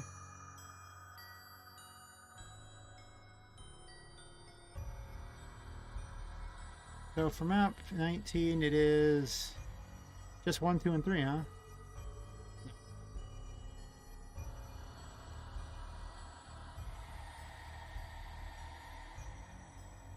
Yeah, I guess it is. The other ones are like 1, 3, 4, 5, and 1, 3, 4, 2, 5, 8. Like, you know, depending upon the events that were involved. 1, 3, 4, 5 are what I need. And 5 doesn't do anything because it's the ending thing. Alright. So let's go ahead and copy 3 of these. Fine.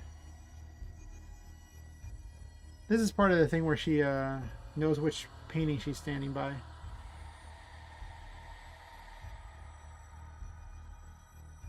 It's 1, 2, 3. Wait, there are 3 pictures on this map. That's fine.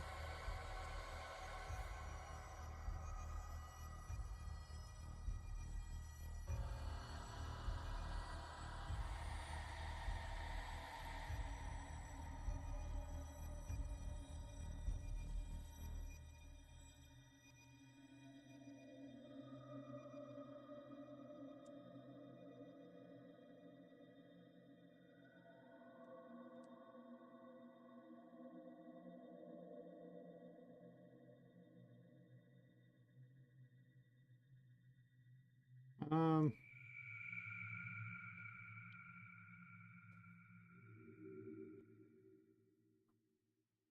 let's run a test first before I write anything for it. Make sure to have it set correctly.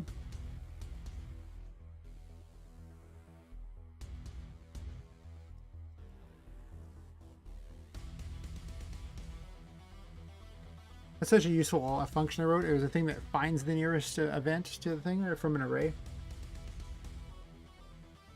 You give it a bunch of like, you know, events that you've put in an array, usually all the ones of a certain type, and then it just finds the nearest one.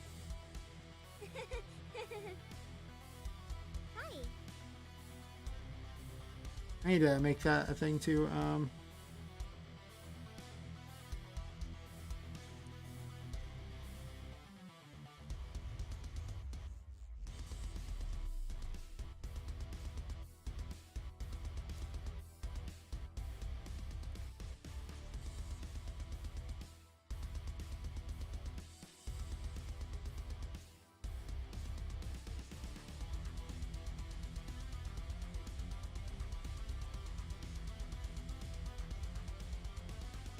Bye.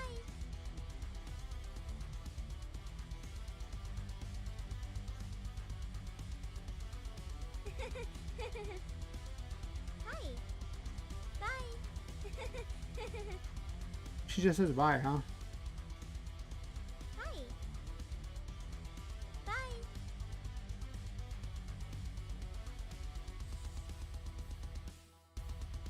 Wait a minute. Hi.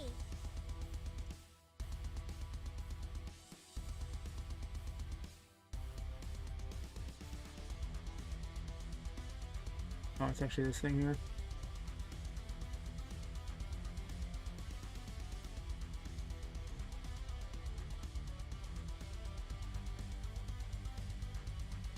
Why does map 2 not work?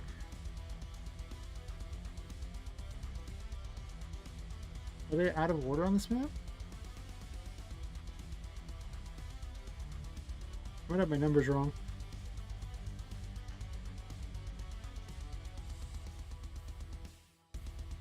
This is 3.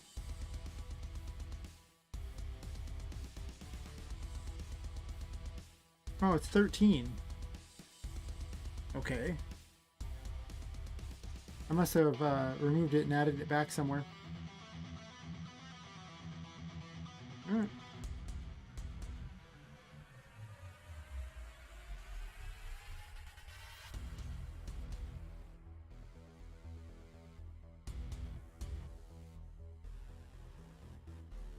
I'm not sure what she's going to say about those. Both those paintings are for things that aren't even in the game yet. But it is supposed to be a thing that's kind of showcasing some of the enemies that will eventually be in the game. I like the little voodoo dolls, but they had a glitch that just would crash the game, so they were the first to go, even though I like them more than a lot of them.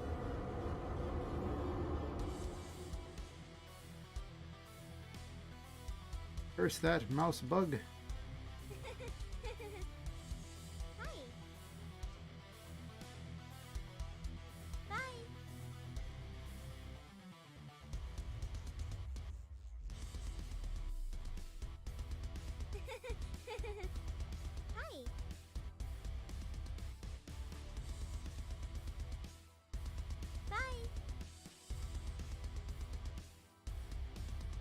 Okay,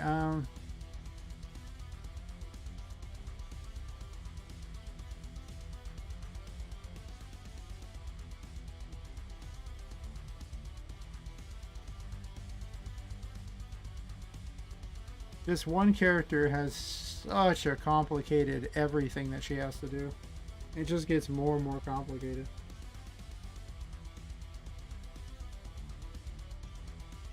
But it's not just one event. There's actually 3 different events for her at this point, depending upon whether she's in the 2D area, the 2.5D area, and if she's on the intro map, because I didn't think the intro map's very specific stuff was necessary for everywhere else.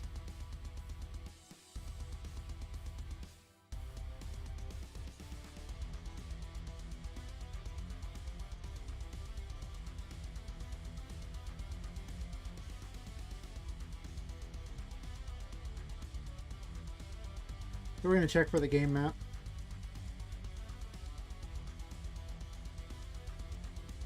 Set it to 19.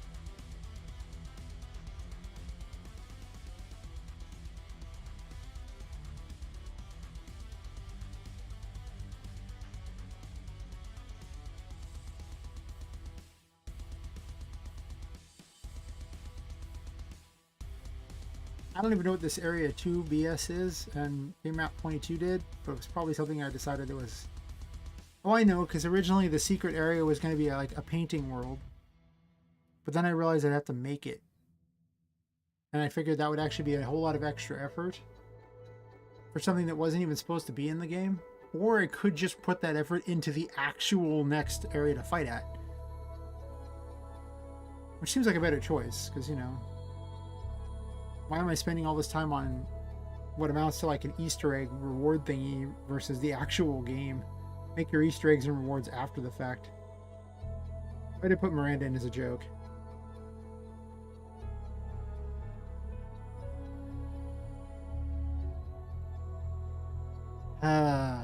You know, there's nothing wrong with the concept behind this code, but I don't want it to trigger if it is map 19. Right? Do I want it to trigger on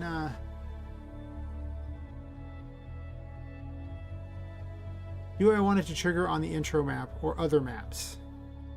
No. No, I don't. Only on map 15.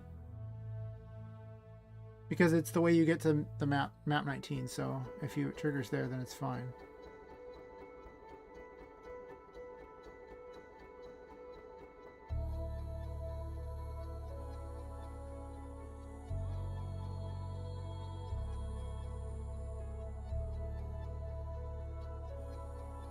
Map 19 is not actually supposed to be a map that's going to be in the later games. It's just literally a, you know, Easter egg, you know, where you would end up if you actually do beat the Teddy boss. Well, it didn't make it very hard. I made it hard enough, I suppose. We're on this map here.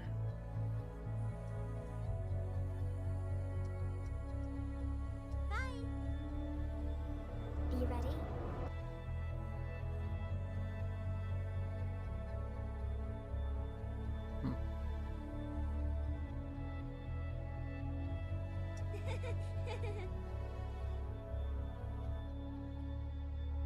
Hi. Bye. Hi. Oops. Whatever. Clicking too fast. Are you ready? Oh wait, she won't even spawn in because I have her disabled for this map for now.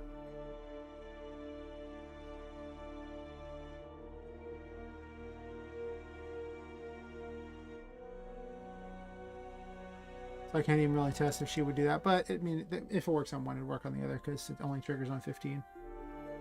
Alright, so now for this...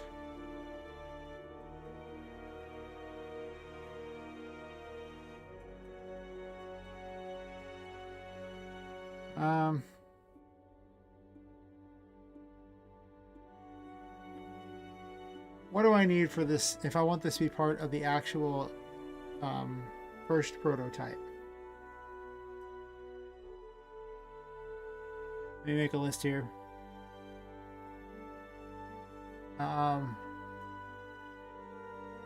Introduction here.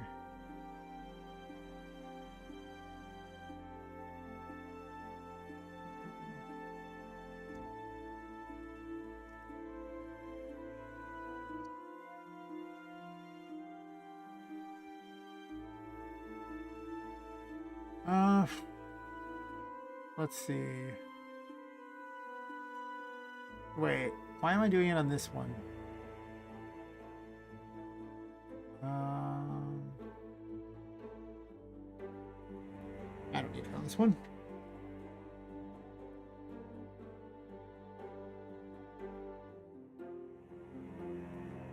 I'm technically already working on this, but that's also part of this thing here.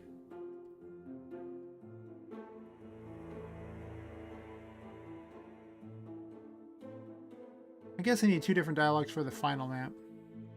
And then I'll worry about making this last scene here. And then I'll worry about tightening up the intro cutscene. And then, at that point, it's just a single playthrough through the game. So if I can get that ironed out... let's see, it's Thursday today for me. If I can get that ironed out... I don't even want to say I could get it kicked out the door by Saturday, because every time I ever say that, something happens that's catastrophic. But yeah, I mean, it's technically beatable from start to finish. I'm going to play it through once like that. I'll do that on stream. Probably Saturday will be the day I try to do the full playthrough on stream.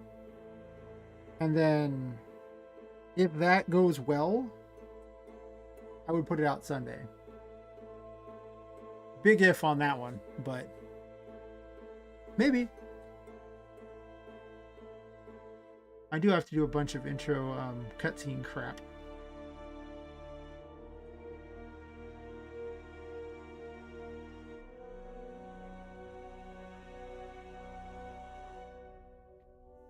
Let's see.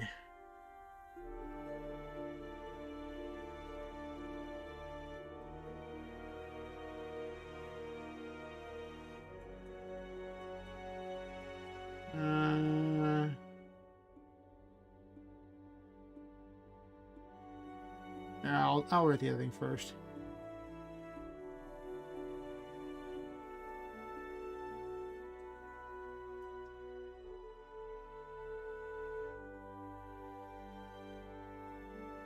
So she has to write something about, let's see, the voodoo dolls and what am I going to call the other dolls? Am I going to call them what I initially named the thing, the enemy thing? I think I called them Bugaboo because that was the name of the one of the basis ideas there, though I haven't made anything for it yet. I do actually have the graphics for a lot of them, you know. I mean, I have the Bugaboo there, I had the voodoo dolls. The graphics are there.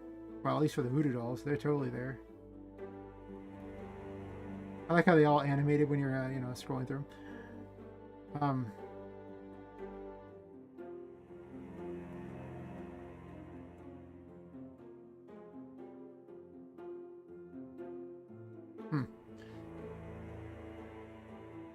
Best not to think too much about it. Every time I think too hard about these things, I end up never writing anything. And what I should really do is just write it off the cuff. And later on, I can change it. And if I don't end up changing it, at least there's something there.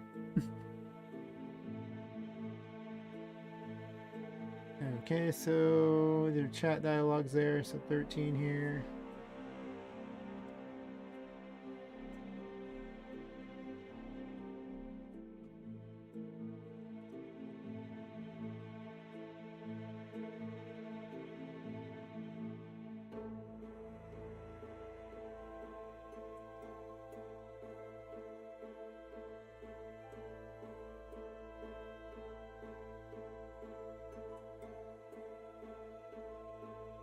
Make Bugaboo like a mini boss? Like an actual boss?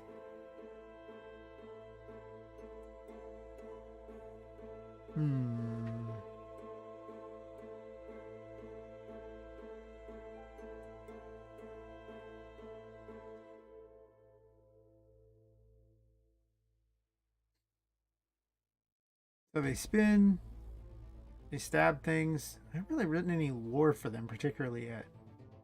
Everyone else had some sort of comment I can make about their lore.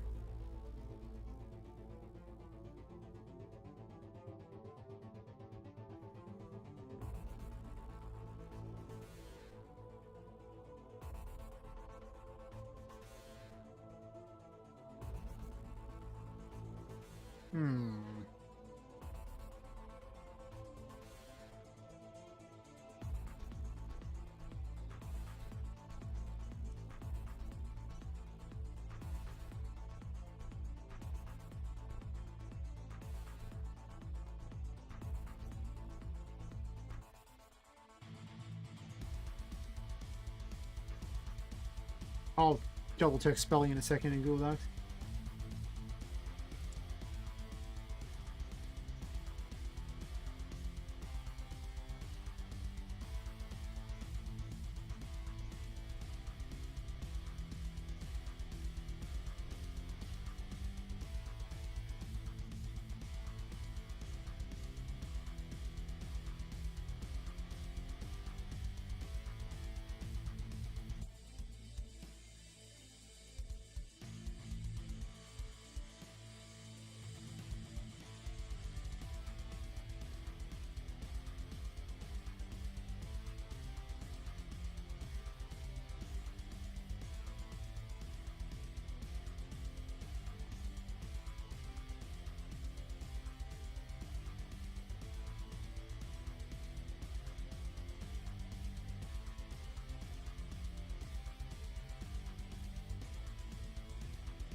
Oh, I mistype that. Just dropping it over in Google Docs to make certain that at least the English is okay, even if the writing might not be good. I don't know why I spaced out pincushion. I'm dumb. Hey, Google Docs, you know, whenever you need to do well on a paper, I remember I used Google Docs and everything like that to get through college, and you know, like basically like the higher level of college English like that, and it gets like a B. So you know, if you ever need a B at college, do this. If you ever need an A, use ChatGPT. Nothing.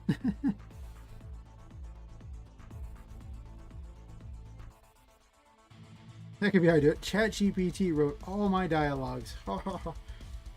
That'd probably be terrible.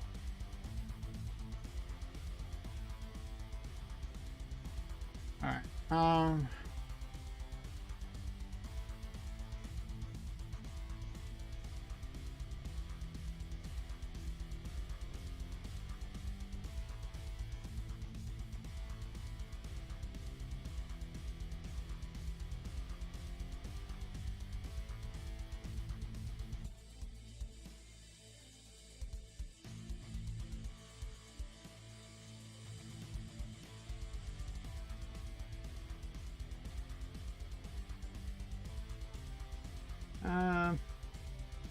Do I want to mention the Game Jam version? I think I made a joke about it at some point. I guess I can.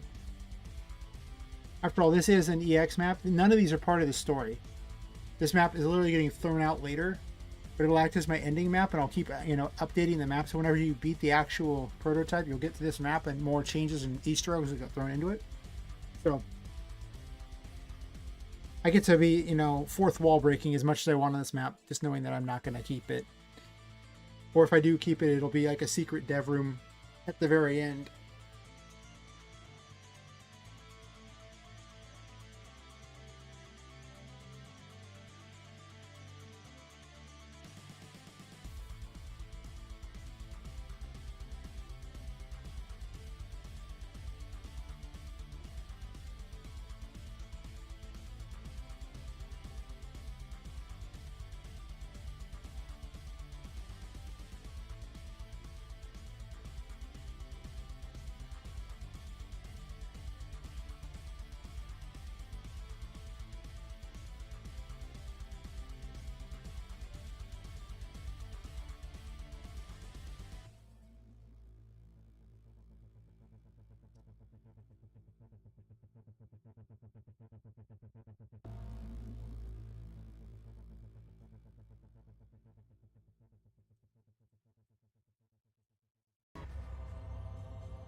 Definitely gonna make a point of commenting on the game that I never finished repeatedly and often.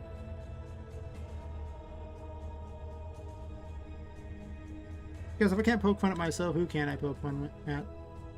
That game was a catastrophe. It's still a catastrophe. And it will always be a catastrophe. Until I make a point of just focusing the dumb thing.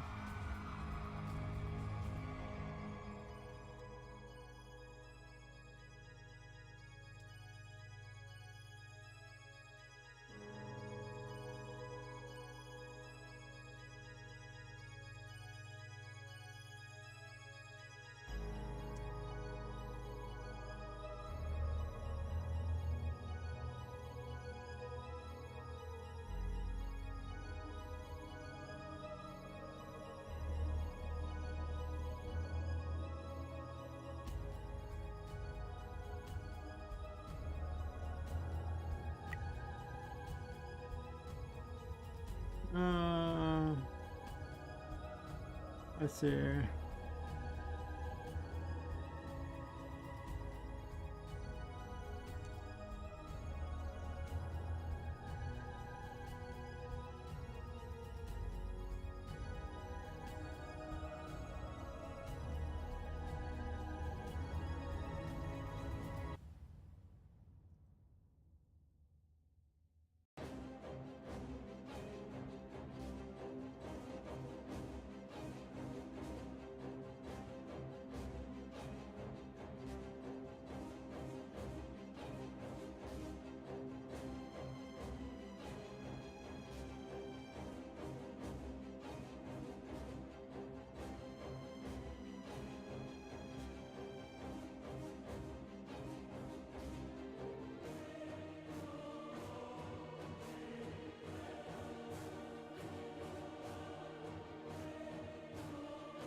Realized I didn't actually read through what I was writing, I just kind of wrote it quickly.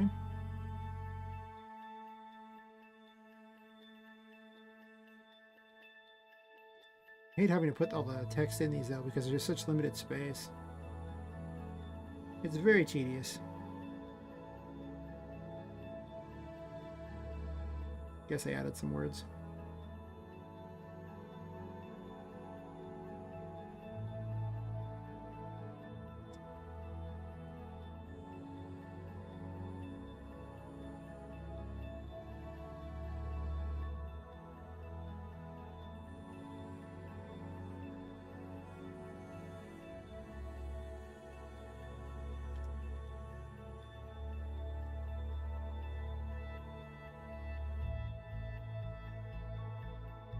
Oops.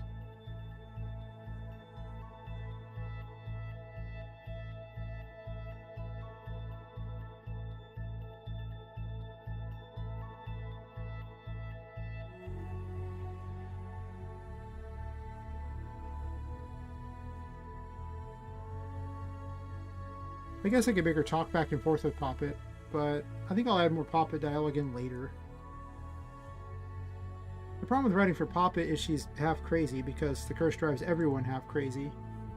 Well, almost completely crazy, but you know. She was crazy, but then she got her curse messed with a bit by being moved around the attic. So that's the only reason she's not totally crazy. So writing a character who's basically almost two people can be kind of taxing when it's just for joke dialogue.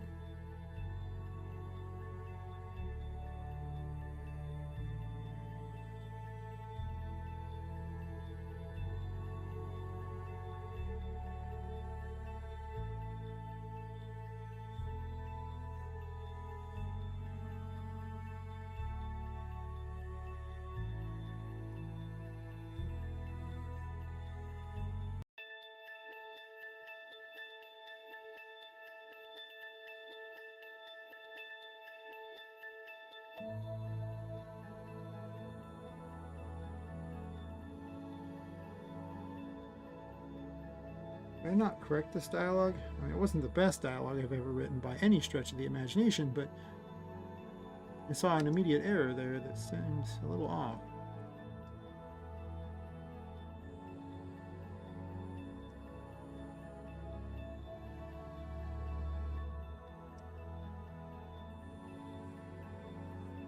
No, seems fine.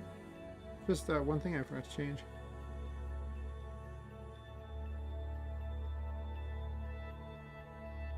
I may end up changing the font too. I notice it kind of cuts off on the top and bottom of these things. So unless I'm going to use way less space in these things, like or if I'm going to actually add extra spaces into the dialogue, it's going to be weird. You know what I wonder? I want to test this out. What does the transparent one even look like? I'm just going to do two of them transparent. I'm curious. Maybe it'll look better.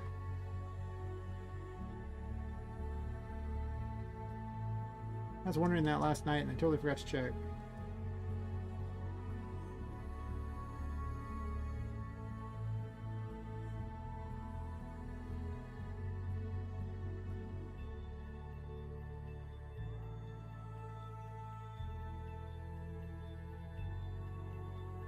She's only going to say that on the third map, so let's go to the third.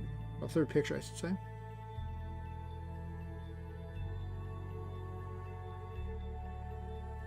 Hi.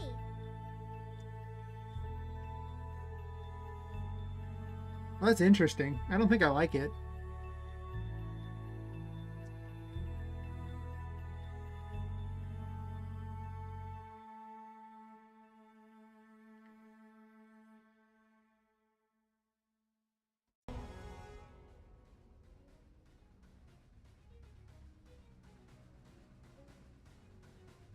The other thing I wonder is if I actually need the little picture things like that. Also, the names of them might be a little ridiculous too.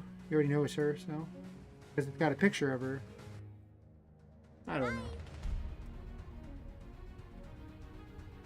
For now, I'm gonna leave it, but I do plan on changing that back so that it shows those.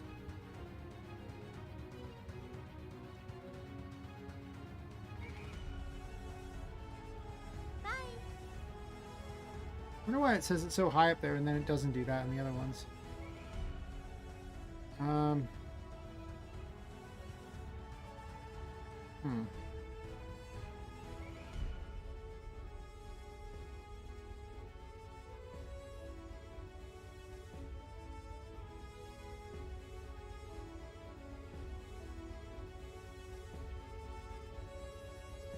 That'll cover the last three pictures.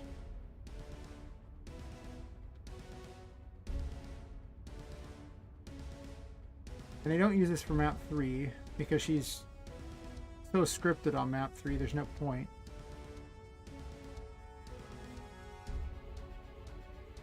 I'm just going to delete that so I don't see it anymore by accident.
I'm just gonna start putting on the top of these things. Just so much easier to keep track of the things because I've confused these two multiple times.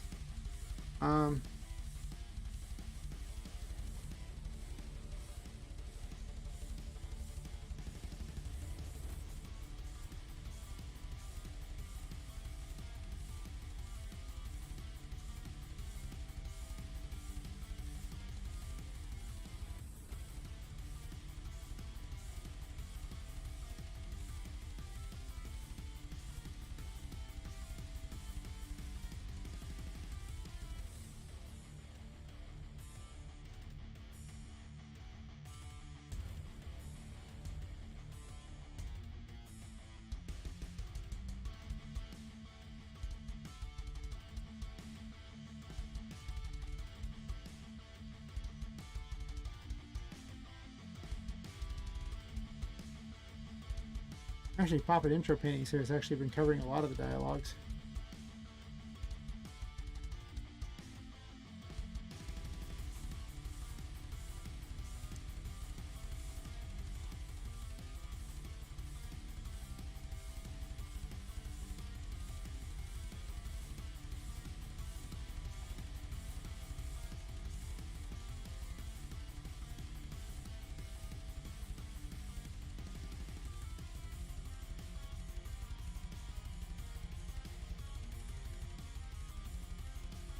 No, it's not just Pop It stuff.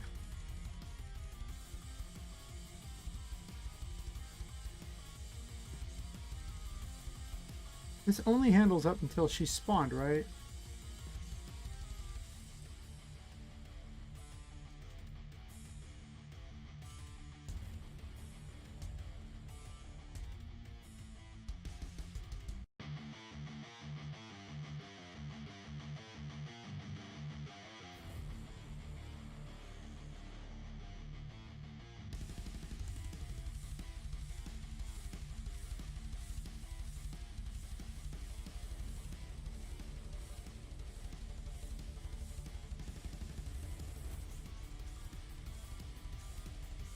Yeah, it ends with her following.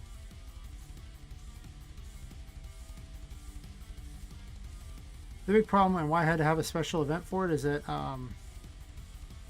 because Tinka is being spawned in, she doesn't have a specific event ID, and being able to reference it is a lot harder.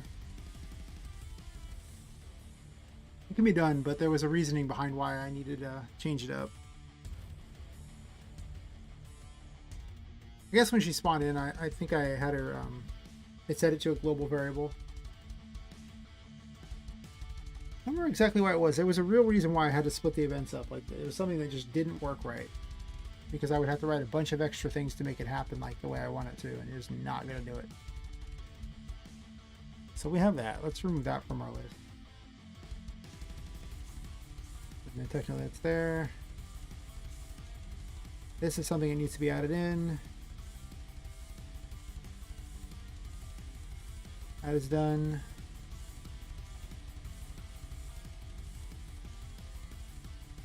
It's just those two, I think. So this is where the decision comes in. How badly do I want this first intro sequence of them talking?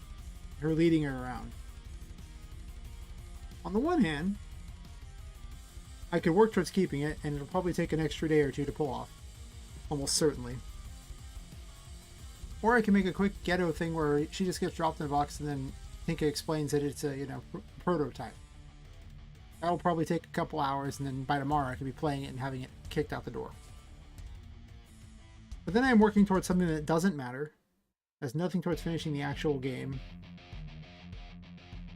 and isn't particularly all that cool.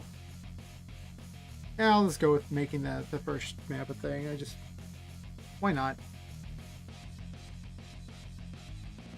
Alright, if that's the case. Oh, hey Fearless, how's it going?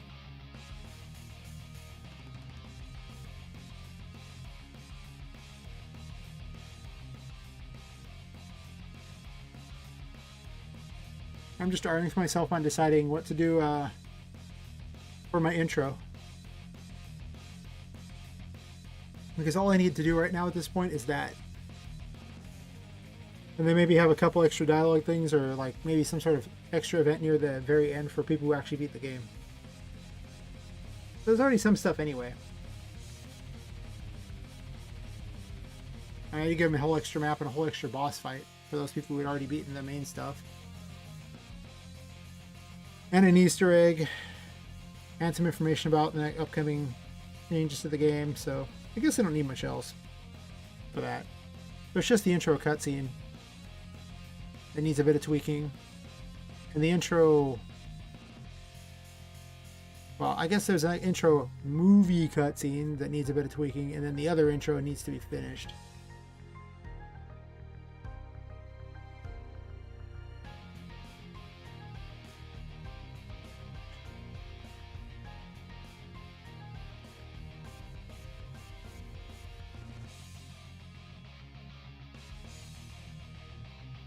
Where was I even at on this?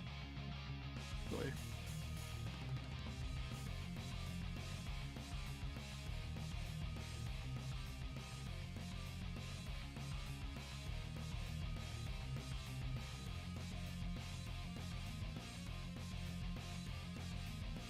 I'm going to break these up. I don't think I want to write dialogue for each of these pictures.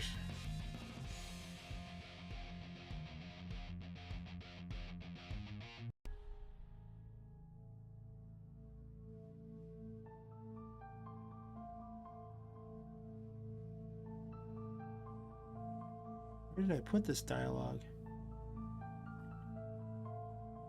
I know I wrote dialogue somewhere for this. Checking through my notes.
Is there one too many pictures for it? I just put like as many pictures as would fit in there. But do I have enough pictures that I want to have in the intro here?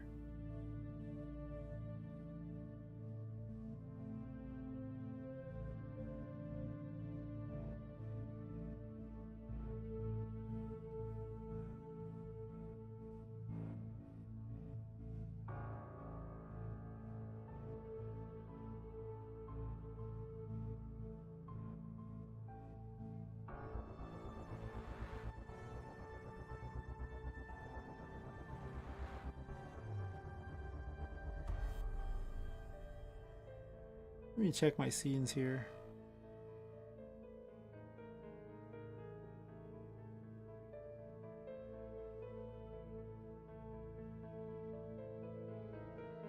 Oh, I don't know why I put them there. I'm just going to put them here. Need that.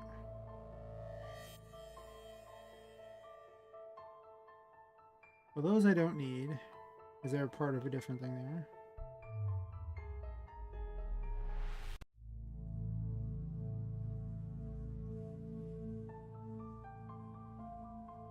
I was like playing the same track twice. Weird.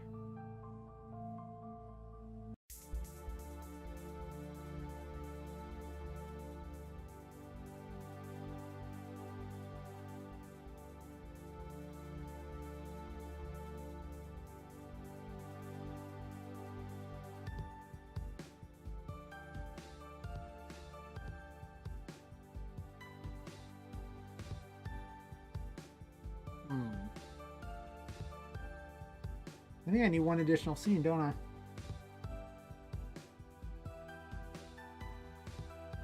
What's the scene going to be of, though? Originally I had her at her window, but with how I wrote the dialogue, I don't want that picture there.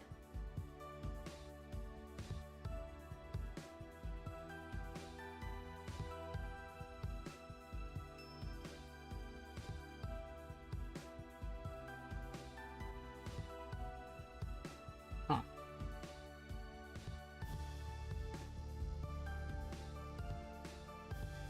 That's the old version of these things. I don't need that anymore, right? Does it have the better version? Yeah, that version. This version's kinda crap.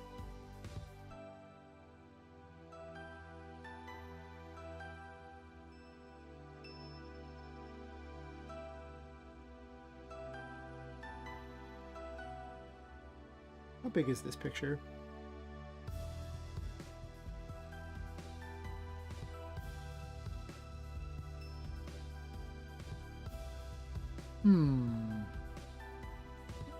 I have an idea. I'm writing the lore as I go, so you know the lore is going to be a little all over the place until I actually get it completely figured out exactly where it is, but I'll come up with something.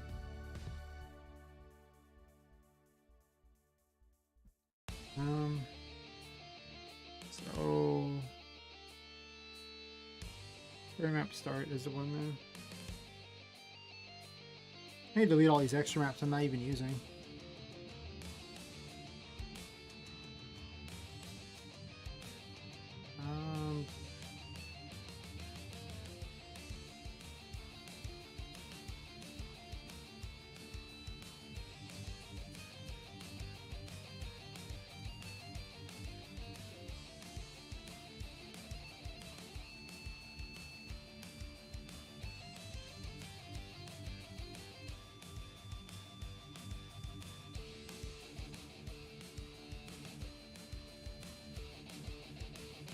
I wish I'd planned this out a little better than I had, but I haven't.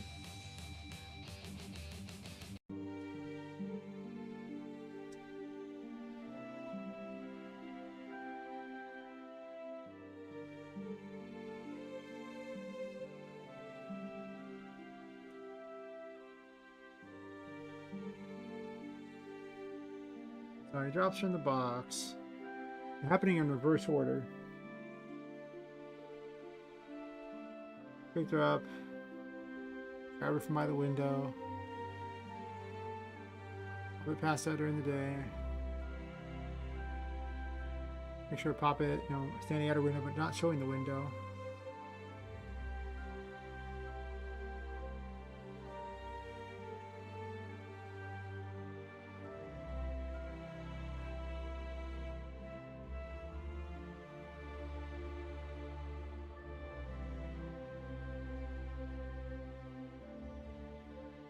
Oh, hi, Taka. How's it going? Apparently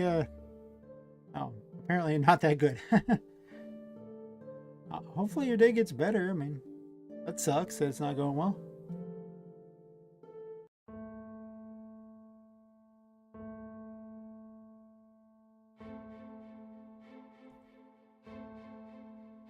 I think I'm fine with having this particular picture here, because it's supposed to be her being convinced that she's, you know, that she should do something different.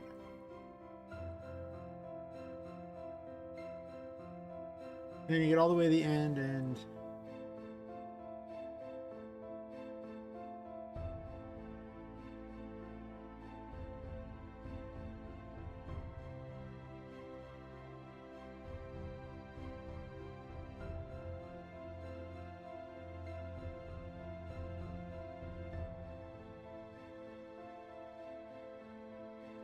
I mean, are they really your friends if they're bullying you because they think something? I mean, you know, you got proof she's real. That's all that matters, right?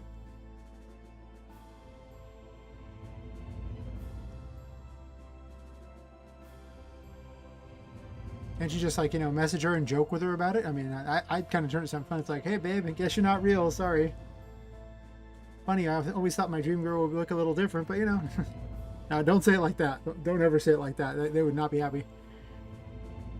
You could just be like, saying, well, at least I know how my dream girl looks. Tell her that or something. Imply that she's your dream girl. And, you know, Eh.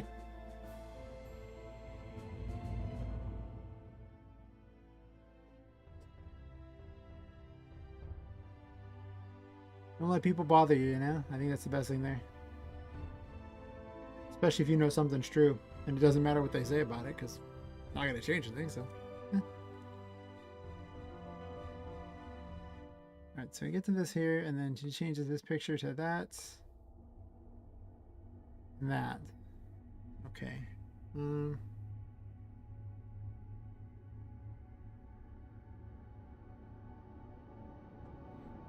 going to have to write this particular picture to be more complicated.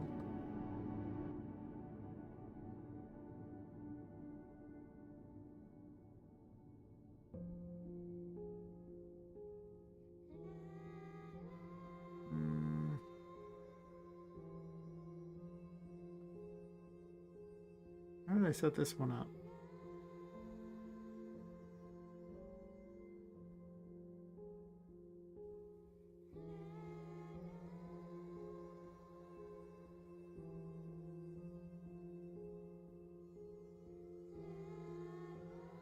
Lock area 1.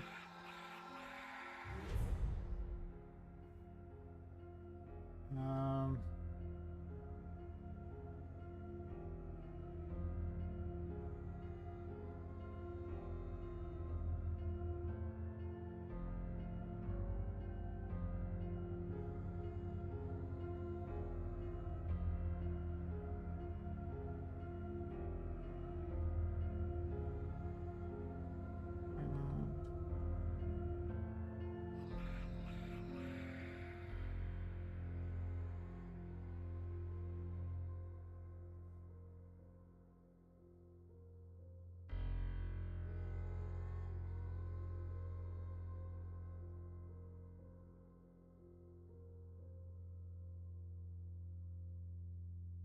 Pop-it window triggers this.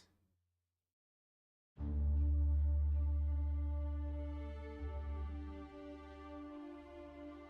he'll deserve it.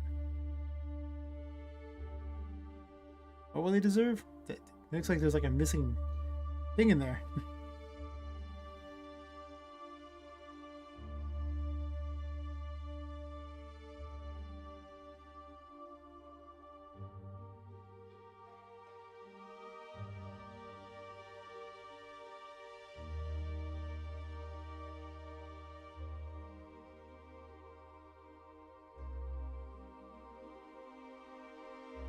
Wait a minute.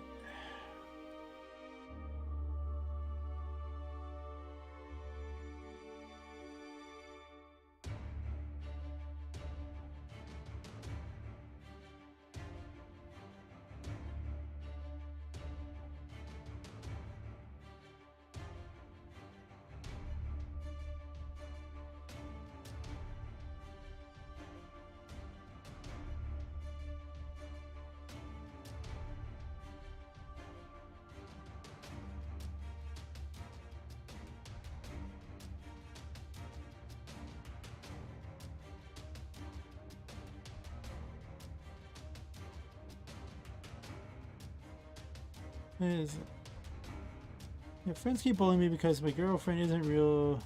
Know that I prove she is real, and he'll deserve it. I'm BC. He hurt my girlfriend.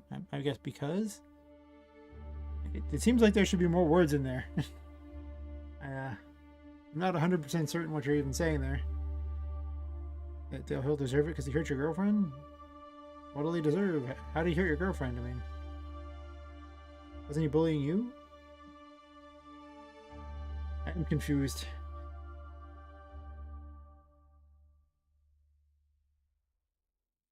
Oh. Usually violence is not the answer. I usually advise against it. It's just self-defense is one thing, but usually violence does not make things better.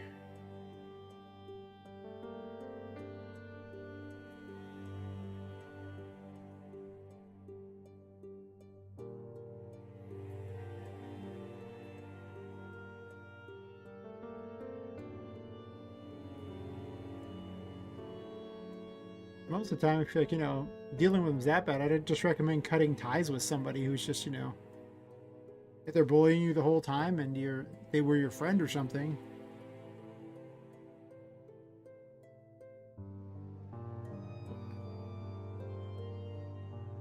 Violence usually just comes with repercussions, and they're not usually good repercussions.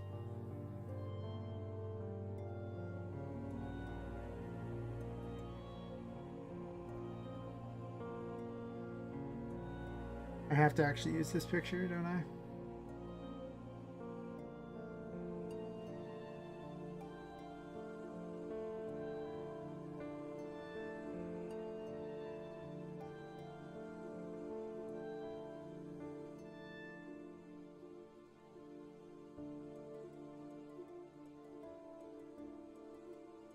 Or do I want an empty picture of the window?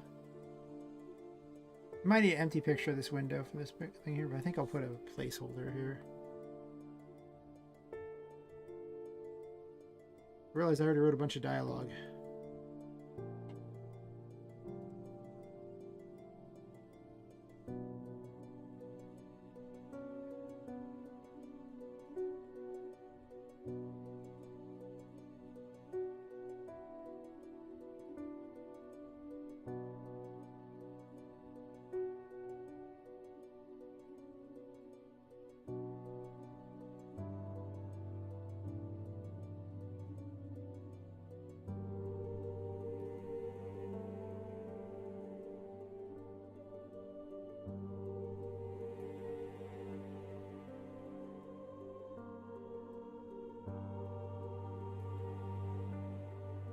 Yeah, I definitely don't want to offer any real advice on that scenario, other than to say violence is usually a bad decision. There's usually a better path.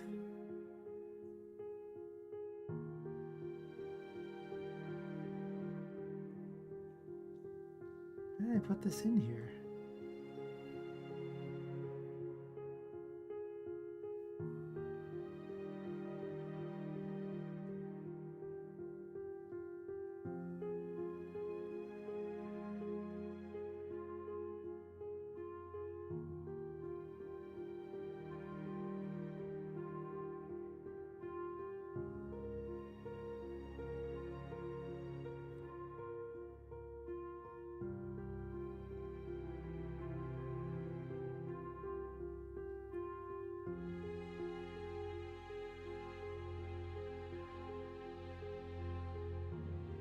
Oh, catch you later, Taka. Hopefully things go better.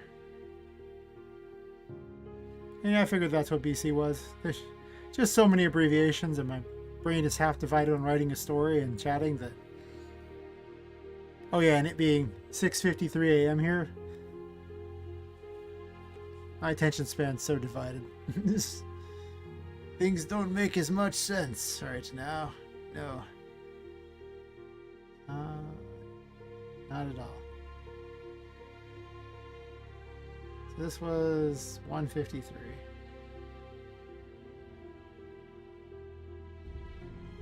Catch you later.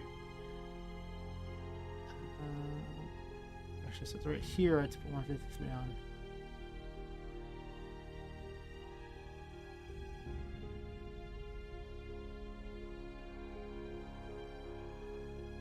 Oh, not conditional branch. We're looking at control switches, 153.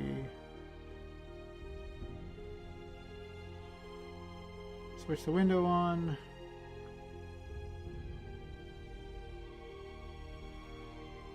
Where are we even at on this story thing here? Let's turn the thingy back on. I should have done the story in reverse, so this way I could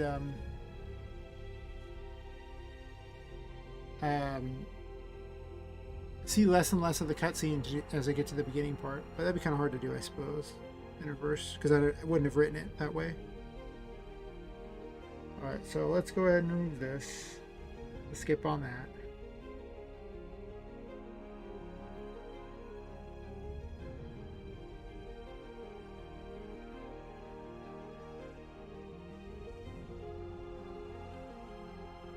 Actually, I think all these should just go in here, because these are if I wish to skip the intro.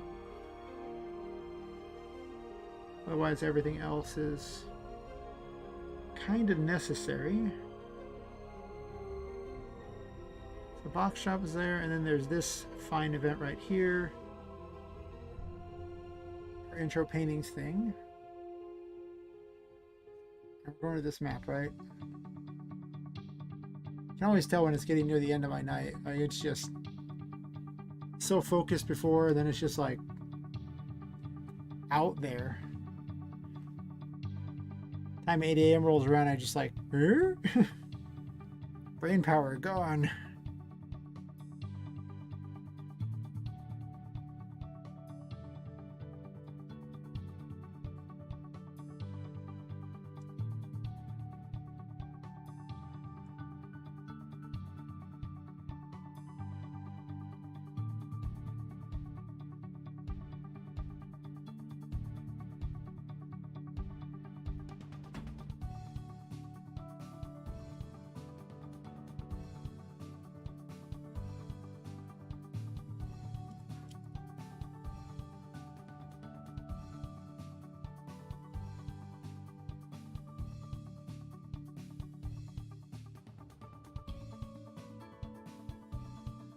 Papa changes direction whenever she's talking. The other half of her's talking. She's talking to herself, but she's got like a personality that's cursed and a personality that's trying not to be cursed. So she's uncertain what's going on.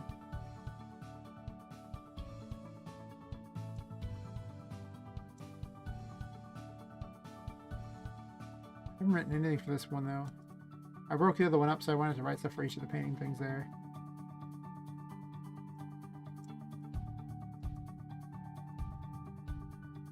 Sure.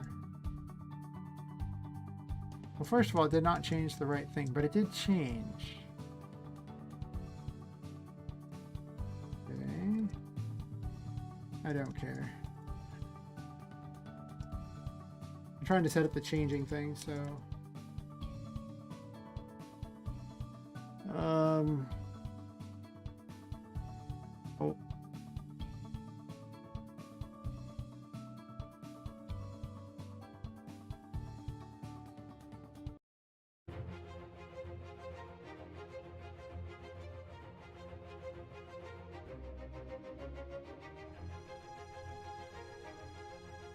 What did she really say in there? Look over here.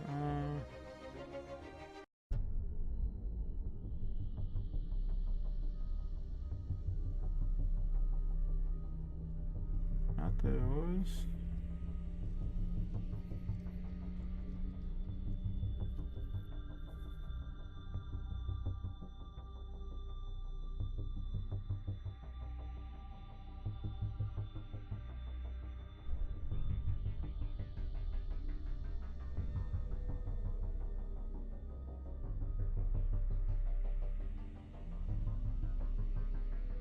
Wait a minute. The dialogue I've written over here different than that? It might be. I might be confusing me, or they're like, wait a minute.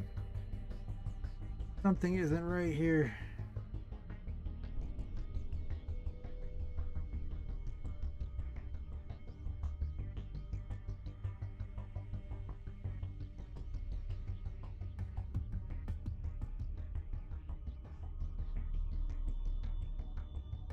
Oh, she changes it right there. I was actually right to have it this way. It's just this needs to be...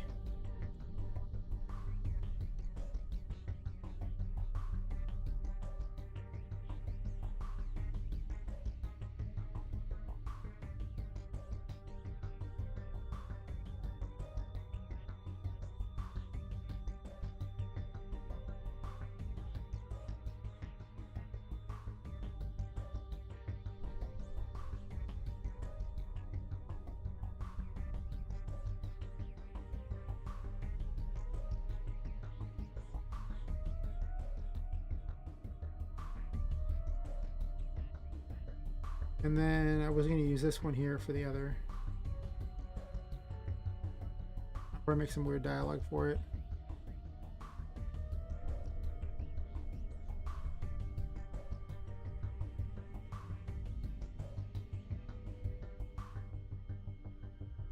To make the coding for the other one too.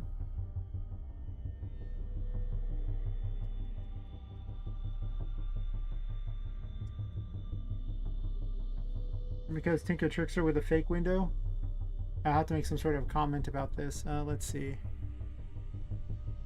Actually.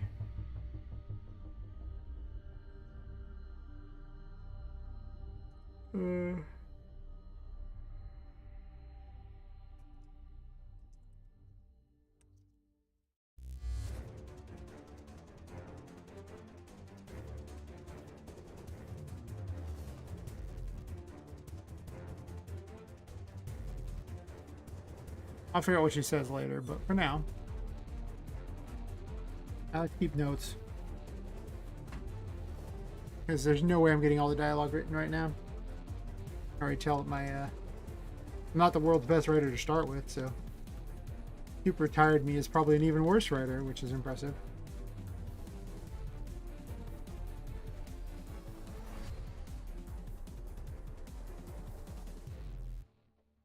And once I get the dialogue figured out, I can actually have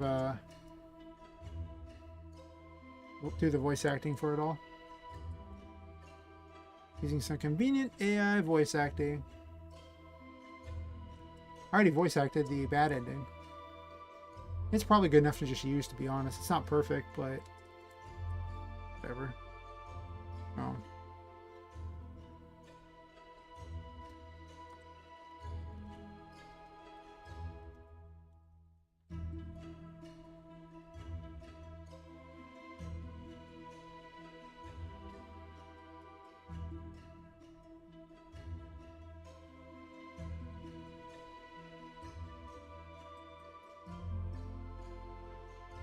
She's so cursed she's ramming her head into the painting trying to go through it. Because she thinks it's her window. And her entire curse is to go back to the window. It's her spot. She has to go there. Specifically there and nowhere else. All the curses they have are really simple things because it is just an attic and they are just toys and attics. They can't really do a whole lot. They can't leave the attic.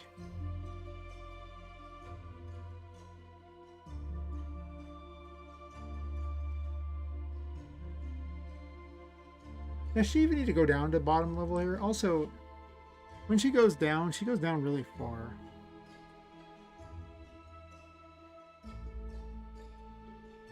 Let's see,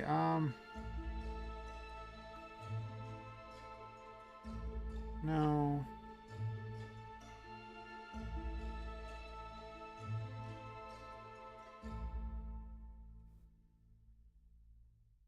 Painting cutscene movement was the one I was messing with. I'm gonna make a backup of that, I think.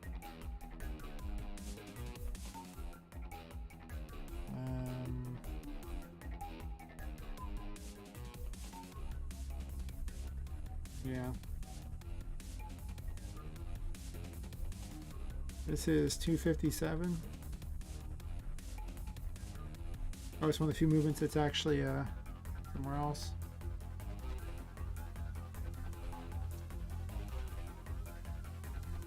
Alright, so this is my backup of it.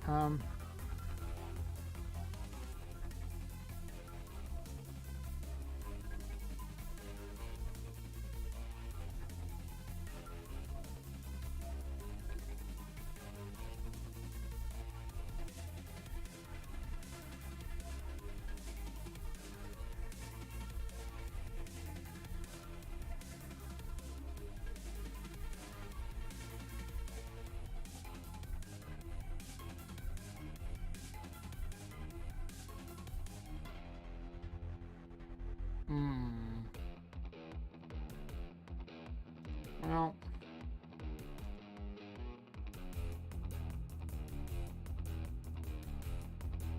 about 21, I guess, for that. The other option is just to turn towards Tinka.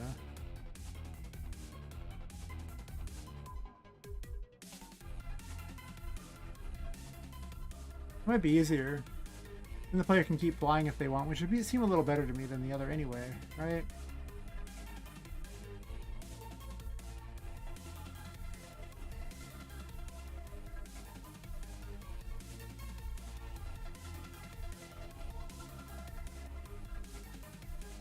Who's running this event?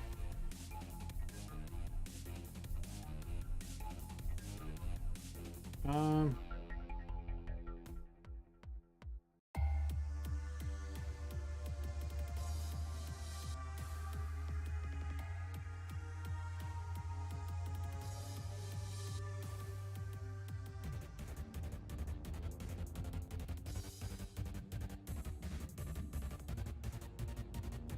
Alright, so she runs this. Cutscene movement. And it does have access to this event ID.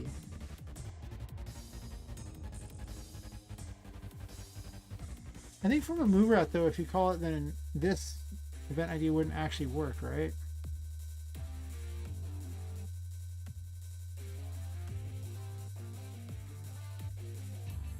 I'm pretty certain that's like, you know, move character, it's their thing, so it's... But you're still handing this particular event ID. I mean, this would have the access to this event ID, so using that there, so it would work.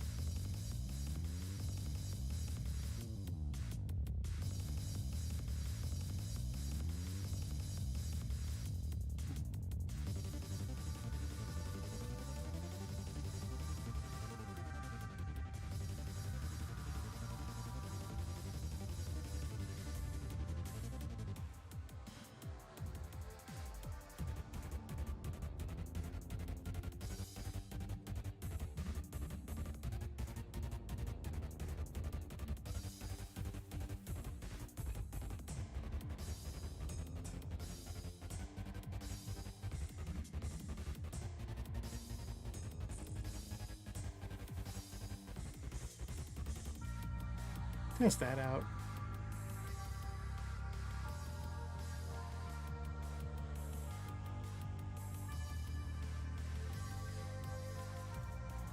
Might feel a little less forced and weird than the other one.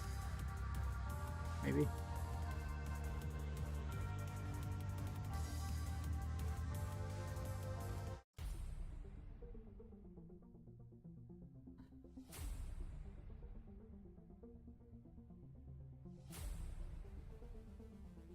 This one test there. If there's currently no one watching though, like there's 0 concurrent on those. So if at that point we're at the 0, I am more than happy to head out at this point.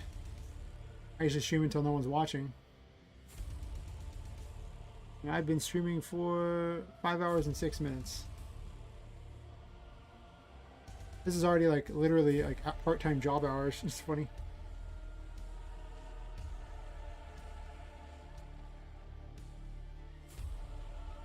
I should definitely do my writing earlier than that. I'm better at coding later at night than I am writing. My writing is just... Like, I'm really good at art at night and coming up with weird ideas for game things, but writing dialogue is just not a skill I have late at night. Not good dialogue, anyway.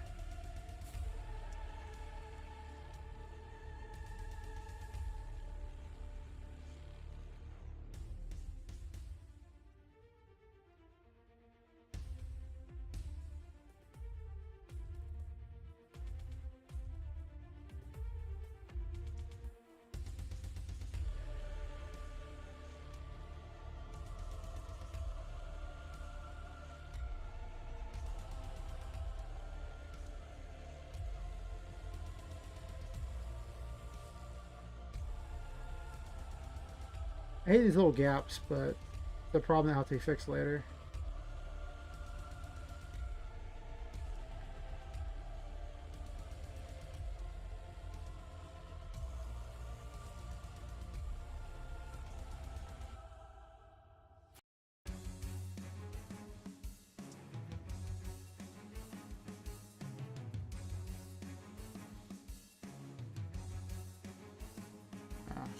Anyway.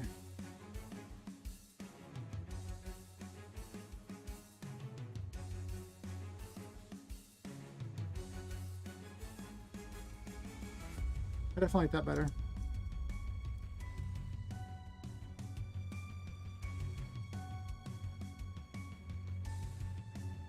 I think tomorrow off stream I'm gonna write a bunch of dialogue and then I can dump it on stream and move the characters around during the stream. Alright. Anyway. almost certainly going to end up calling it right about now because it has been over 5 hours, and with no one currently watching, I usually just try to stream 3 hours. If no one's watching at that point, then I stop just to save on the streaming energy, because I do work a full-time job. So turns out it can get tiring to do 5 hours of streaming every night. I think I've streamed like 18 hours. No, 17 hours this week so far in 3 days. Yep. I will catch everyone later. Have a wonderful night, morning, or whatever it is. This is Imaginary Villain signing out. I'm off to sleep. Later.